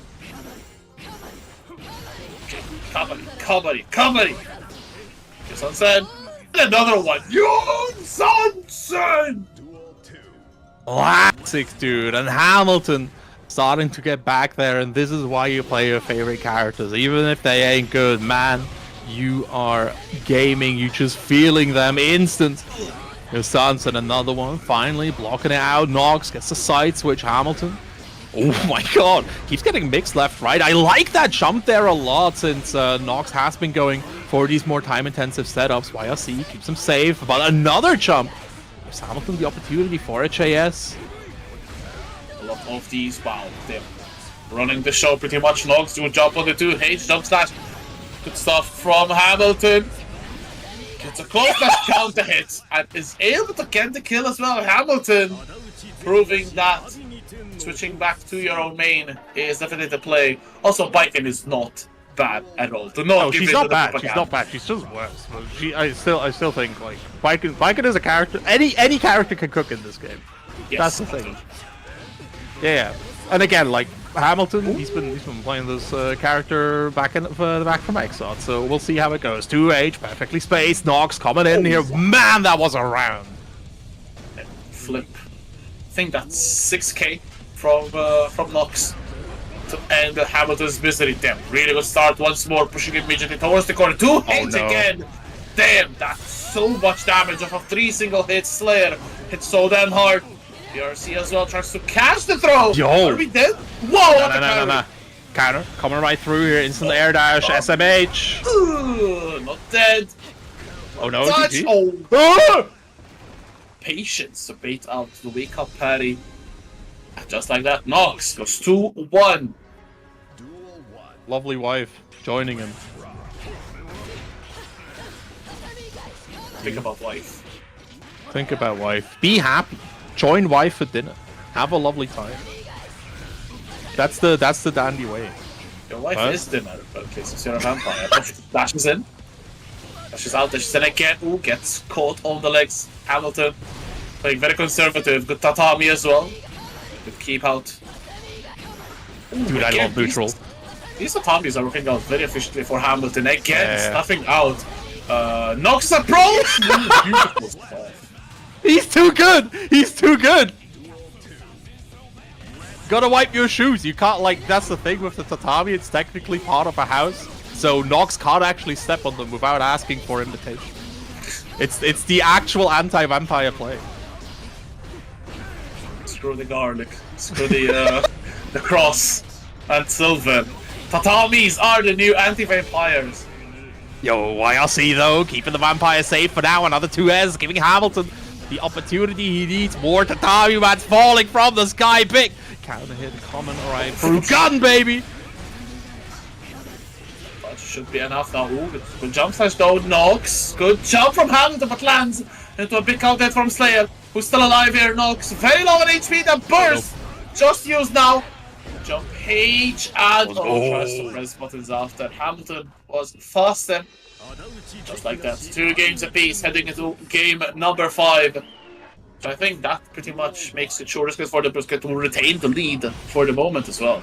Heading into the captain's set, which is going to be huge. Gonna be really, really interesting for both of these players. Let's see. Another approach, getting stopped here. Nice block on that slide. Hamilton just going back to that control style with these tatami mats and the Farkabaris.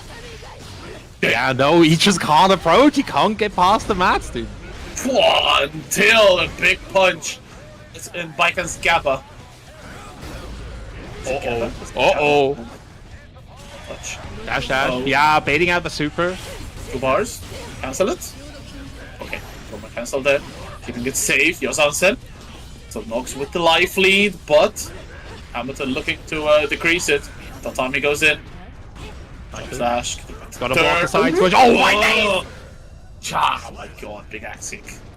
Dundee! Nox at set point right now, but Hamilton not out yet, just needs to control this vampire, but Nox forcing his way in, keeps finding these counter hits. Back to the corner you go. 2H! Coming in, wall break with the super, Mappa, Hunch. One more hit, going to do it for Nox Rexu. Oh wow! Dashes in 5D. Meaty 5D rather. Just Kiss like that, wife. Nox. Definitely deserved kiss for Slayer. Job has been done, and look at the scores: 21 for Risket for the Biscuits, 20 for Team BlazBlue, heading into the last set of the day, which means that it's going to be really, really important for the captains to play as tight as defensively sound as possible, because losing rounds might just be the difference. Will be the difference actually. Right, let's talk a little bit about Rezel versus Symbol Tissy. Oh yes, we saw a match between them yesterday, I think, right? We did. Yes. I think that was the match where near the end of it, when it was like really close, there came a little ad pop-up warning, and I don't think I've ever clicked the "Nope, not yet. Please wait 5 minutes" button faster in my life. I was like, no, we gotta keep this on air. It's Saving the stream. My big question is, right, whether Rezel is like going to lock in from game 1 or not. We saw them against Void Bunny where they actually picked Faust in game 1, Yeah, right? they So did. like playing a little bit loose, like having fun with it. But the thing is, like we're in the winners finals already. This is for all the marbles. This is really important. So I think they did that because that match would not make a difference in the points. Like they were not playing for points in that. all right. I think they were just playing for fun. They were like, I want to play around a Faust. Should have played around with Fast as well, but yeah, we'll see Sim on the Mr. Bad Guy. So Wrestle definitely gonna have as much experience as you can possibly have up against Soul. First counter hit coming out, immediate burst. I agree with this decision. Very, very fast burst from Rezel, but still Symbolist in their face. But go back throw now, back throw incident could be happening in this moment. The big bait on that DP gets a good punish. Rezel now with the life lead. Both players on 50 tension. BRC forward, Symbolist. Oh jeez, this could be really big damage. Oh wow, wake up super. Do it, RC for the full combo right afterwards, and Rezel takes it. Really With love the that one error assault code. there. To diminish the burst for Symbolist and make it a very hard decision that the hero burst was not going to be coming out. Rezel takes round 1. Yeah, very good decision here. That's something that's not talked about a lot, right? Like being able to strip away burst gauge now with this move.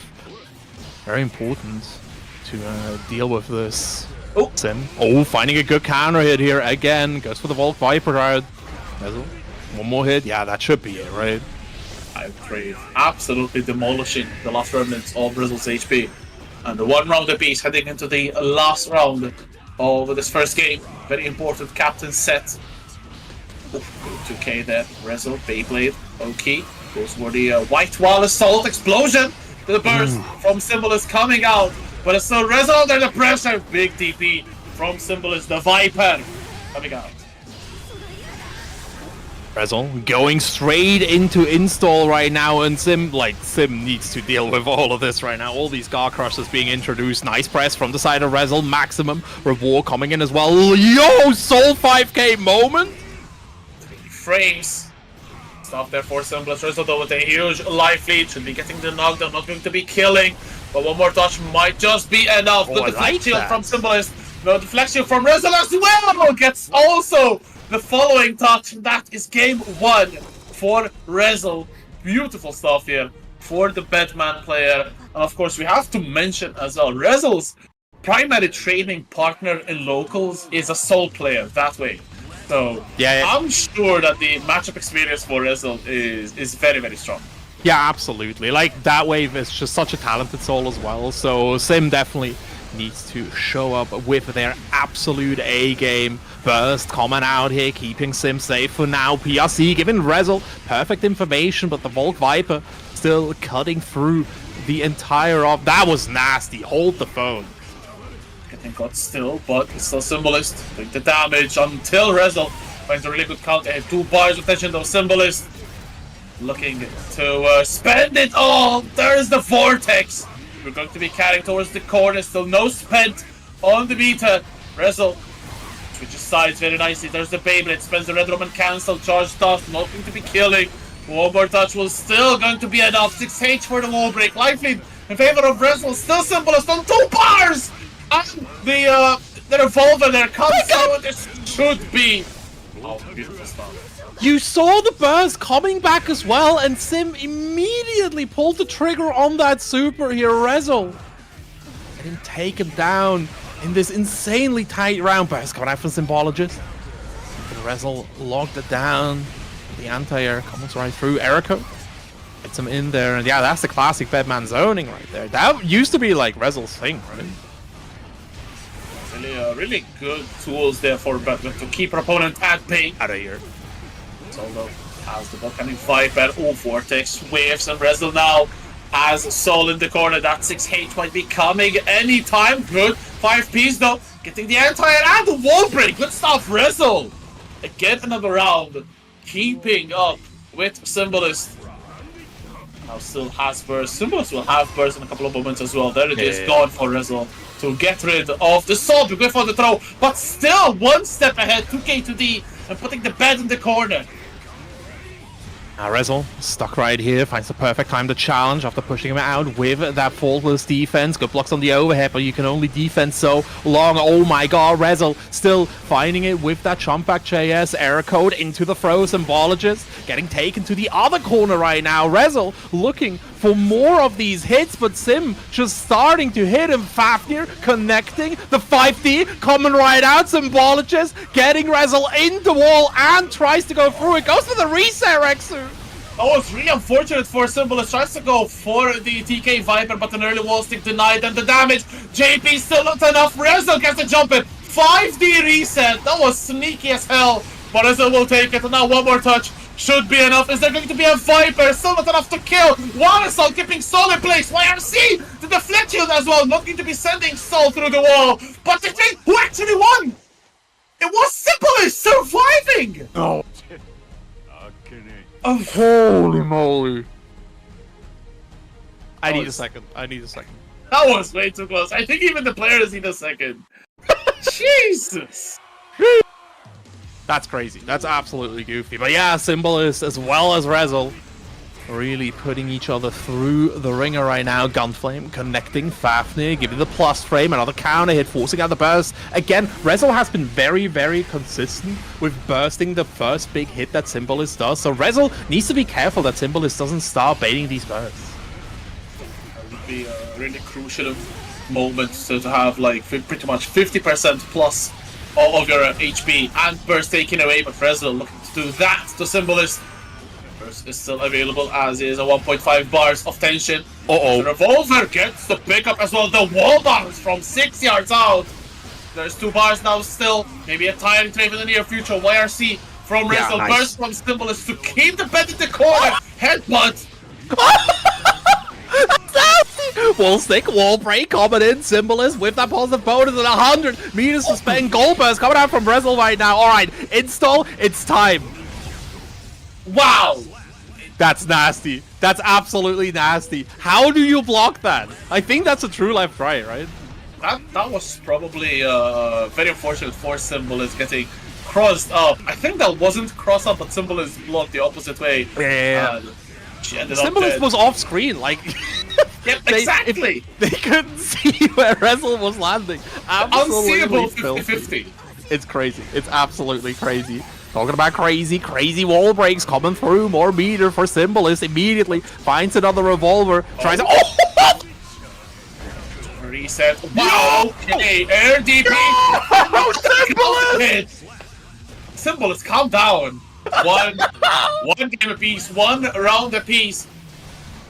Pretty much even in terms of rounds. So that means I think that Risk It for the Biscuit is 1 round ahead of BlazBlue. Or 1 round behind. Someone correct me. Big wall break though. Rezel has to take this. With JP's from Symbolist though, resetting the situation, putting Batman in the corner, gets the overhead as well. 1 bar of tension for Symbolist, 2 bars for Rezel, 1 spent on YRC. But again, resources keep on getting used. The burst from Symbolist to the anti-air. This is really big here. Rezel does not want does not want to get their burst baited, so he needs to be incredibly careful. Plus frames coming in, the throw comes through as well. Symbolist has no defensive measures except for that DP, but that DP is so hard committal now that you can't see it. So Symbolist needs to find the perfect time, and Rezel really utilizing that, finding the JS with this incredible pressure. It's 2-1 for Rezel. Team BlazBlue pulling ahead. Okay, I think currently the score is perfectly even. The score is perfectly even, that is correct. So this is a really huge round. If Rezel can win, it's going to be Curtis probably for the set. As a Symbolist now on the defense, but couldn't really make use of the deflect shield well enough. Rezel getting a really good damage, getting tanked on wake up Symbolist. That's going to be huge damage, but not enough to kill. Living with a couple of pixels and 1 bar of tension. Rezel looking to close out this round. Install is used as well. This is going to be really hard for Symbolist. Has to use that meter, but does not. So that means Rezel on set point. Rezel bringing the lasers, bringing the beams, bringing the electricity. So yeah, coming right in here. Symbolist locked down with the error code. Needs to look that up in the manual. Burst finally coming out from Symbolist. The Gunflame picks it up as well. The 5k there to continue the combo. Rezel stuck back in the corner. Man, the impact so heavy. Oh, the cross-cut from Symbolist? Hold up. The stuff there, the anti-air is good for Symbolist. Rezel though, taking back the life feed once more. Into the install immediately, looking to lock Symbolist down in the corner. Let's go for the cross-up once more this time. Symbolist blocks correctly. Install is running out though. Symbolist looking to close the gap, but a big life deficit. Couple of touches, maybe the end, but now they have 2 bars of tension. This could be huge. Deflect shield, but will not be working out. Conversion from Rezel, tries to bait on the throw, don't dice. Oh wow! Big vortex. This might be the round. This should be it with the wall bounces, right? The wall stick. Gonna come through as well. Never mind the backdash! The throw! Coming in from Rezel. RC for the extension. No burst, and Symbolist falls to the power of the bed. Not like this! That was so good from Rezel. Oh my days. Keeping calm like that and calling out the throw option from the side of Sim. Crazy plays by Rezel. That was a messed up way to end the set. I actually want to go back and see if it was actually a backdash to make the wall throw with. Okay, so I'm actually sitting deep right now. It was a backdash, Jesus Christ. It was a ridiculous. I'm sitting here with my mouth agape. That was... I think that's the best matchup we've seen this entire tournament. They were just trading rounds, trading points, trading leads. It's so good. This is Guilty Gear. This is Guilty Gear Strive at like its absolute peak. The like nail-biting excitement of just 2 sports cars ramming into each other at like maximum speed. Who's gonna cave? Who's gonna crash first? Nobody. Nobody. It's just one big explosion. It's a game of chicken, but nobody ever chickens out. No. But it's not it yet for Risk It for the Biscuit. They can still get into the finals if they are able to beat Ruthless ratepayers. So this is a double elimination bracket, so Risk It for the Biscuit not out yet, needs to get past Ruthless ratepayers. So yeah, Sim gets to take their crew back into, I like to call it the Shark Pit, because that's where all the death happens. How am I gonna feed my family now? This is rough. It's rough, Jeep. I'm sorry for your losses, buddy. Gotta do smaller investments. You should have believed in the bed. Should have believed in the bed where you go to rest. Exactly. Absolutely. The bed is part of home after all, so you should. That's true. That's true. You always bet on home. And That bed you go. rhymes with bet, so it's kind of like a no-brainer as well. Exactly. What else? Think, to bet man, on? think. It all makes sense. Oh, but that would mean that Sim would have to play against Gideon in that coach match if they make it that far. Ooh. Definitely, yeah. But before we get to witness the one and only Gideon the Great, we have to like recharge our batteries, get something to drink. You should do the same thing, too, as well, hydrate, chat. everybody. Hydrate. 5 minutes into the break. We'll be right back. See you in a bit.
And we are back for the match between Risk It for the Biscuit and Ruthless Ratepayers to see who will be making it into those finals still. Gonna be interesting for sure. We'll see how it goes here. So now, like, this is the worst part in a tournament, in my opinion, because you have to play sets back to back, right? Like, this is where it starts getting exhausting. Normally, you always you have to always look out for your energy management, and like, this is why you don't want to drop into losers bracket. You just have to spend more and more energy. You gotta really just be grinding. But yeah, at the same time, it can go both ways, I think, because you see so many times that a player in the winners finals can kind of like cool off, and they take a little bit of time to get back into that momentum. Meanwhile, the player coming up from the loser's side is actively playing, is warming up, is getting more and more kind of warmed up as the bracket goes on. So it kind of can be a double-edged sword. So it's going to be interesting to see who can get the loser's side power up in this next set. Of course, it's going to be very interesting as well, because one team is coming from a win, one team is coming from a loss. So that might also impact the mental. Plus, the team that is coming from a loss is very recent. It happened like pretty much the last game on stream. Meanwhile, the team that won has been waiting for a couple of matches as well. So, like, you're not. I don't want to say you're not motivated anymore, but you're kind of like the euphoria has passed. So you can think clearly now. It's not just happiness, but you're going back in straight. While the team that's just lost can be a little bit demotivating. So this might be a really interesting set, and it'll be very, very interesting to see who will be getting the first victory on the first battle, of course. The first duel. Yes. Duel. Duel between Hamilton and the Exiled. I'm looking forward to this. This is going to be interesting. I hope we're going to see Unleashed Hamilton just like immediately picking Baiken from the start. So we'll see. So like, it's going to be interesting. They're going to be up against he's going to be up against Exiled anyways. So Exile, like a very I say static player. He plays fast, so you're never static. You're always moving. You're always like moving with the flow. So it's gonna be interesting. The big question is as well how Team Riskit will deal with their captain swap. Symbologist moving out here, getting replaced by Void Bunny, and this can shake up a team quite hard, especially this late into a tournament. Absolutely. I hope they'll be okay. Yeah, me too. It's unfortunate, but we have found the replacements. So shout outs as well to Void Bunny. So we have two bedmans. We have two beds, two bed controllers, bed persons, I guess. Bed people. Two sleepers we cannot be sleeping on. Real. True. I mean, we've seen them battle each other before. Battle. Hey, you got it. Yo, we got it. Boy, buddy, already in chat. Show us the hammer MVP. Hammer, bro. Okay. So, which item are all of you most excited for? Like Tizzy, which item are you excited for to see from Exile this game? The hammer.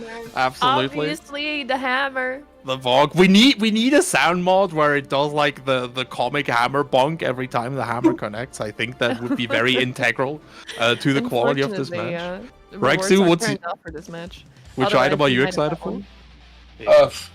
That's a tough one. I hate Minifast. Minifast? I hate Minifaust, actually. Man. I think I like the Meteors most, or the Trumpet. Really?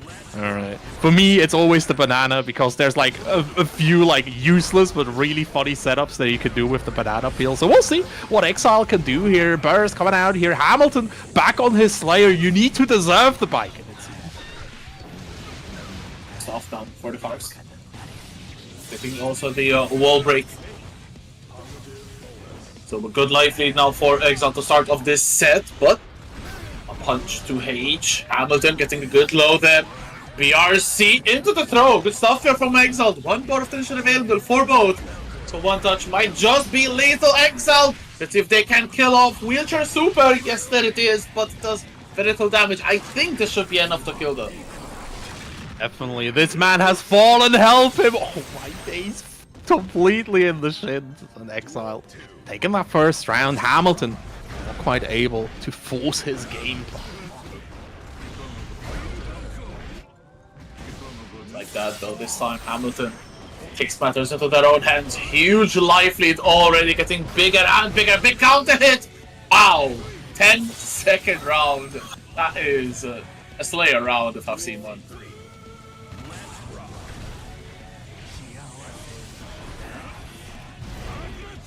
So. Yeah, that was definitely a Slayer round. The big pile bunker counter hit. Wall break coming out as well. Hamilton farming these PBs. Nice back throw. Yeah, Exile now turning the situation around. Minifaust goes in to the command grab. Jump does to set it on fire. Keep the Slayer blocking in the corner. Get another throw. Ooh, the empty jump into the low. The burst from Hamilton. 2 bars of tension. Oh. Burst coming out here. I like this burst from Exiled, right? Like, don't burst on the hit. Burst once Hamilton actually, like, spends the meter. Just siphon a little bit of tension out. Another backdash comes out. Exile needs to be patient. The does so as well. Oh my days! Gets the counter hit. Just another one. Just keep doing it. Yeah, working out. So Hamilton takes game number 1 with a lot of very good offense from the Slayer.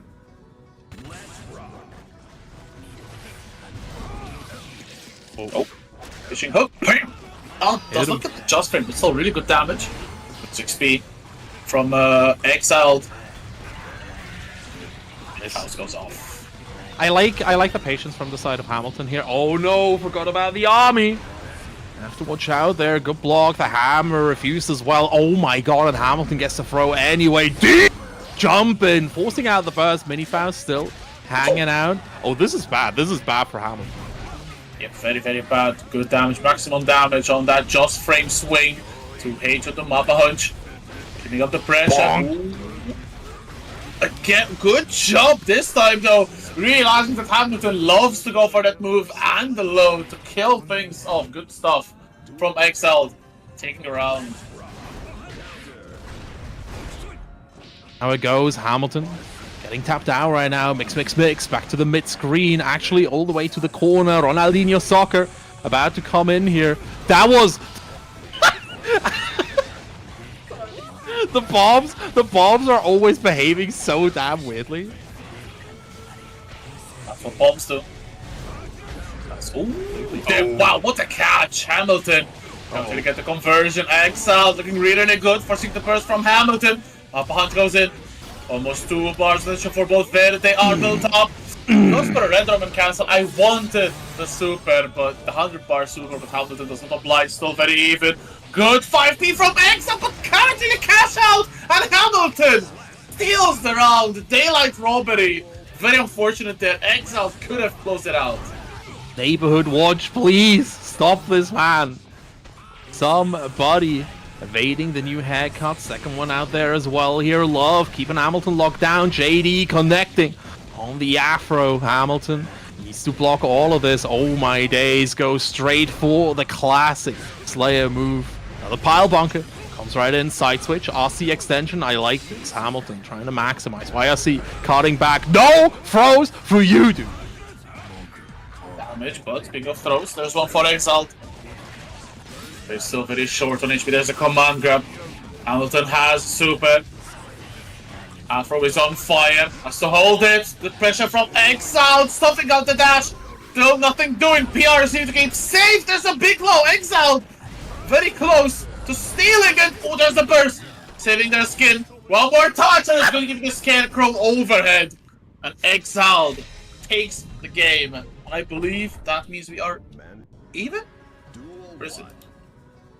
So yeah, we'll it should be 1-1. Oh, anti-air coming right in, exiled. Oi, oi, oi.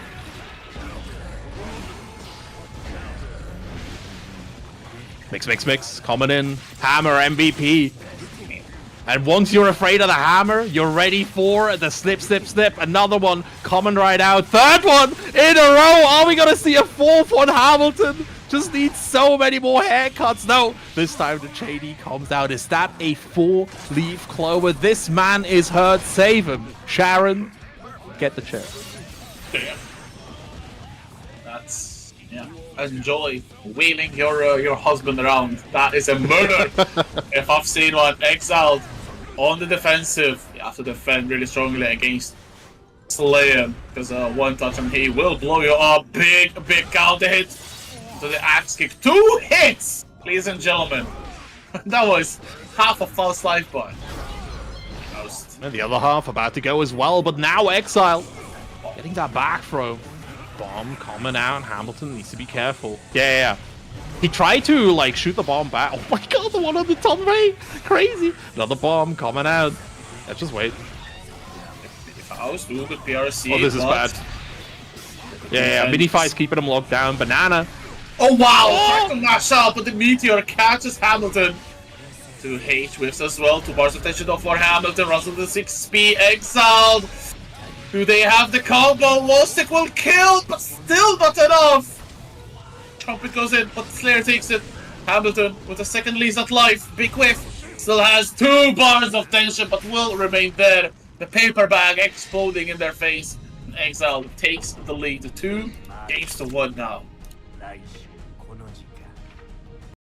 Get back to lobby, hang it out. I think Hamilton might get out the secret weapon right here. Oh no, he's just I think it was 3-0 actually. I think we messed up in scorekeeping. If I'm not mistaken, question mark? Exile topped back. Is it there? Question mark? Hello? The TOs are definitely going to figure this out at some point here. Let's talk a little bit about this because I think like Exile has been doing such a great job of containing Hamilton at the moment. Yeah, absolutely. Go on, Rexy. Take it away. They are playing really well, and after that game 1, which was a very Hamilton favorite actually, they kind of found a way to stop the onrush of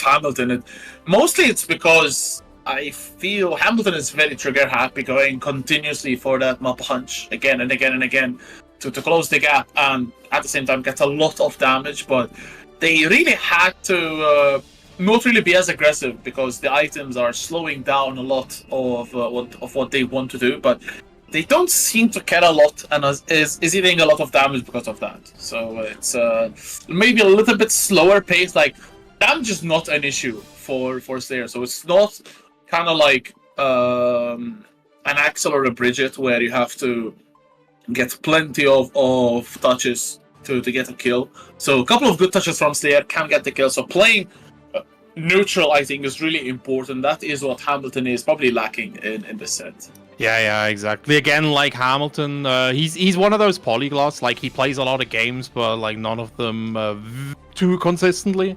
At the moment, actually a busy man with a job, like a real life jobber. Just like some other people, not just the term. But yeah, no, Hamilton dropping. At least he was able to get 2 rounds, right? Like it's not 6-0, it's 6-2. So Hamilton's still able to stem the bleeding a little bit. He did well. He held up his own. For sure. Yeah, and I think we have the confirmation on the score indeed being 2-6. And with that, we would move on to a match between Ors and Zeno. So we'll be seeing Slayer yet again.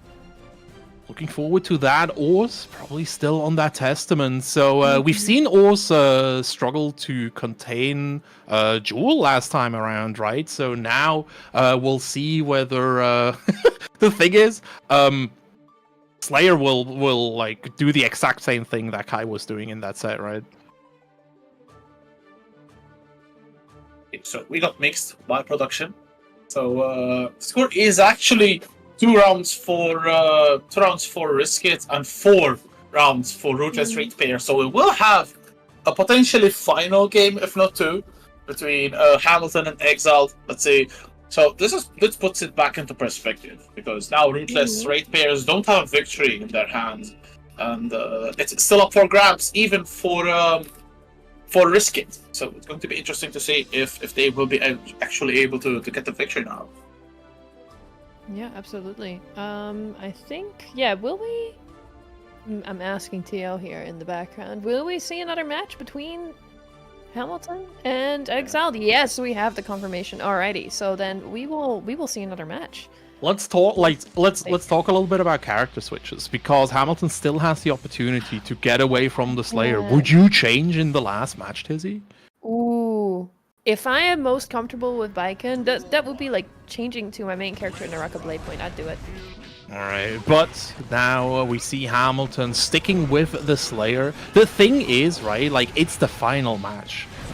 You always need a little bit more time to get locked in. I agree with sticking with Slayer, even though I like Hamilton's Baiken more. We'll see how it goes. Exiled already starting to contraption. Minifast just walking up. Oh no, wait, the opponent is over there. Nice. Never mind, not interested anymore. Yeah, Minifaust is the least reliable soldier that you could have in the arsenal. Oh, Hero Burst from Hamilton. Maybe not a good idea, especially Exiled almost on 2 bars of tension as well. To H's blood, good match as well. And Exiled takes the round. Quite a bad use of that burst. Exiled on set point as well, sitting on a full burst. So a big lack of resources for Hamilton. Interesting. Another stab comes through. The trumpet being fought over, but Exiled finding the hit. Snip coming in, JD connecting. Hamilton has really been struggling with these like syringes straight after Afro. Exiled has hit every single one of them so far. Got hits though. It is Hamilton getting the hits in. YRC though from Exiled to stop the offense. Good block on the 5D. Pilebunker coming in. 2H keeping him locked down. Another JD though coming through. Burst from Hamilton. This is do or die. Exiled finds the dive kick, and that is it. 3-1 here. Stuff from Exiled. Going back to that 2 versus 6 score. Yep. It was a premonition. It was. It was foretold. Was written.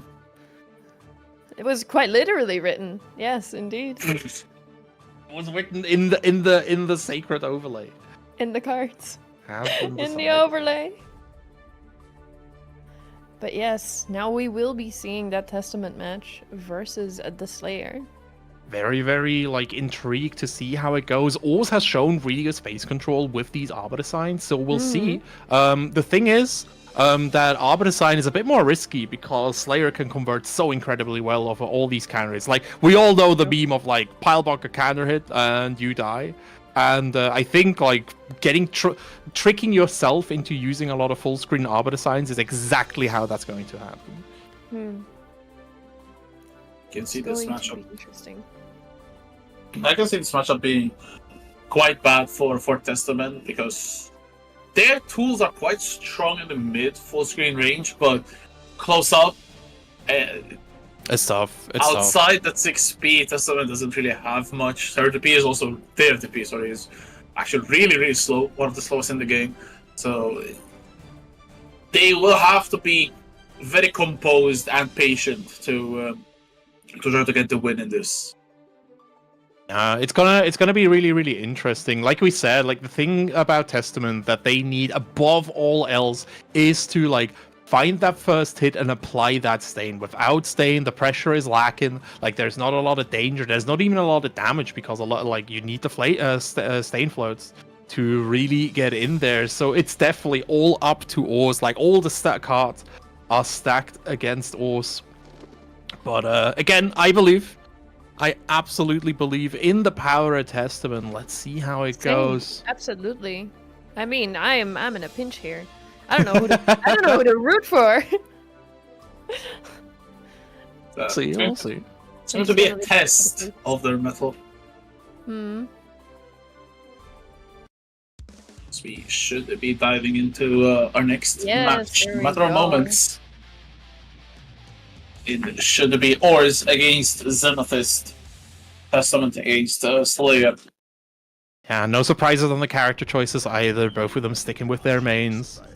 To be fair, like, I don't know, if I had a secondary character, I'd take it out right now. But on the other hand, you're playing some of the coolest characters in this game, so why even change? The Succubi are flying, the Scythe is being formed, Oz getting ready to face the Master, Mr. Dandy himself, Slayer.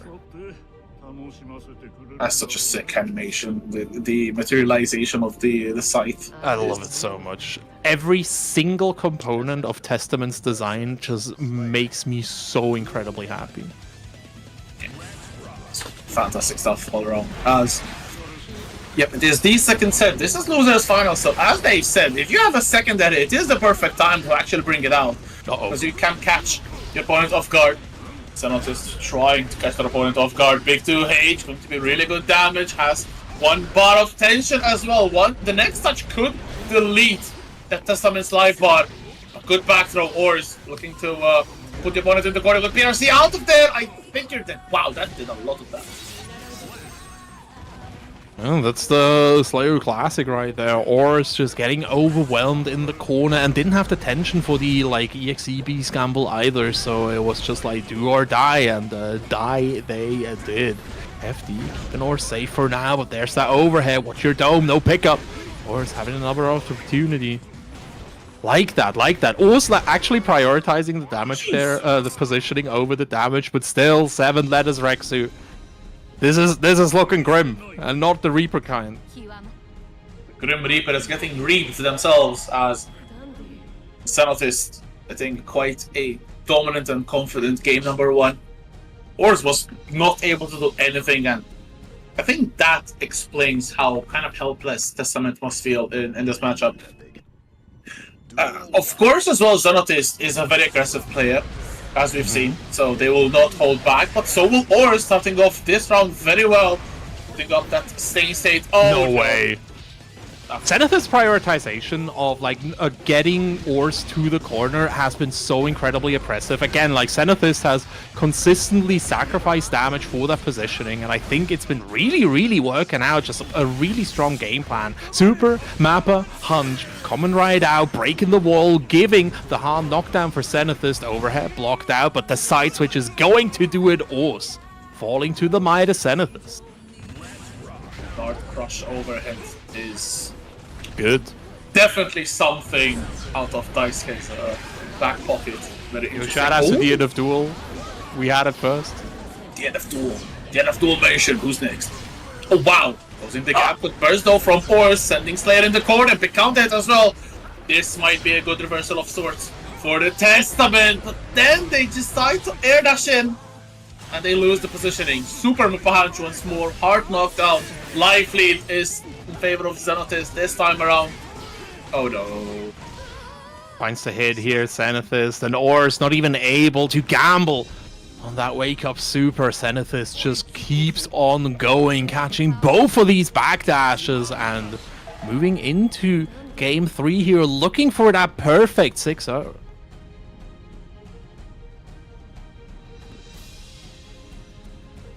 Would help. The gap from Ruthless ratepayers to get even bigger. Right now it's at 4 points, 4 rounds, just the gap.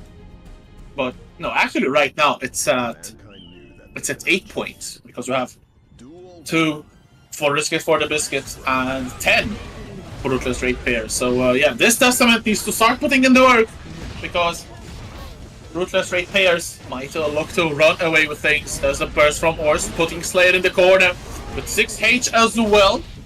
Brave Reaper cross up is good.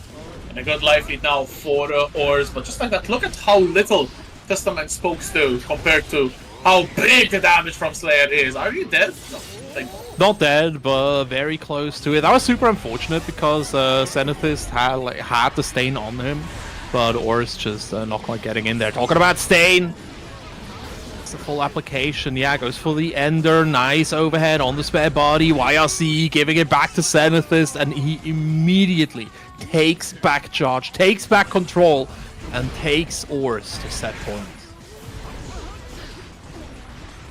Uh-oh. indeed. Zenithist has Testament in the corner. The burst almost refilled for both players, actually. Oh, super. Yep, that's going to be massive damage. Are you dead? No. It's close, though. It's close.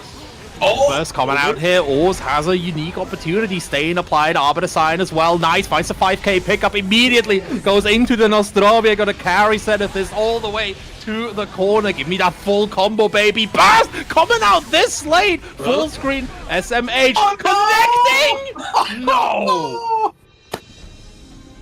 Okay, I'm 100% sure Ors was like, no way this super is gonna reach. But Oh my gosh! bad news. Zeno's That too was a good. home run.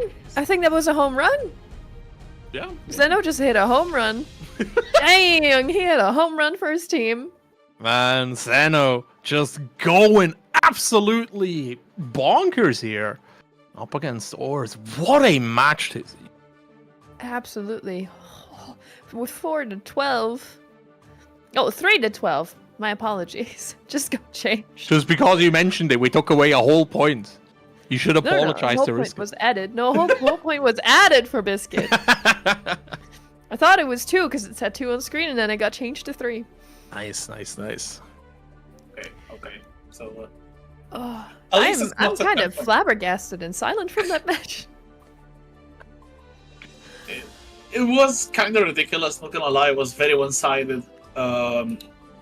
Zenithist really taking it very convincingly, and that is now 2 wins out of 2 sets for a team Ruthless Ratepayer. So now it's going to get a little bit hairy for Risk It for the Biscuit. They know they are in a situation where you cannot really drop any more games, or at least get 3 2s now, because otherwise it's going to be almost a lead that you cannot come back from. So Yeah. Next up will be Jesse against Callie. So we're gonna see Bridget again. Brisket. Risk it for the brisket. They're gonna be risking it for Jesse. Risk it for the brisket. I'm looking forward to this. Callie is still on the Elfield as well, right? Am I misremembering? Sin? Oh, that's my Or bad. Sin? Excuse me. Yeah. Basically the same character. they're sisters. So Basically the same, right? Same blood, They're same sisters. DNA.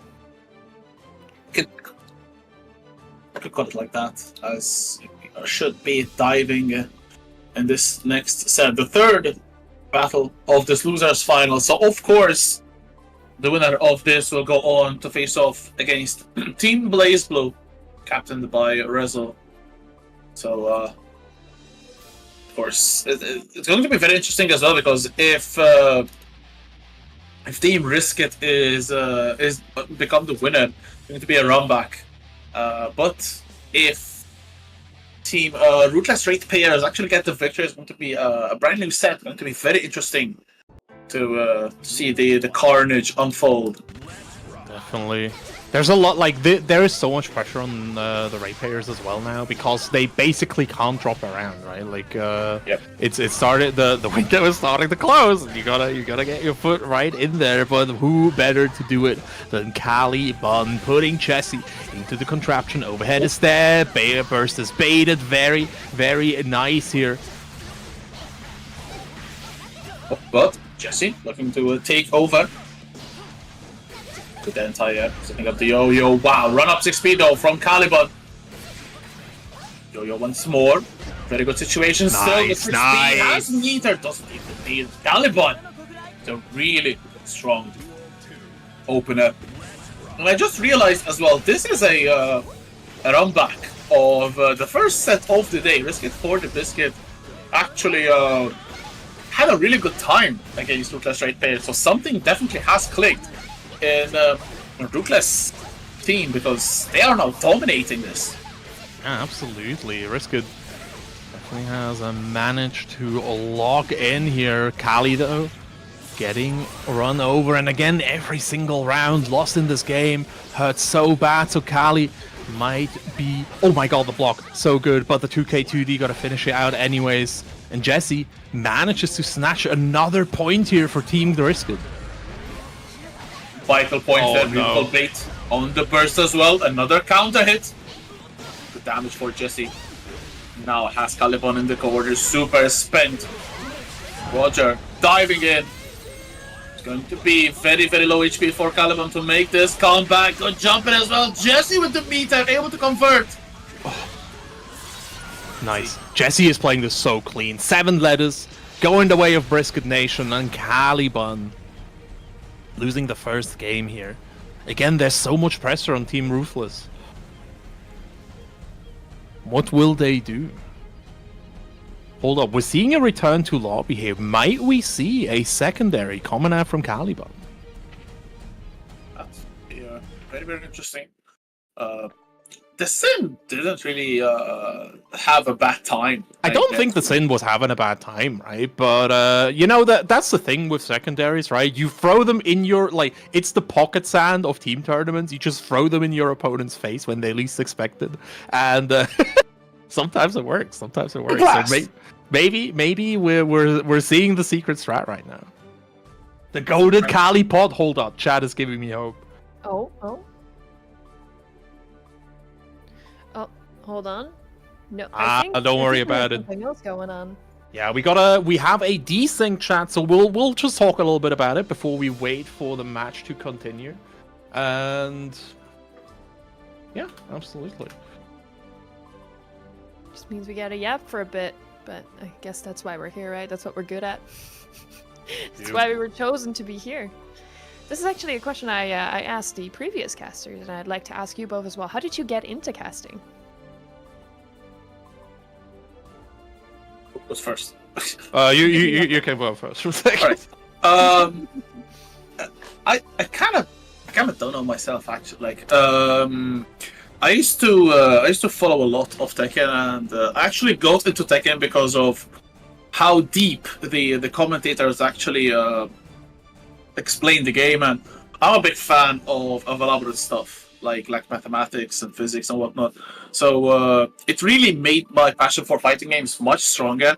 And then I actually had an opportunity, kind of like 6-7 years ago, to commentate a local tournament, and it was kind of like one gig per year basically, so it wasn't much. But then I started to really want more. I tried to join a couple of online tournaments, and from then, like, I got really regular from 3 years ago. And yeah, I'm very blessed, I think, to be a commentator in especially in Strive. So really good time. Love the community. So and great games as well. The fighting game community is just amazing all around. Fighting games are the best types of games out there. I'll just say it.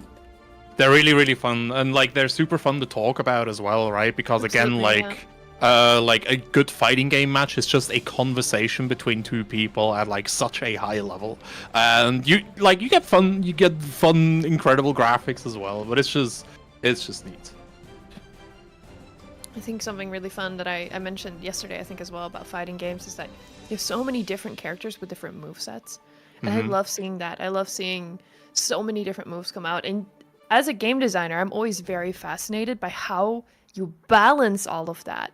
Because obviously you don't want like two characters to be clearly the ones that are the best ones, because then everybody's just going to play those. That's the thing that players do. They will always take the easy route most of the time. Not always, most of the time.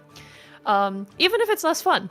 It's something very interesting But I don't see that as much in fighting games, actually. And I think it's because the designers put so much effort into making sure that things are balanced, and because they can push through multiple patches, you also, even if like a mistake is made, even if they miss something and a player finds it and just absolutely uses it, you can still tip the scales a bit with the next patch. Yeah, definitely. It's super interesting, right? Because it's like in a fighting game, it's similar to like a TCG or a MOBA where you create an ecosystem, right? Like you don't want like an optimal strategy. You want each of these characters to represent their own little thing to to do well. And yeah, we'll see. We are going into the second match here for Jesse versus Caliban, as we're spotting the replay right now. Let's see how the second match goes. So we did have a really good start for Caliban in that first game, but Jesse was able to take over. That's going to be a repeat, or will one of these players be able to run all over the other? The person is already out for Caliban. Jesse looking to start off very strongly. Wow, bait on the DP. Oh. Really good stuff. Big, huge, large wall being broken with the Muda. As Jesse gets the hard knockdown too. Yeah, air dash Oki. Kali gets hit by the high-low, and there it is. Follow up. Another round goes the way of Jesse Town. Okay, good start for Caliban. Catching Jesse's legs. The pressure. Nice. Wow, the overhead. Catching the jump from Jesse.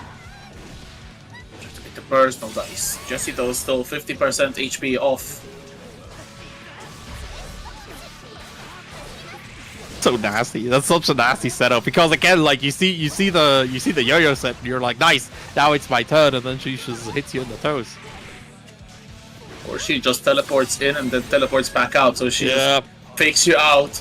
As life deficit now much less, but Caliban still finds a hit. YRC from Jesse looking to steal the turn.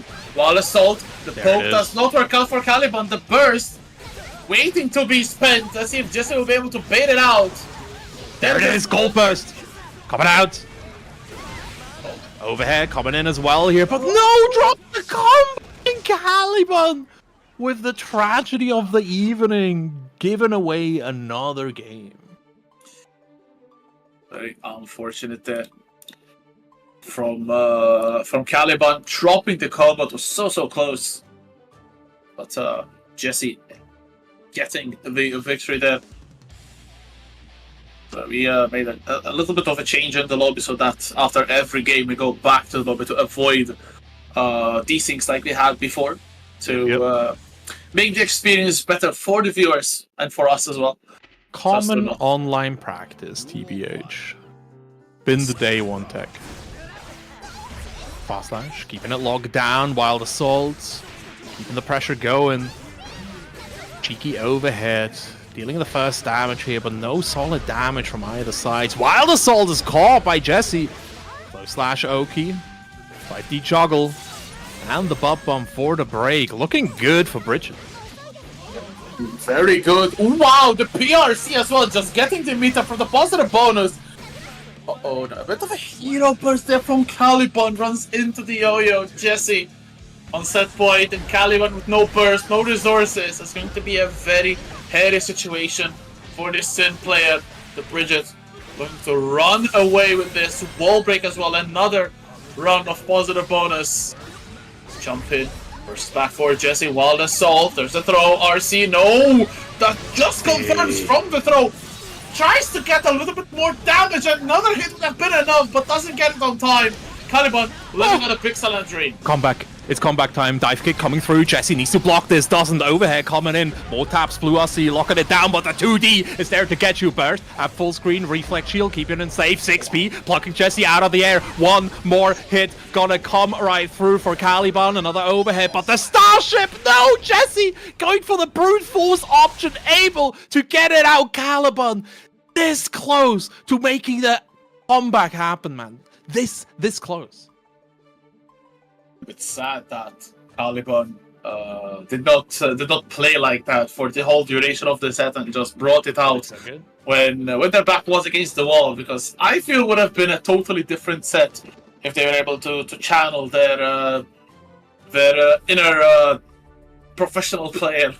And they really gave Jesse a jump scare. I'm sure at the end made it really, really awkward for the Bridget player there, but they will come out with the victory, a 3-0 victory nonetheless as well. So a very, very good effort from the Bridget, and that will help their team's chances a lot, because from a situation of, I think it was 12-2, it was 12-3, and now we are 9-13, so the gap has been reduced considerably as we head into our fourth set of this team battle, which is, I think it should be Valizer against Ari, so it's going to be Sin against Ramlethal.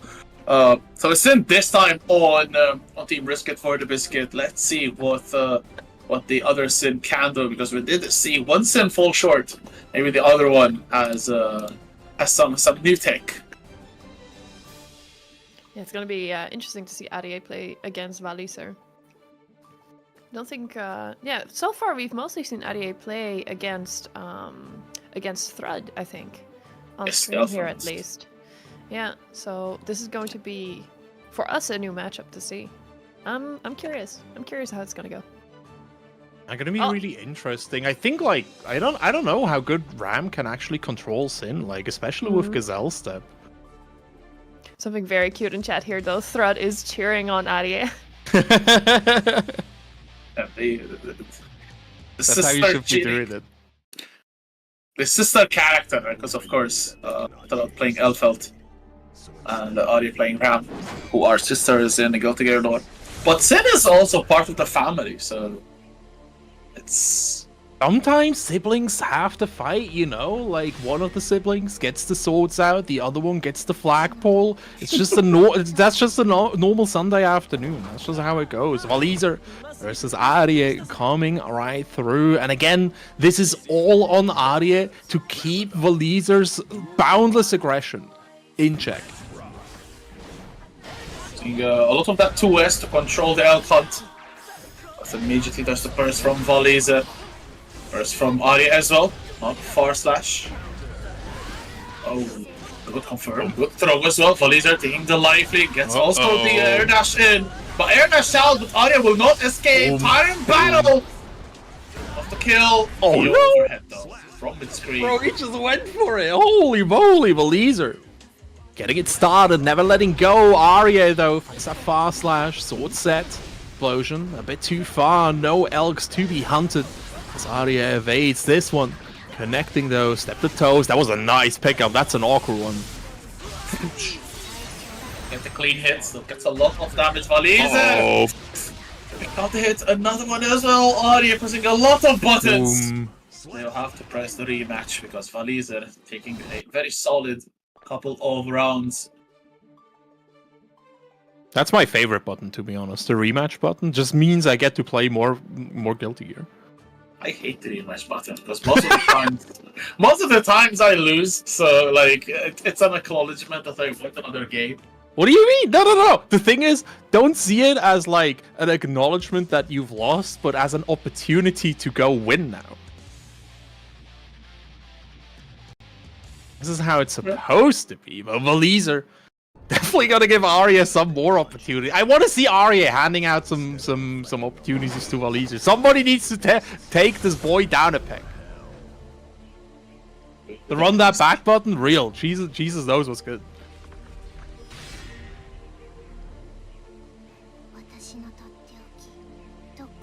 Oh, saving something. Where'd it go? Oh, Jesus. It's an 8 Ram's cake. It could be a burger. Ram loves burgers. Be a burger. Burgers are good. Burger.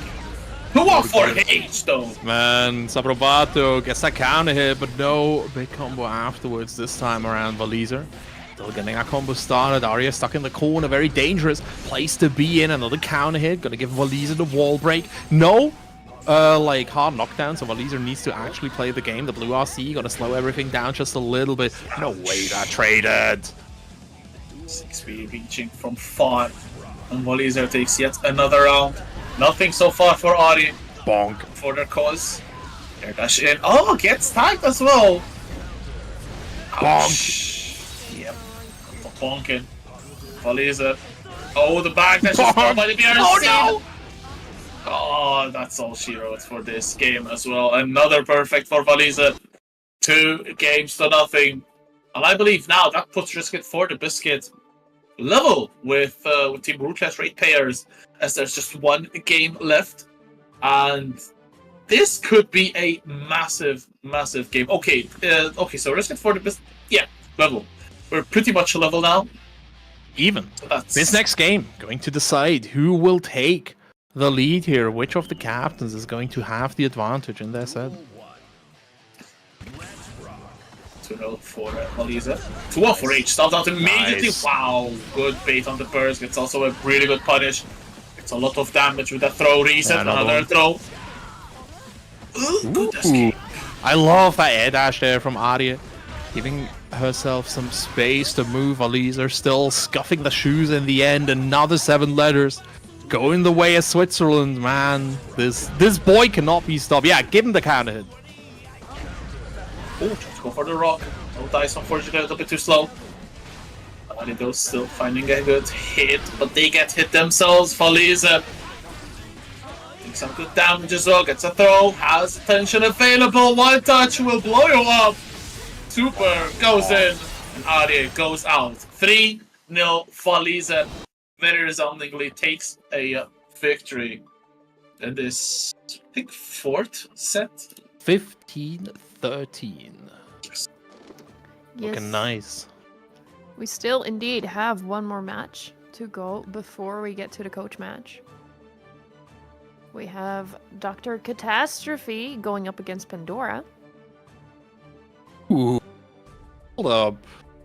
This one's going to be interesting for sure. Again, like Dr. Catastrophe, somebody who always wants to be like controlling throughout these Rensons, throughout these Winter Mantises, but Pandora might give him a little bit of trouble.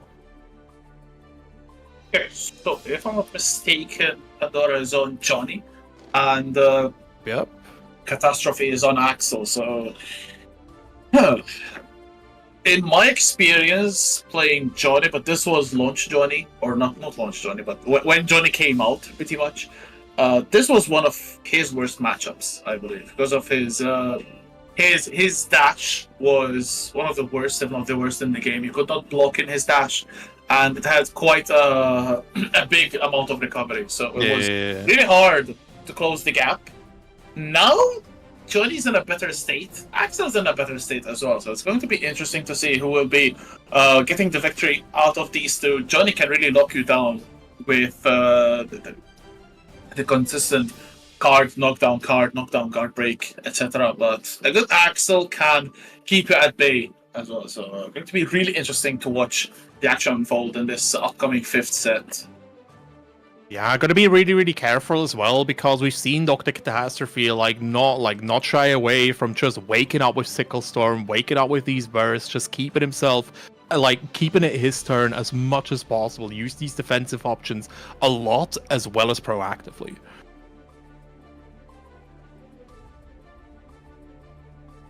Yeah, absolutely. Sorry, I was looking at the staff chat as we have some things currently being figured out by the TOs. One thing that we should probably mention at this point is, oh no, we actually did already mention it, that that we have Void Bunny joining us, right, for the coaches. It's Void Bunny, the coach for I think that's Brisket. Yeah, for Brisket, they're joining in for Brisket.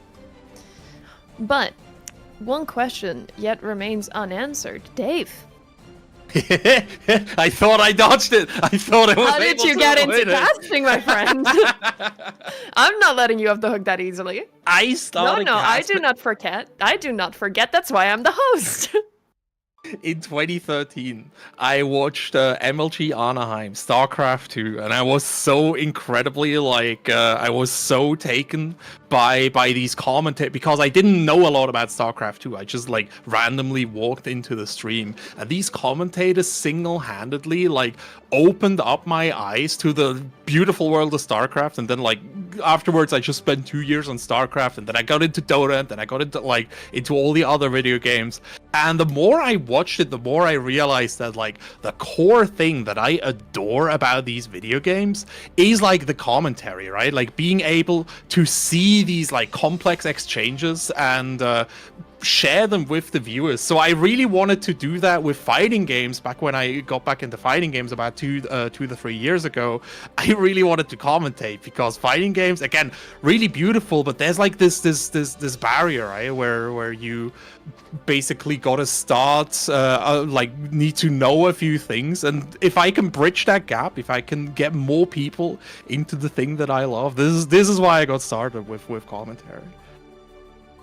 Can absolutely understand that. Yeah, I've actually done casting before as well for a different game, so I can definitely understand where you're coming from when it comes to that. Which game? Yeah. For Naraka Blade Point. Oh, okay. Oh, wait, is it because I've mentioned it before or because you've actually heard of it yourself? I actually played, I think it was in beta, it was a couple of years ago, I think. The game is, it's like a melee battle royale, right? Absolutely, yes. That's what I love about it so much. I've played other battle royales before, but my aim kind of sucks. So I loved finding a game that actually had melee fighting, and it has some resemblance to fighting games as well, with the mind games and such. Yeah, it's a really cool game. It's very enjoyable. But speaking of enjoyable, we are now into our 5th set. So this is the last set before the captains square off. So it's really important to get as many points as possible. Catastrophe immediately with that command grab, the trademark Catastrophe sigil to SB counted. Pandora with a weird burst there. Catastrophe goes spending their own as well. See how it goes. There's that first dash. Card coming right through. Another pickup from Pandora. This could be big. Dr. Catastrophe stuck against the wall right now. Spell my name. Oh no, he misspelled it!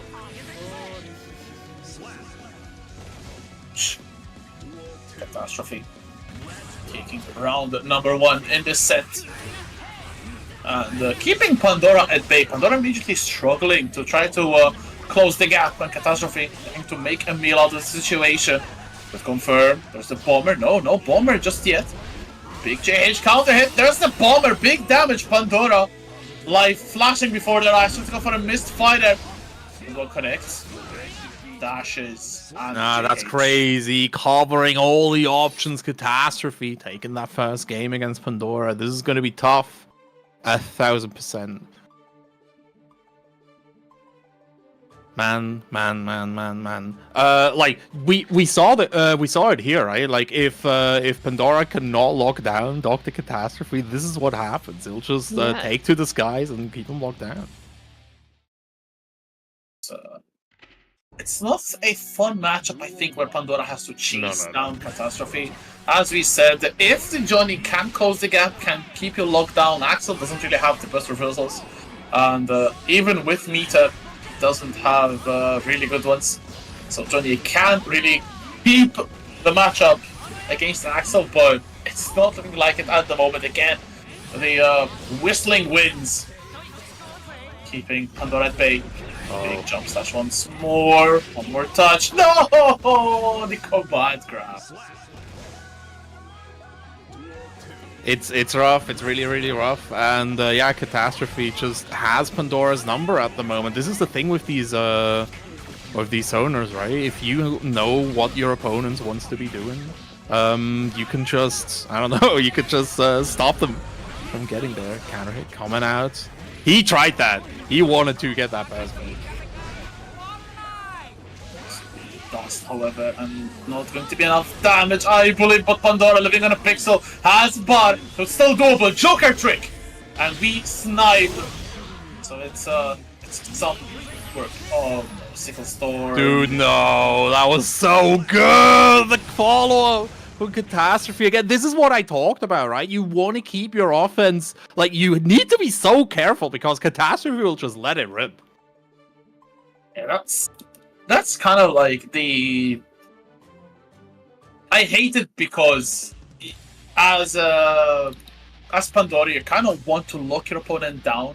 So they will not go for baits, because when you try to go for baits on DPs or whatnot, your opponent might take back the turn. So Pandora did not want to let the Axel play, but in doing that, They ran straight into their invincible reversal.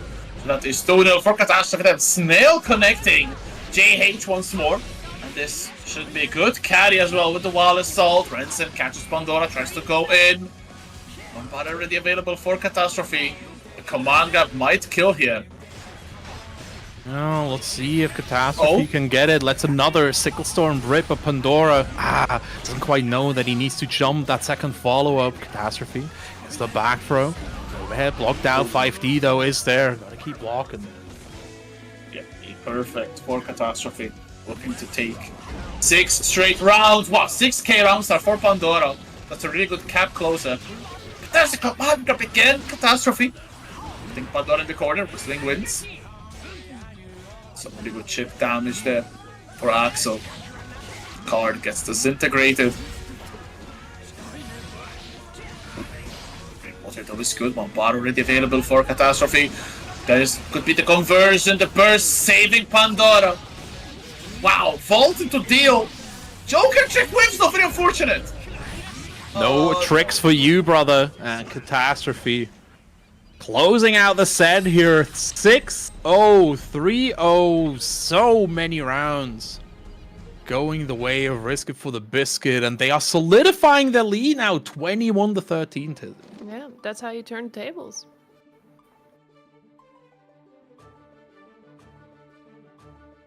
Alrighty. Definitely. And that will actually do it. There will not be a coach match. So we are heading into a short break before we go into the finals.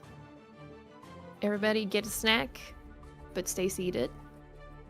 We will be back with you very, very soon.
And we are back, everybody, for the finals between Risk It for the Biscuit and BlazBlue.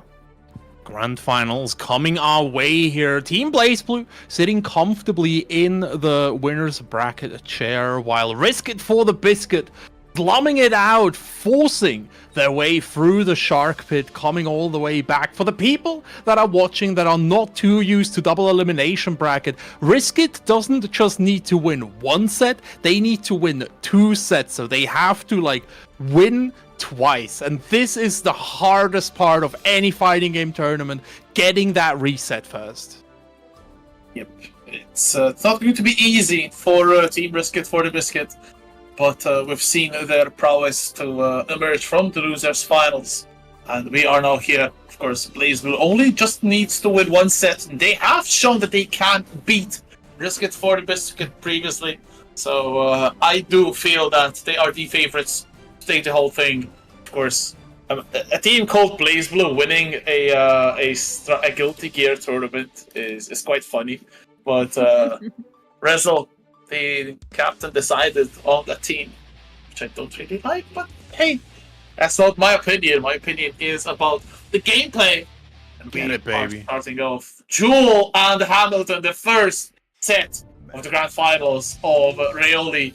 Academic Anarchy is live. So welcome back to the Swiss locals. This is the first round, Jewel versus Hamilton. Actually a very classic matchup, so we'll see how this goes. Jewel usually having the edge, but Hamilton on his new Slayer. All jokes aside here, this is going to be interesting. These two players know each other a lot, so it's going to be like a lot of mind games already at the start. And we see like Jewel, oh my god, I was about to say like Jewel normally always lets that scum dipper just rip, but he knows better than to do it against Hamilton, and then he hits it anyway. Saving Jewel, but Hamilton still going for the damage. Good wall breaker throw will kill Jewel in this situation, but Jewel looking to go for that JH, big counter hit, only to really get the conversion for the arc block. Standing, but gets the Roman cancel. Stundipper not punished. 2 bars of vision for Hamilton. Don't think that's kills though. Definitely. Hamilton sitting on a like 200 tension as well, so definitely has a bit of bars to spend. Very nice. PRC, keeping it safe, has one more opportunity. Jewel using his own PRC. The tap D, the Jewel classic, brother. Watch your dome! That was beautiful stuff from Jewel. 5D, the overhead, catching Hamilton off guard. Ooh, beautiful as well, countering the offense. Nice backdash on the throw attempt. Going to be good damage for Hamilton, taking the life lead. 1 bar of tension for both players. Burst is almost back for Hamilton. There it is. To go for some funny Rapier thrust bait, but Jewel not biting. Hamilton dealing with the pressure. Tick throw coming out here. The electrified state making this a bit more complicated because of all the additional frames. Jewel finding another throw. RC cancel. Direct clap straight into the next game. From Jewel, quite a close couple of rounds, but Jewel takes it home, and 2 rounds straight as well. Very important, of course, since the score is calculated on rounds 1, yes, and not on games or sets. So really important stuff for Jewel to get 2 rounds straight. That will dictate the pace of the whole set, I believe. Let's see if Hamilton will make some adaptations. Sticking to Slayer, we've seen the bike hand previously from Hamilton, but just to keep the Mr. Dandy on the battlefield. And we'll see how it goes at the moment. Air dash coming in here. Jewel though finding that JH. Wild Assault extending. More strikes coming right through, but Jewel just establishing the corner. DP coming out, JD routes, Hamilton keeps being locked down.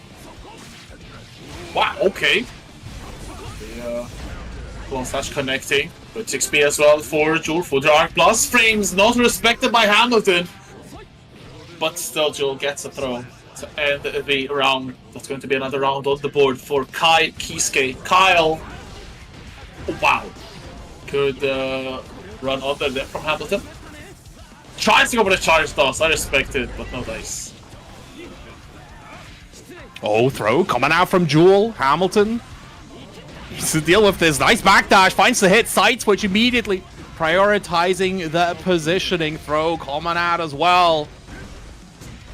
One more hit is going to do it. Yeah, just keep hitting him with these frames. Jewel getting sent through the wall. One more hit.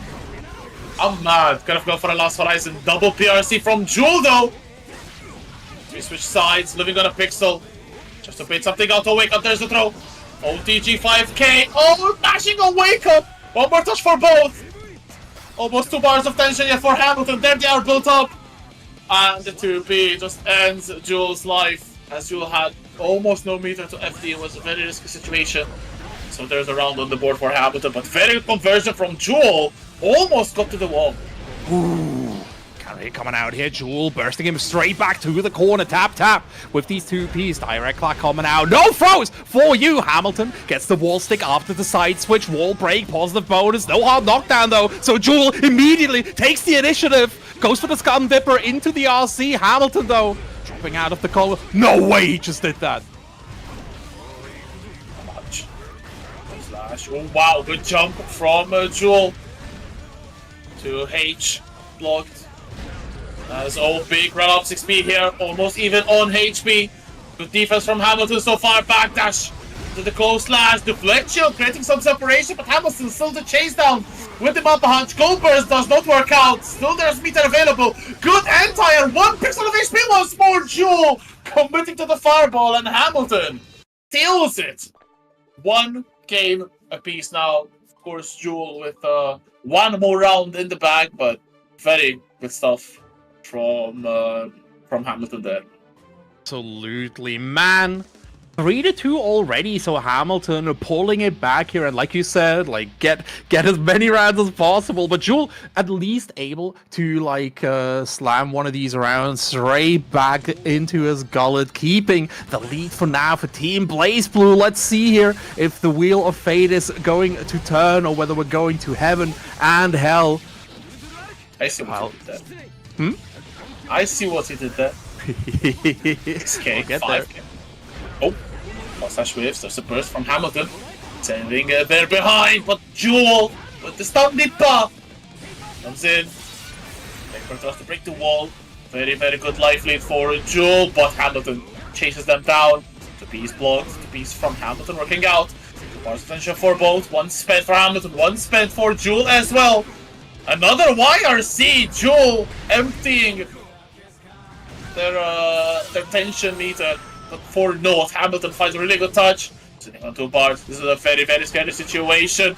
No anti-air from Hamilton. Nice. Oh, the defense is so good from the side of Hamilton. The tap D opens him up, but doesn't kill. Direct clap. YRC stealing back the turn. This is it. The throw from Hamilton. RC extension, but he doesn't quite get the combo. But the whiff punish. Actual footsies happening right before our eyes, Rexu. Footsies. Brilliant stuff from Hamilton, who's now in the lead. Very good carry though with wall assault to Jewel, forcing the burst from Hamilton. Oh, JH trades. Hamilton almost got the conversion. That would have been ridiculous. Nice blocks. Backdash coming through as well. Big counter hit. Pile bunker RC. Get that man to the corner and get him straight through it as well. Jewel sending back to next screen. Bro, another one. This is crazy. Hamilton is literally just playing footsies right now. This could be any video game. It doesn't matter. Hamilton won in all of them. Jewel getting a little bit too impatient there with these run-up 6Ps, which are being punished so well by Hamilton with these backdashes into Mappa Hunch. And Jewel is struggling a lot. Jewel needs to keep their calm, needs to play I feel not as rushed out as they are trying at the moment. It was working out previously, but Hamilton has adapted quite well to that. So Jewel now needs to do the counter adaptation and take us back to square one, where I feel Jewel needs to play a little bit slower. They'll go for the offense, but maybe not as reckless as they are being. Absolutely, backdash is caught by the edge. Man, Jewel, like, a little bit too far in his own head, I feel. Because Hamilton has not represented the blood-sucking universe or, like, any of his big throws. too much. So I like this a lot more, right? Like locking down the backdash routes with the 2S. Oh my god, Hamilton just keeps getting caught pressing. 2H. Pile bunker, would you press him? Oops. Okay, throw. A lot of meter for Hamilton. 2 bars now. That could definitely be a lot of damage, a lot of chip on that map. 100 good 2P interrupt. Escape with the air dash, and now Jewel looking to finish things off. A pixel of HP to trade. At 2K. Saving Jewel. Jewel really showing up right now. Like, both of these players giving each other their absolute all. Nice pick up with the 5P. Hamilton already establishing the corner, backing out. Does not want to get hit by these vapor thrusts, but giving Jewel a little bit too much space. No connection right there, but Jewel still out of the corner. Very important. Tap, tap. Getting in there. That was nasty. Oh, that. Whoa, hold on. Damn. Sacred Edge. Hard knockdown and shock state. Hamilton in a lot of trouble. Wow, but the frame kill doesn't work out for Jewel. Trying to go for a meaty 5B. Burst for Hamilton. Attention available. Right, the lightning is going to be the round. No, negative damage. No wall break. On the super. 6P works out this time around. Jewel turns it back in their favor. 2 games apiece, but 1 more round for the Kai player. So if they at least win 1 single round, they'll have done their homework. At least they will not Absolutely. have their team in the loss, because at least winning a round guarantees a 6-6 score, which is good enough.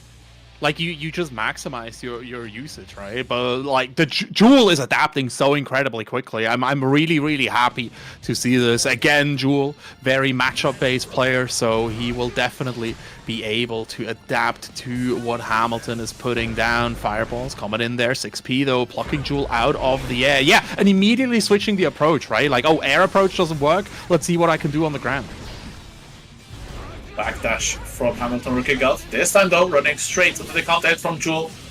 Super. Yes, we're breaking the wall with the Sacred Edge. Hard knockdown and shock state applied. Knockdown there. 5D is blocked once more though. Really good defense from Hamilton. Call out. Hit. You dead? You should be dead. And in fact, Jewel does not disappoint. Set point for Jewel. Slide coming right through, direct clag gets us that electrified stay, clash, and Jewel just keeps going for the trusty tap tap. Again, keep him under control, right? Like, don't let Hamilton do anything too much. Hamilton actually starting to steal the Jewel tech, but Jewel immediately going back to good old Gum Dipper. Tries to go for the throw here, no Kai Classic. Electrified state, staying on that Vampire.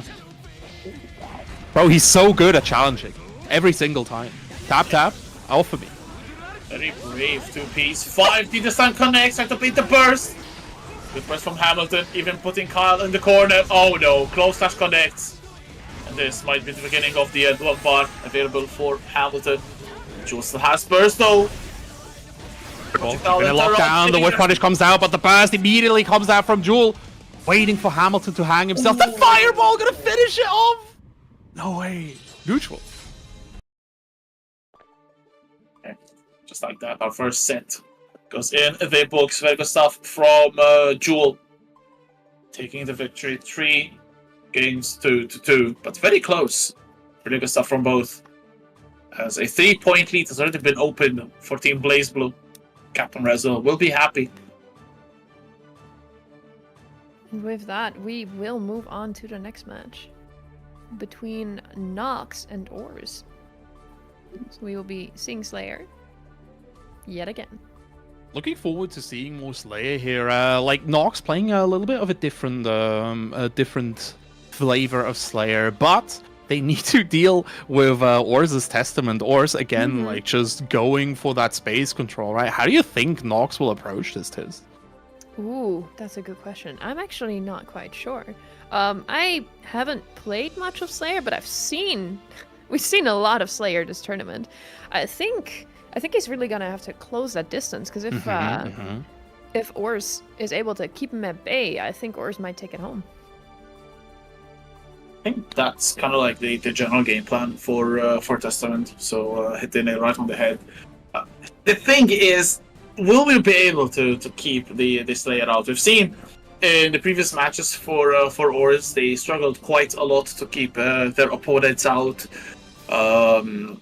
Let's see if they will be able to. In their last set of Ors, we saw actually a really good conversion, which we hadn't seen before. So maybe they are slowly growing into the game. Let's see if they will be able to deliver the death sentence onto Slayer, or if Testament will be reaped themselves. It's Nox against Ors, and already it's already becoming a very important set because of the point difference, 33 points in between both of these teams. We are in grand finals, so Every Nox- point counts. Yes, absolutely.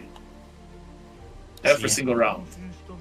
Definitely. No need to worry. I've gotten good at holding back. I think Slayer wouldn't need to hold back against Testament, right? Like, just power level wise, I think Testament is on the level with the Vampires, if I'm not mistaken. I mean, regardless, you don't hold back in fighting games. Oh yeah, absolutely, for sure. But like the characters do hold back for sure. The side switch comes out, burst, freeing Ors from this jail, but the Arbiter sign just gets dashed through. I like this chicken block here from the side of Ors. No way, that's stuck! Oh my days! I'm still able to get the wall break as well, Nox. Wow, the throw was very unfortunate. Ors getting rattled, and Nox taking round at number 1 quite confidently.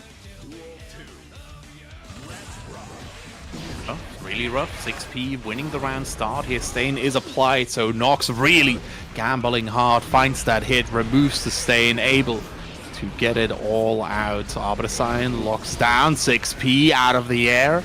Ors getting the pressure all the way through. Oh my god! Just full screen pile bonker. Why not? Bam! Gotta hit him. Nox looking quite good this time around. 2H was small. Comes out a little bit too late. That's PM. Oh my god, Nox, no! He's already dead. The celebration. Let him have it. Hooray! That's crazy. That's actually crazy. Why would you do that to somebody? Yep, that's exactly what I meant. That's what he had to do. That's exactly what he had to do. Dogs are gaming, Chad. Give it to him. Gotta hit him hard and fast, and Nox is doing this so incredibly well, right? Like, we're seeing a lot of these Gravekeepers, we're seeing a lot of Arbiter signs, but Nox always finding that path to needle through, and yeah, give Ors what's what. Mankind knew that they cannot change society. With the deficit, let's see how Ors will change their game plan. Now it's 6p. That's a good start. First, Testament has one of the best 6ps in the game with defense so far, but Nox still finds a way to open them up, forces the burst immediately. Oh, let's go! So this is why I say the second that Stain is applied, like Nox is gambling insanely hard, because every single hit just turns into such a, like, it's not just a counter hit, right? But it's a counter hit with Stain, so we actually get like big damage behind it. But Ors, you know, Nox doesn't need Stain. All he needs is a touch, and then the pile bunker is common for you. I love that 5k, good Arbor. Immediate teleport, keeping up the pressure. Still no Stain though, so no big combos. With the PRC. At the bar for Ors. Nox now defending in the corner. Nostrofa goes out. Let's see Ors applying that Stain state. Maybe going for a mix. Nice. 5D full combo. Very good stuff. And the finishing blow through the wall. Ors. Really good round there. Very nicely played here. Keeping Nox locked down with that Nostrovia, and then forcing the mix-up. Very nicely done. A lot of people like to go for throw stairs as well, but yeah, Ors just able to get it with that 5D. Burst him into the corner. Super Mapper Hunch. Got to get Nox straight out of it. The damage is going to be huge. 2H. Lock down 6p though, freeing Ors from this Torment. Arbiter sign, full combo. Look at that damage, Rexy. Slowly growing. Oh, let's go! 1,000 cards. There's a burst from Nox. Ors though with the confirm. Is the Nostrov actually going to hit? No, it does not hit in full. Good backdash, but it's still Ors with the life lead. Jump in, does not work out. Oh my god, teleport throw! And that is the game for Ors. 2 rounds straight for the Testament. Really good stuff. Sizzling, cooking, absolutely like just summoning up a gourmet round there. Man, Oz! It's really on it with the combos there. Absolutely. Very, like very, very cleanly done too. Definitely. And then like the usage of spare body was really good because again, like Nox kept trying to close the gap with these pile bunkers, and Ors was just like, oh, I'm over here, you can't touch me, go away, get thrown, get comboed. It was just so well played. Very cool, calm, and collected, if you will, from Ors. As diving into our third game of this second set. The grand finals. Remember, Blaze Blue on the winner's side, Risk It on the loser's side, but Ors really starting off quite strongly. Beautiful 6P as well, countering the oncoming Slayer. So now Nox is playing a little bit slower, realizing that they are pretty much falling into Testament's hands. Forces the press immediately as well. Another beautiful 6P, and Nox is now logged out.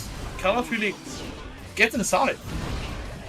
Oof. Yeah, no, Ors just really clasping down on that clamp air-to-air though, giving Nox an in, and an in is all that Nox needed in these last few rounds. Ors has, access to this. I don't think they even need to PRC, so they're gonna have access to another super. Yeah, but it don't matter. Another side switch with that teleport, and Nox starting to like not quite see where Ors wants to go. But Ors is playing with fire. Like, again, look at that damage. That's 4 hits. Pretty much taking away 60% of Testament's life bar. Good air throw as well.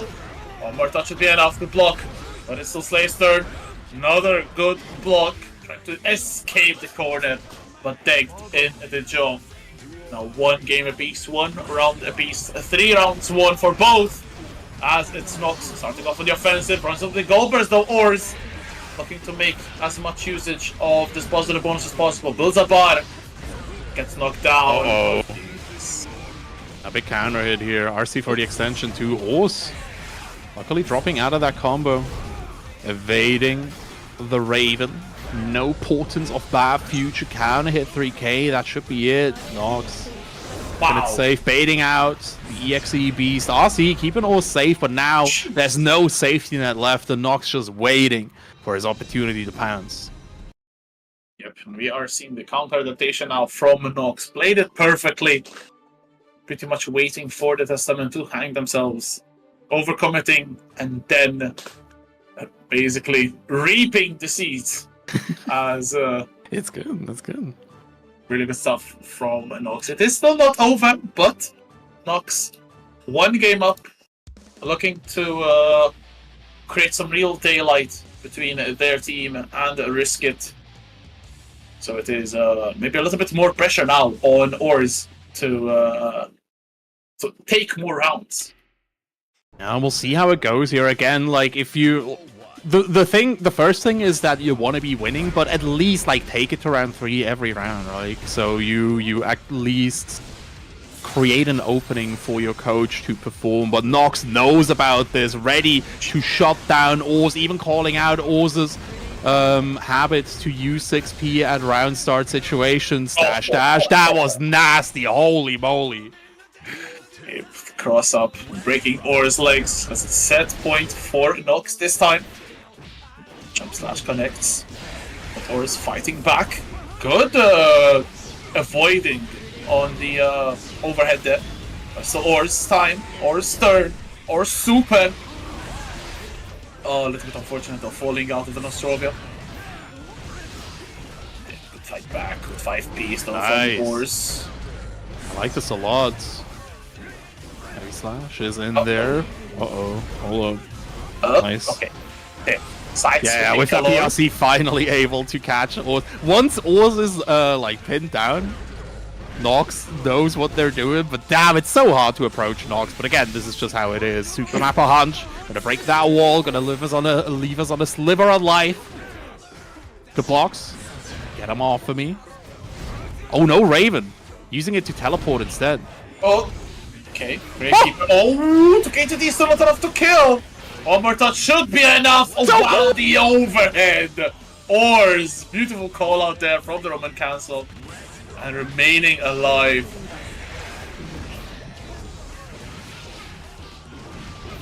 Nice. Gets the combo off the stain. Another one just reapplied. Good stop. Burst coming out here. Nox done with blocking. Gotta keep blocking more, brother. Pro comes out as well. Ors have to take this to a game 5. Oh, but the pile bunker. Slayer damage can definitely change that though. Wall break, not a hard knockdown. Also really good combo from Nox. Too much attention for Ors. Super goes out, has to PRC to keep safe. I like that. I like that a lot. Nox has speed, gets a big counter, forces the burst from Ors. One more touch, I think he's safe! Yep, Ors is safe, and Ors gets drops the kill! Oh no, no. With the wall break, this doesn't kill, this doesn't kill, this doesn't kill. It's fine, it's fine, it's fine, it's fine, it's fine, it's fine. One more touch. Nox has the RC available, but it doesn't matter. KS! Ors takes us to a game 5. Let's get it! Very scary situation. Could have 6 speed for the player there, but did not think about it. The airborne opponent able to get the kill. Yep. As they said, we're heading to a game 5 to decide the winner of this next set. Very, very close stuff. And Ors has grown so much in this tournament. It's really a sight to enjoy, honestly, seeing this Testament gameplay improve in just a couple of days. It's so cool. This is what this tournament is all about, right? Like getting into touch with others, not just cross-pollinate the knowledge with the coaches, but also just get to play a lot of people that are similar to your level and be able to grow through adversity. And adversity Ors is facing as Nox is looking to keep Team BlazBlue in the lead, and man, is it a hard battle to stop them from that. So Ors definitely giving it their all to be one of the candidates to slow down Team BlazBlue. That's a really good touch here. Getting that Nostrovia out. This should be a clean wall break. Getting also the overhead. Hard knockdown. Now safe jump Ors. Still has the state applied. Good defense from Nox. There's a cross up though. Whoa, oh my god, the 5P whiffs. Follow up on 5H doesn't. Ors just signs again, wins the throw. No punish though. Nox a little bit too late. Yeah, I think the Nostrovia is just gonna land that final hit. Never mind, just keeping Ors safe and sound. And Nox, too scared to press something there. Set point now for Ors. Risk it for the biscuit. Can they do it? Can. Nox looking to put up my front. Right. Cross up works out. Good job at landing on the coast. So much damage! 4 hits, super off a hunch! 70% HP gone in the dumpster. DK2D goes straight into the Gravekeeper. Teleport comes out, burst. After that unfortunate counter hit, air dash straight through. The skulls are there, but the teleport's there as well. Teleport hit, teleport throw, jump in. That's coming out from Nox, pure frustration. Nostrovia gonna lock down the opportunities to get in there. Tries to hit him with the air. Oh my god, it goes straight through the Succubi. And Nox takes us to a final game, final round. Yes, indeed, those players without any burst Ors has a little bit more than Nox. Let's see if they can make it worth its weight. Jump in from Ors. Nox good on the defense, good teleports from Ors, avoiding the map hunches from Nox. No hunches. Only clean reads. Ors. Such a huge life lead, but it can all just go away in an instant as Nox finds this counter hit. Oh. Baiting out the EXE beast, and this time we don't have a PRC to keep you safe. Nox this close, Rexu. Oh. Overhead connects. Ors very low on HP. Nox. PRC into the pound bunker. And Nox. It's a clutch couple of rounds at the end. It takes the victory. And will give another win to their team, BlazBlue. The round lead is not as big. It's I think it's just a point increase for Team BlazBlue, but No, actually, it looks like I think they were even then. But it was 3 points, if I'm not mistaken. Wait, no. Yeah, it's Yeah, 13 okay. versus 10. What a close match, though. Incredibly close. It's definitely looking like it's February 16th, 2000, because this is a huge Nox W. Huge win right there. Shoutouts to Nox, clutching it out in the end there. It was so incredibly tight, and the fact that every single one of these EXE beasts got blocked out by Nox really shows like how deliberate they were playing. Absolutely. I wonder if we're going to see just as much of deliberate gameplay from Tave, who's going to be taking it up, dueling it out with Jesse. Gonna be nice, gonna be good for sure. Tave, of course, like we King of the Jungle, Mr. Leo Whitefang himself. He's coming. He's thumping the chest. He's doing the Gestöbers. It's gonna be a tough thing to contain for sure. Yeah, absolutely, and he's gonna be playing against the Bridget. Yep, we've seen Jesse really run on strong momentum in their previous sets, so it's going to be really interesting to see them try to contain the offense from Tave. I think this set could be one of, if not the most important of the whole team battle, apart from the captain battle, of course, because it's on one side I feel Tave is probably the favorite to take it, but on the other, Jesse has been really, really strong and might prove to be, a pain in the side for Team BlazBlue. And considering how there isn't a lot of margin between the two teams, this could pretty much even things up, pretty much put Riskit for the Biscuit ahead, or put some actual daylight between Team BlazBlue and Riskit if Dave manages to get a clean sweep. So we dive in, but Jesse immediately getting the first hit, but there's the first flashing as well. Dave not going to be pulling from or pulling any punches, not withholding any flash kick. Another one. Yeah, no, you just gotta let these rip. Letting them rip early on into the set is really good, right? Because it just makes your opponent like slow down a little bit. Because even like if it doesn't connect, Jesse is a good enough player to recognize like, oh, this guy is letting these reversals rip really, really hard. Oh my god, the back turn K, another run through. Straight for the combo. Yeah, RC to finish the kill with the turbulence. Tave is back, chat. Back. Will definitely prove to be something for Jesse to handle, because of course Leo's backdash stance is a source of mix, but Jesse gets a really good wall break and also gets the keep out, so really good life lead now for the Bridget. Oh my god, the guard point through Roger, but Jesse still baits the flash kick. This should be the round. No, drops the combo. Very unfortunate. Tave. Uh-oh. This is how it starts here, Tave. To find this final hit. Projectile keeping it down. Oh my god, what? JH, but no conversion. Jesse levels things up.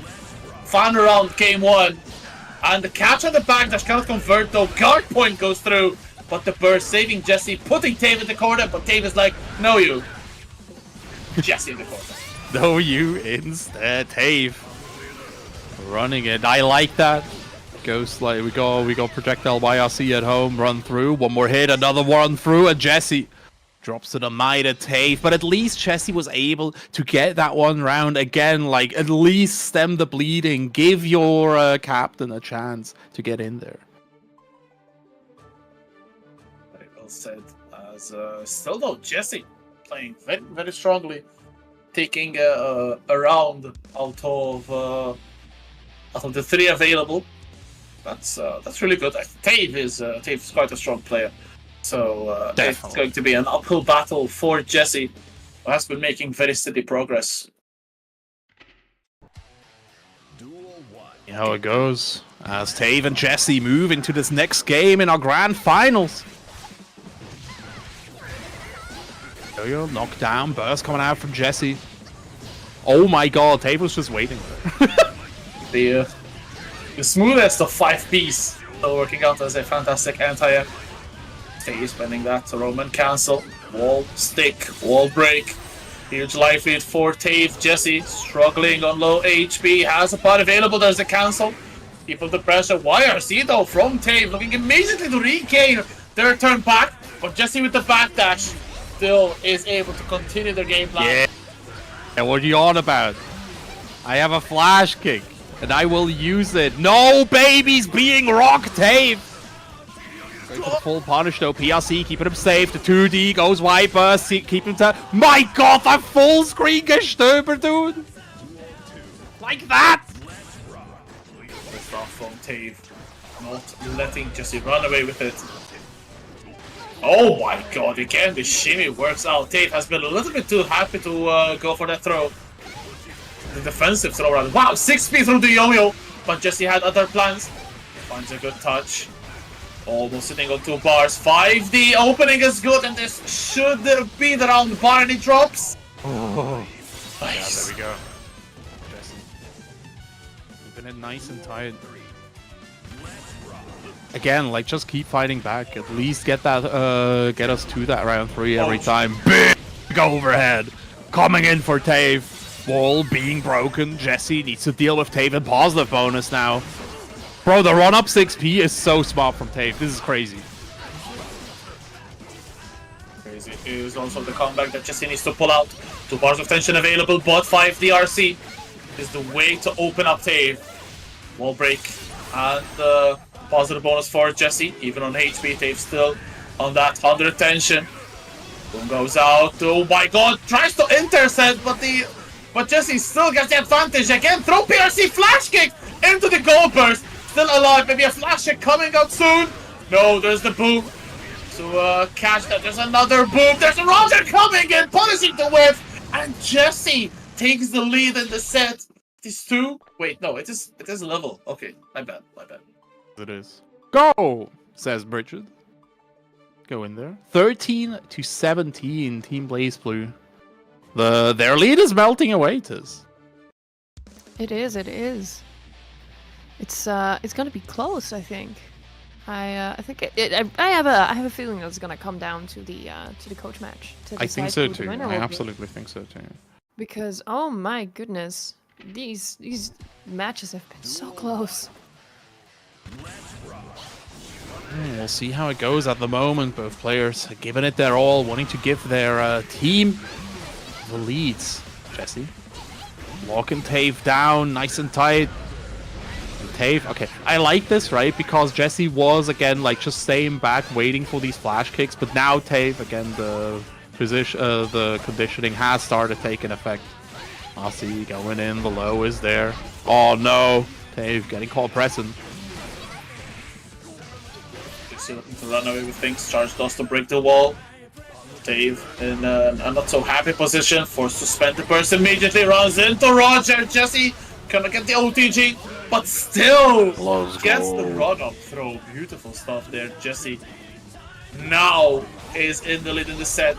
A Tave with no burst. Jesse to enforce the pressure. But there's a flash kick from Tave. Finally working out. Yeah, this is how it's supposed to look, right? Leidenschaft ist dirigent and breaking through that wall. Jesse has one more guess in her life. Yeah, that is it. I'll see. Extension. Jesse got a burst? I don't think so. Overhead, Guard Crush. Yeah, there it is. The follow-up coming out from Tave. Yep, 1 game apiece, 1 round apiece. Who will be able to get the lead in the set, though anti-air from Tave and Jesse to rock their game plan. Big counter hit on the close slash. Charge dust for some extra damage. Again, another 5 DRC. Not a hard knockdown, but a huge life before Jesse. Who's looking it down? Air to air goes the way of Jesse. Burst. Later Tave's final lifeline. FD's the entirety of Roger. Ooh, I like that. Yeah, with the follow-up, Jesse able to take the lead 2-1. Jesse is doing it. Yeah. That's impressive. Really impressive stuff. Really is. Tave good, but Jesse at the moment, gaming. Capital G Absolutely. Gaming too. Also, constantly that punish with Roger. Yeah. Ooh, setting him ablaze. Good, that's nice. It's gorgeous. Very good timing on sending out Roger to, especially in the neutral, to interrupt your opponent when they see Tave coming in, especially as well to keep them at bay or to get them punished as well, as Tissy very well mentioned. So it's a little bit rough for Tave, as he could be facing the battle of the loss if Jesse gets this game. But hold up, the parry. We haven't seen the parry yet. Maybe Tave bringing it to the party. Yeah, that parry's gonna be big, right? Because again, like Jesse is looking for. Oh my god, Jesse is looking for these challenges, and now Tave lulling them into a false sense of security. LED breaking through the wall, positive bonus, and the knockdown. That's crazy. The backdash too. Was he expecting Starship? What was happening there? Felt like both players tried to backdash each other's throws. Oh wow, the chase! Yo! Oh! A little bit too slow on the movement there, Bridget. And Tate can capitalize. Absolutely incredible. Tave staying alive for Team Blaze. Blue flash kick coming out, keeping Jesse locked down. Clash frames, but nothing doing. Moving out here, no full screen this time around. Yeah. Coming out, immediate RC, wants to break that wall. Ooh, but Jesse bursting out just in time. Roger keeping Tave at bay. So once again, Sonic Boom. Oh wow, flash kick not punished. A little bit lucky there, Tave. Dashes in, flash kick again not punished. Sonic Boom goes out. One more touch might just be enough. Oh damn, Tave a little bit too hesitant to pull the trigger. Sonic Boom goes back out. Another one. Roger with PRC. Roger deleting the Sonic Boom, but it's a really good situation for Tave. Has to find another hit. JP comes out too, as going wide. Tave still looking for it. There it is. The cross. Keeping Jesse nailed down as Tave takes us to a game 5 here. Man, 2-2. Every single one of these games is insanely tight. It's really close as well. Like I think, especially compared to Winners Finals, which was the exact same teams as well. This is much closer. The level of the players has really been elevated, honestly, and you'll love to see that. As this is game 5, so very important game. This one, Tave could be putting 7 points between them and their team and the opponent's team, but Jesse could be reducing the gap to just 3. With 3 sets to go, it might be huge. There's a big throw from Jesse, putting the Leo in the corner, but Tave just flash kicks out of there, gets the wild assault as well, and goes corner to corner, and still the one with the back towards it. Flash pick comes out, fights the Kultgestöber all the way past Jesse's defenses. It's another pickup. Starship baited out and punished. Tave puts himself to set point now. It's the comeback, dude. Stuff on the Austrian. Baiting out that DB very well. Good 6P as well on the jump in. Baits out the throw, gets a small punish. Has Bridget in the corner. Now bamboozled with the run through. Super no. Instead, the Berserker Slash still going to break the wall. Huge life lead for Tave. Run up low though from Jesse. Gets a counter hit. The fact that she is squad as well. Versus back for Tave. YRC stealing back the turn. The low. Catches Jesse. The burst is as obvious as ever. And Tave will get the punish, get the round, and get the set victory. And putting once more a little bit of more points in between BlazBlue and Riskit. It's been a steady increase of the gap, but it's 7 points now. So 7 points is more than a set. That is very important to note. A perfect set does not get Riskit ahead now, so BlazBlue definitely sitting comfortably right now. How do you deal with a pressure situation like this? You don't want to get reset, right? No. Ooh, that is. I feel like you must be feeling that mentally. If you're up next for Riskit right now, I would feel the pressure to take home that perfect win to give the person who comes after me a bit of a break, but that might be difficult. We're gonna have to see. Might be difficult for sure. Yeah, it's gonna be Worthy up against Valley, sir. To be fair, if anyone can do it, it's definitely Valiza, right? Like, he has consistently really impressed on his Sin, and I don't think he's going to stop now in Grand Finals. So we'll see. But Worthy, you know, maybe Worthy is the key, the person that can take down Valiza. We're gonna have to see. I mean, Valiza has been kind of dominating the past few matches we've seen them play, so... It's, I don't know. I'm wondering if we're going to see as close of a match as we have seen these past 3 being.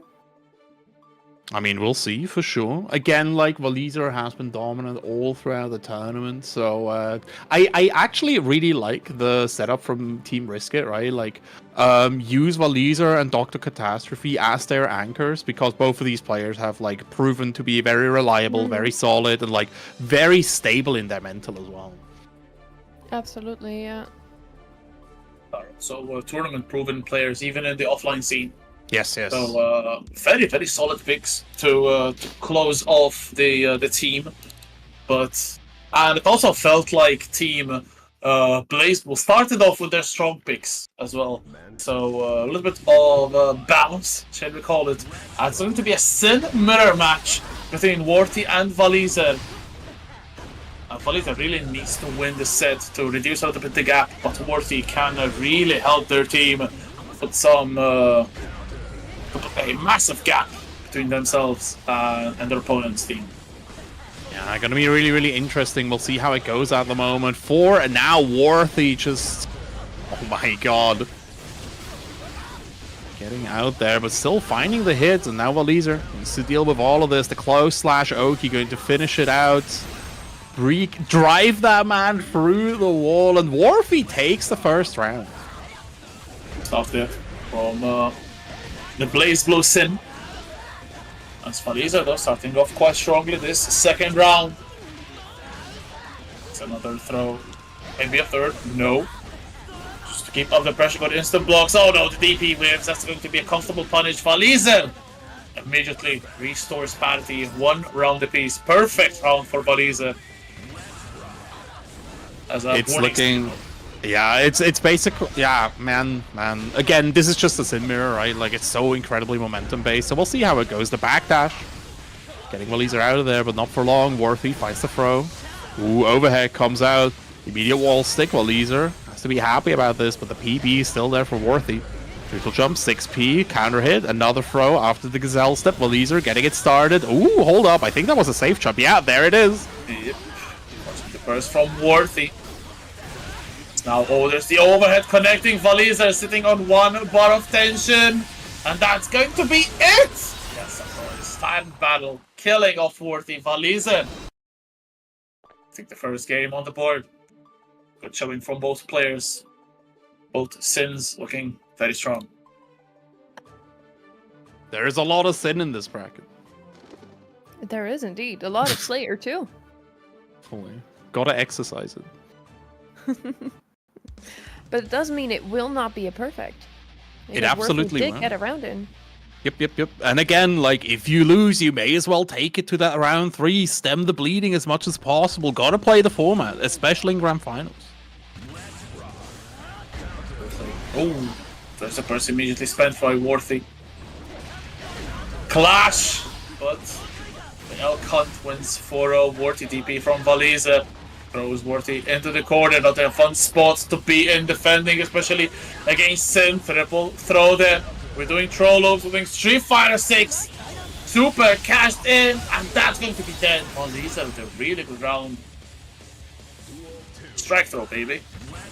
Strike throw, kind of good, I won't lie. Worthy trying to get these counter picks with these 6Ps. DP getting Valiza out of a sticky situation. Throw comes out here, frame kill into the Oki. Worthy needs to deal with all of this dust, so the throw is more of a concession to the defense of Worthy than anything else.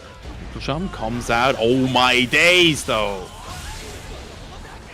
Break just yet. Not available YRC from Worthy, but into the DP from Valiza. DP from Worthy as well. Is there going to be a third DP? No. Valiza. Oh, keeps it for a little bit later. The OTG. But the overhead is going to be just as good. 2-0 Valiza. Looking to give Team Brisket for the Biscuit, their first set win of this grand finals. Looking 4 nice, points. looking good. Yeah, this is really good. Again, like Valiz are just under so much pressure, but apparently he can he's showing up, he's performing, he's really making his anchor position all the honors. Very important to how do you call it? Like save some of your best shots or as late as possible. Yeah. Looks like Valiza is repaying the faith that No. team is putting into them. Yeah, no, there's only a 4-point gap. Yep. Which might be lower to 2 as well. Okay, Warty going with the Anji. And looks like they have started off quite strong. Look at the life deficit that Valiza has fighting off, but there's the overhead. Grand equalizer. Get the wall break. Even on HP now. Worthy spins into the throw. One available for Valiza. Overhead RC. Yep. And there it is. Set point for Valiza. Yeah, Valiz are looking almost unstoppable right now, figuring Worthy out. But you know, Anji still in there, coming through. Tries to go for the shin, but immediately gets called out. Valizer by Ready. We have a lot of strong Anjis in Switzerland as well, not just Worthy, but also like who. Oh, hold up though.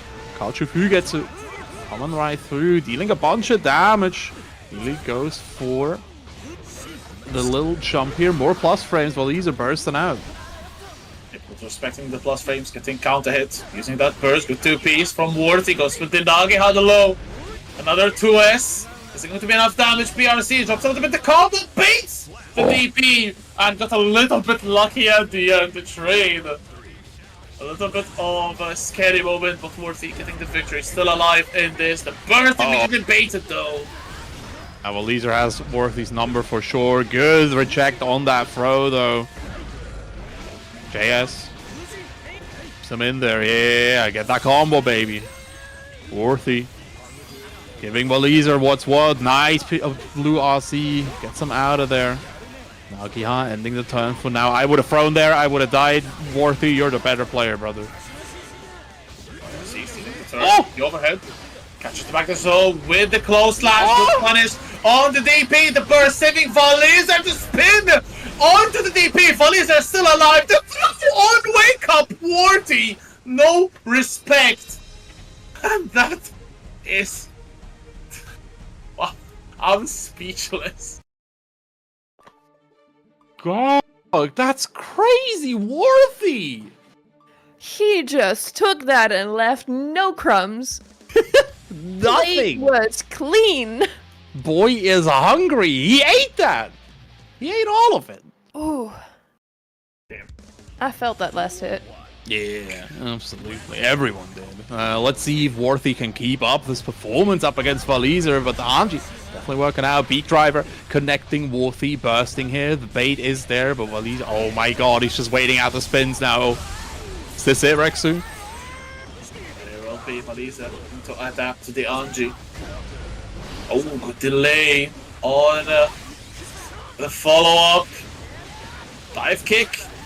I don't know. This should be then the next touch. 6P whiffs. 6P from Valizer does not.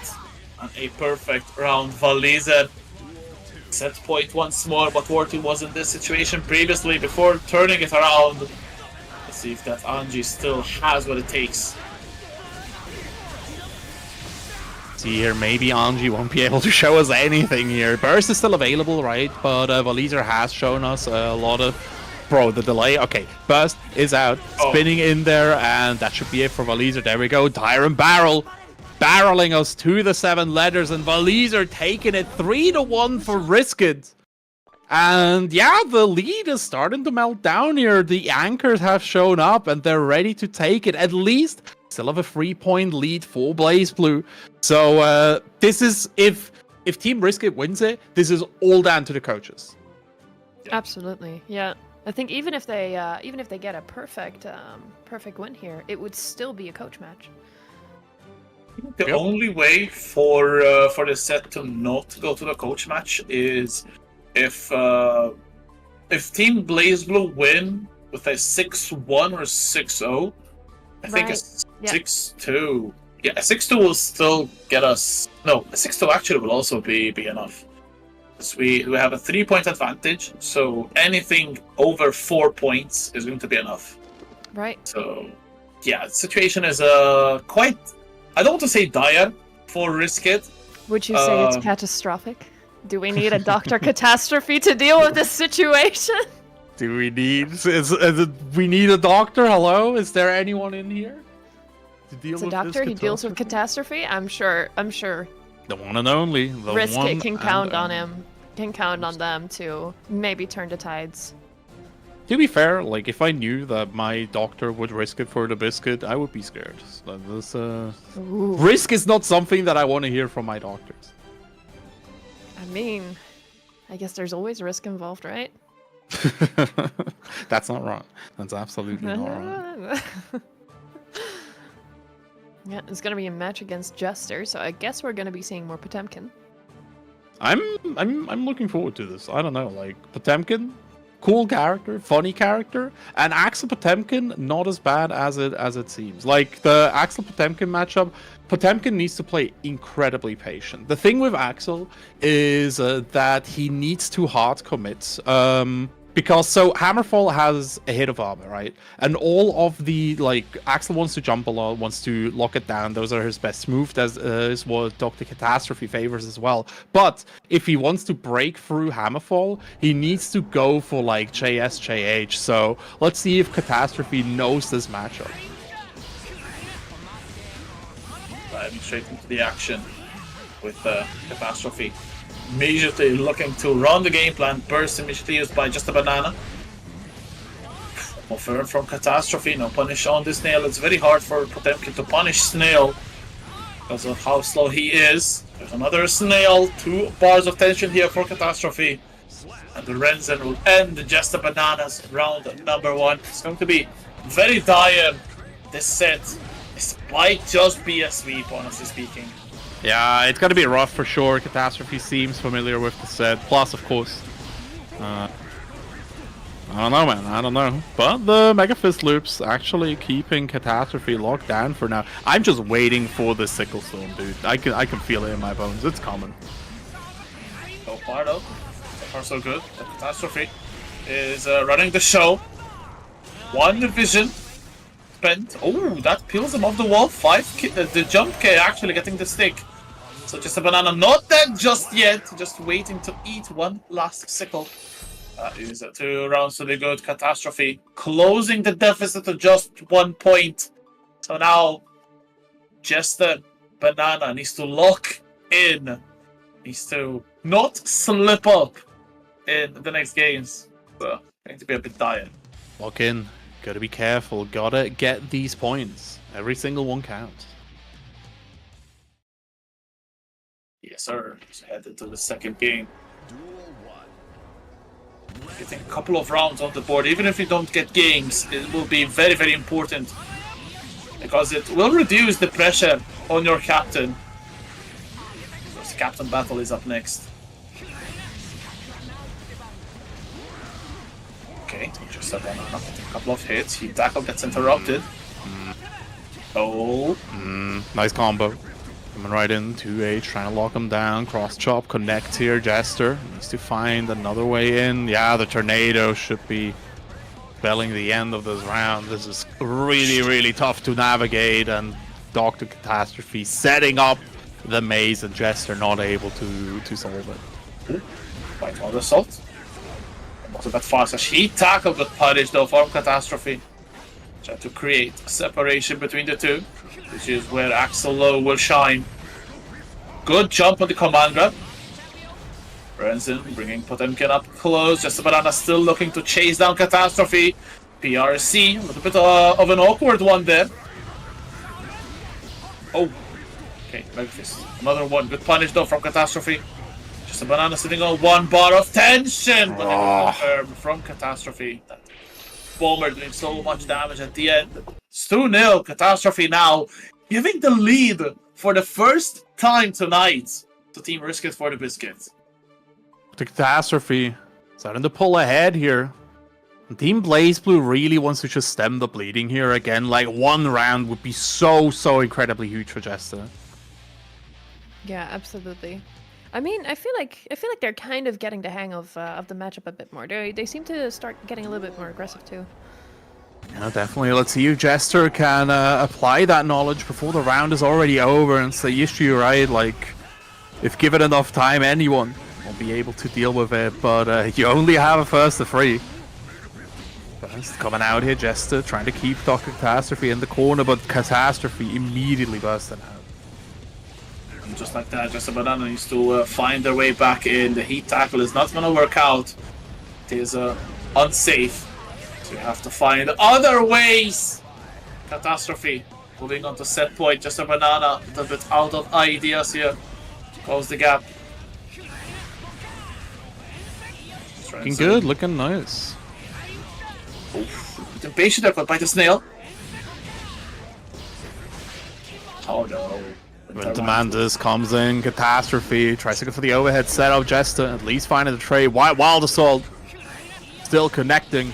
Renson 4 keeps him locked down. Another trade. Jester not happy to take these. Yeah, just waiting at full screen. Oh my god, no way. We're gonna hit it. Too late. No, it actually connects. The Sickle Storm. Wall break might just be enough damage to kill it. Yo! That Sickle Storm did like 4 damage. And the wall break did the rest. Catastrophe. 6 rounds straight. And look at the points now. Risk it for the biscuit. 3 points ahead of the team BlazBlue. So now the captains will have to decide things themselves. This is going to be a tough match for BlazBlue's captain, because those 3 points, trying to get those back again, and then go beyond. Yeah, absolutely. Again, like Team BlazBlue really needs to show up here. Rezel has shown in the past, but we can't have a nail biter anymore. It needs to be convincing. But Rezel needs to just unleash the bed. Unleash the sleep. Needs to No put sleep, White Bunny only to sleep. wake. Only wake. Yeah, absolutely. The thing with like Rezel White Bunny, I think they've played before, but again, like Rezel was like on the fast. We're gonna get the mirror from game 1 here. I can feel it in my bones. Yeah, absolutely. I think it's gonna be really close again. Oh yeah. You think we're gonna see a reset? Oh, we might. We might. I'm not sure. Could be interesting for sure. Again, like these resets, it's a stamina thing, right? Like Riskit has been coming in here. They've been performing so incredibly well, but if Team BlazBlue, Team BlazBlue had a lot of time to recover, get some energy back. So we'll see how it goes. Riskit, BlazBlue setting up the final room here for the Academic Anarchy. Big shout outs to Reioli for setting this up, by the way. This has been so much work and it's been going relatively smooth. We've had some hiccups, but Go on. overall, yeah, I think it's been going well. I think, it's considering the amount of work, the amount of players involved, it's been running so smoothly as well. So shout outs to everyone involved in in the hosting of this, of course. Everyone from production, from casting, hosting as well. So yeah, shout outs to everyone involved. And it's still not over, of course. We do have the team captains who will have to face off against each other. Definitely. We'll see how it goes here as the teams are doing their final tests here. Big shout out to the TO team as well, by the way. Motivated, Nerisian, take your time as well as Loser. Just really pulling up and making sure that everything goes as smoothly as possible. Also, shout out to all the casters. Thank you for being here, and you've all done a great job. Yo, shout outs to commentary. I heard they really like this video game. But yeah, no, thank you so much for hosting as well. I don't know, like we're just in the congratulatory round right now. We're not. This isn't offline, so we're not gonna get any like flowers or anything. But man, it's been fun. It's been so much fun. Absolutely, it's it's why we love this this game so much, and the community. Like commentary brings it a whole other level. I feel that it can express so much passion, so much how do you call it, love, I guess, for the game in commentary, and I feel that's really sick. And this next match will decide if the fun continues for tonight, or if we will be putting this tournament to bed. And we'll see how it goes here. Risk it for the biscuit against Team BlazBlue. This is for the reset of Grand Finals. Void Bunny up against Rezel. The mom that stepped up. Not the stepmom. We got it. The bed mirror. It's time, chat. Let's get it. If I'm not mistaken, this set happened yesterday as well. Wow, gold burst immediately from Void Bunny. This set happened yesterday. Rezel took the victory. I think it was a 3-1. Which, in some conditions, will actually give the victory to Team BlazBlue, but Rezel needs to win by 4 rounds or more. No, actually by 3 rounds if they actually get the victory, because with a tie, the winner of the captain battle will give the victory to the team. Yes. So, yeah. Rezel starting off quite strong. Yo, Rezel is gaming right now. This is absolutely filthy. Yeah, the bomb connecting. Void Bunny. Oh, nice block here, but the multi-hit still running it home, and Rezel takes that first threat. This is going to be pure violence and confusion, probably. Oh, big round start for Void Bunny there with the big counter hit. Gets another one on the air-to-air. Void Bunny with a slight life lead.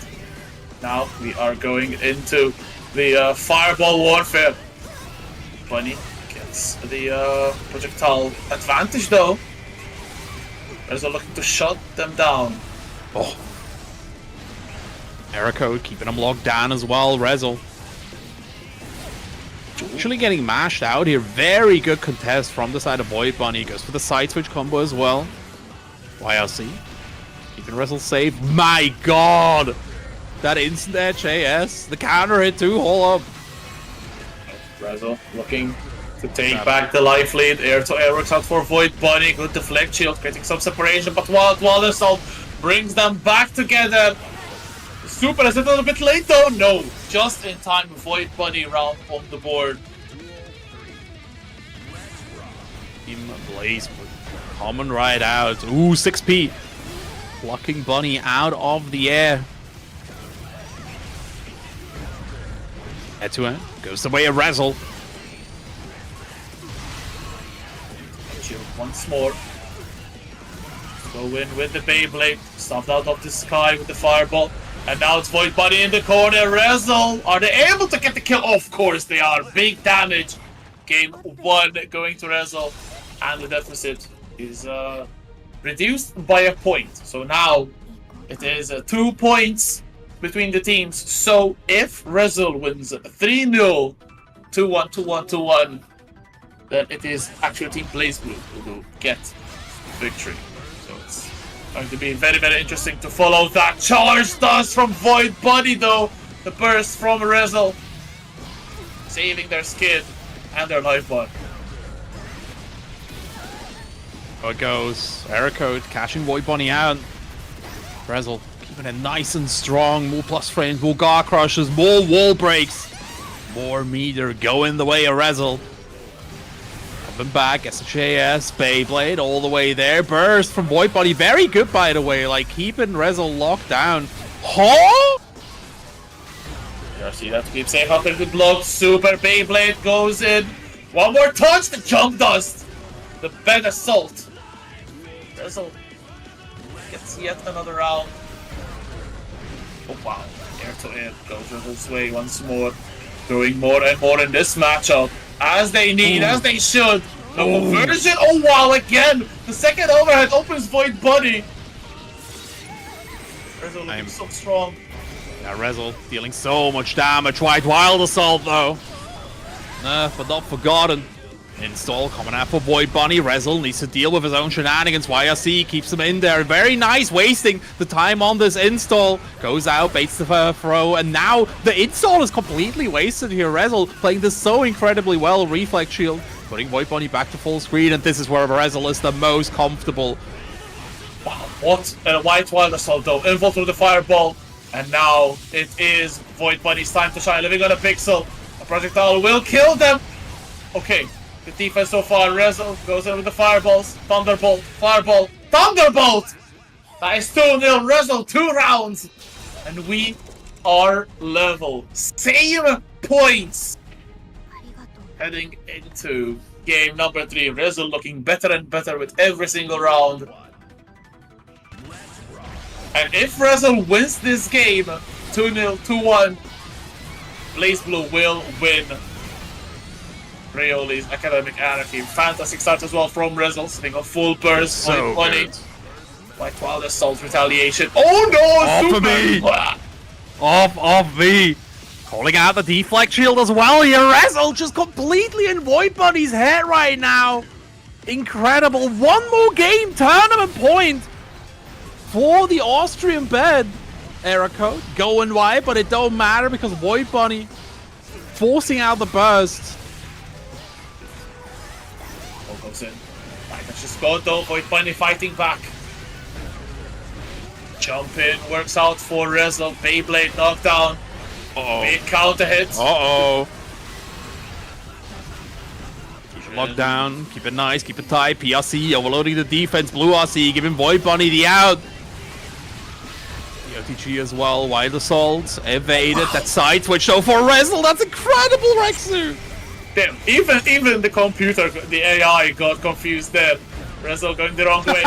Void Bunny getting the air-to-air. The Beyblade cannot connect. White Wild Assault doesn't either. 1 bar of tension available for Rezo. Void Bunny, Tap. and they got mashed out. One touch could be enough. And the Beyblade, this should be enough for the kill. Void Bunny saves this match point. But still Rezo, this round could give them the victory just the same. Alive for now, Rezo.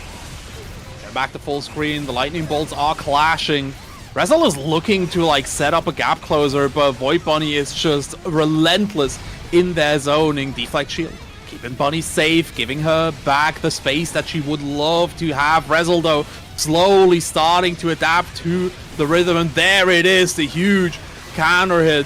Back to the corner they go. Eriko keeps him locked down. There's meter available for both players now. PRC trying to bait. The reset comes out. Void Bunny gets countered. The wall is broken, and Rezo takes the tournament.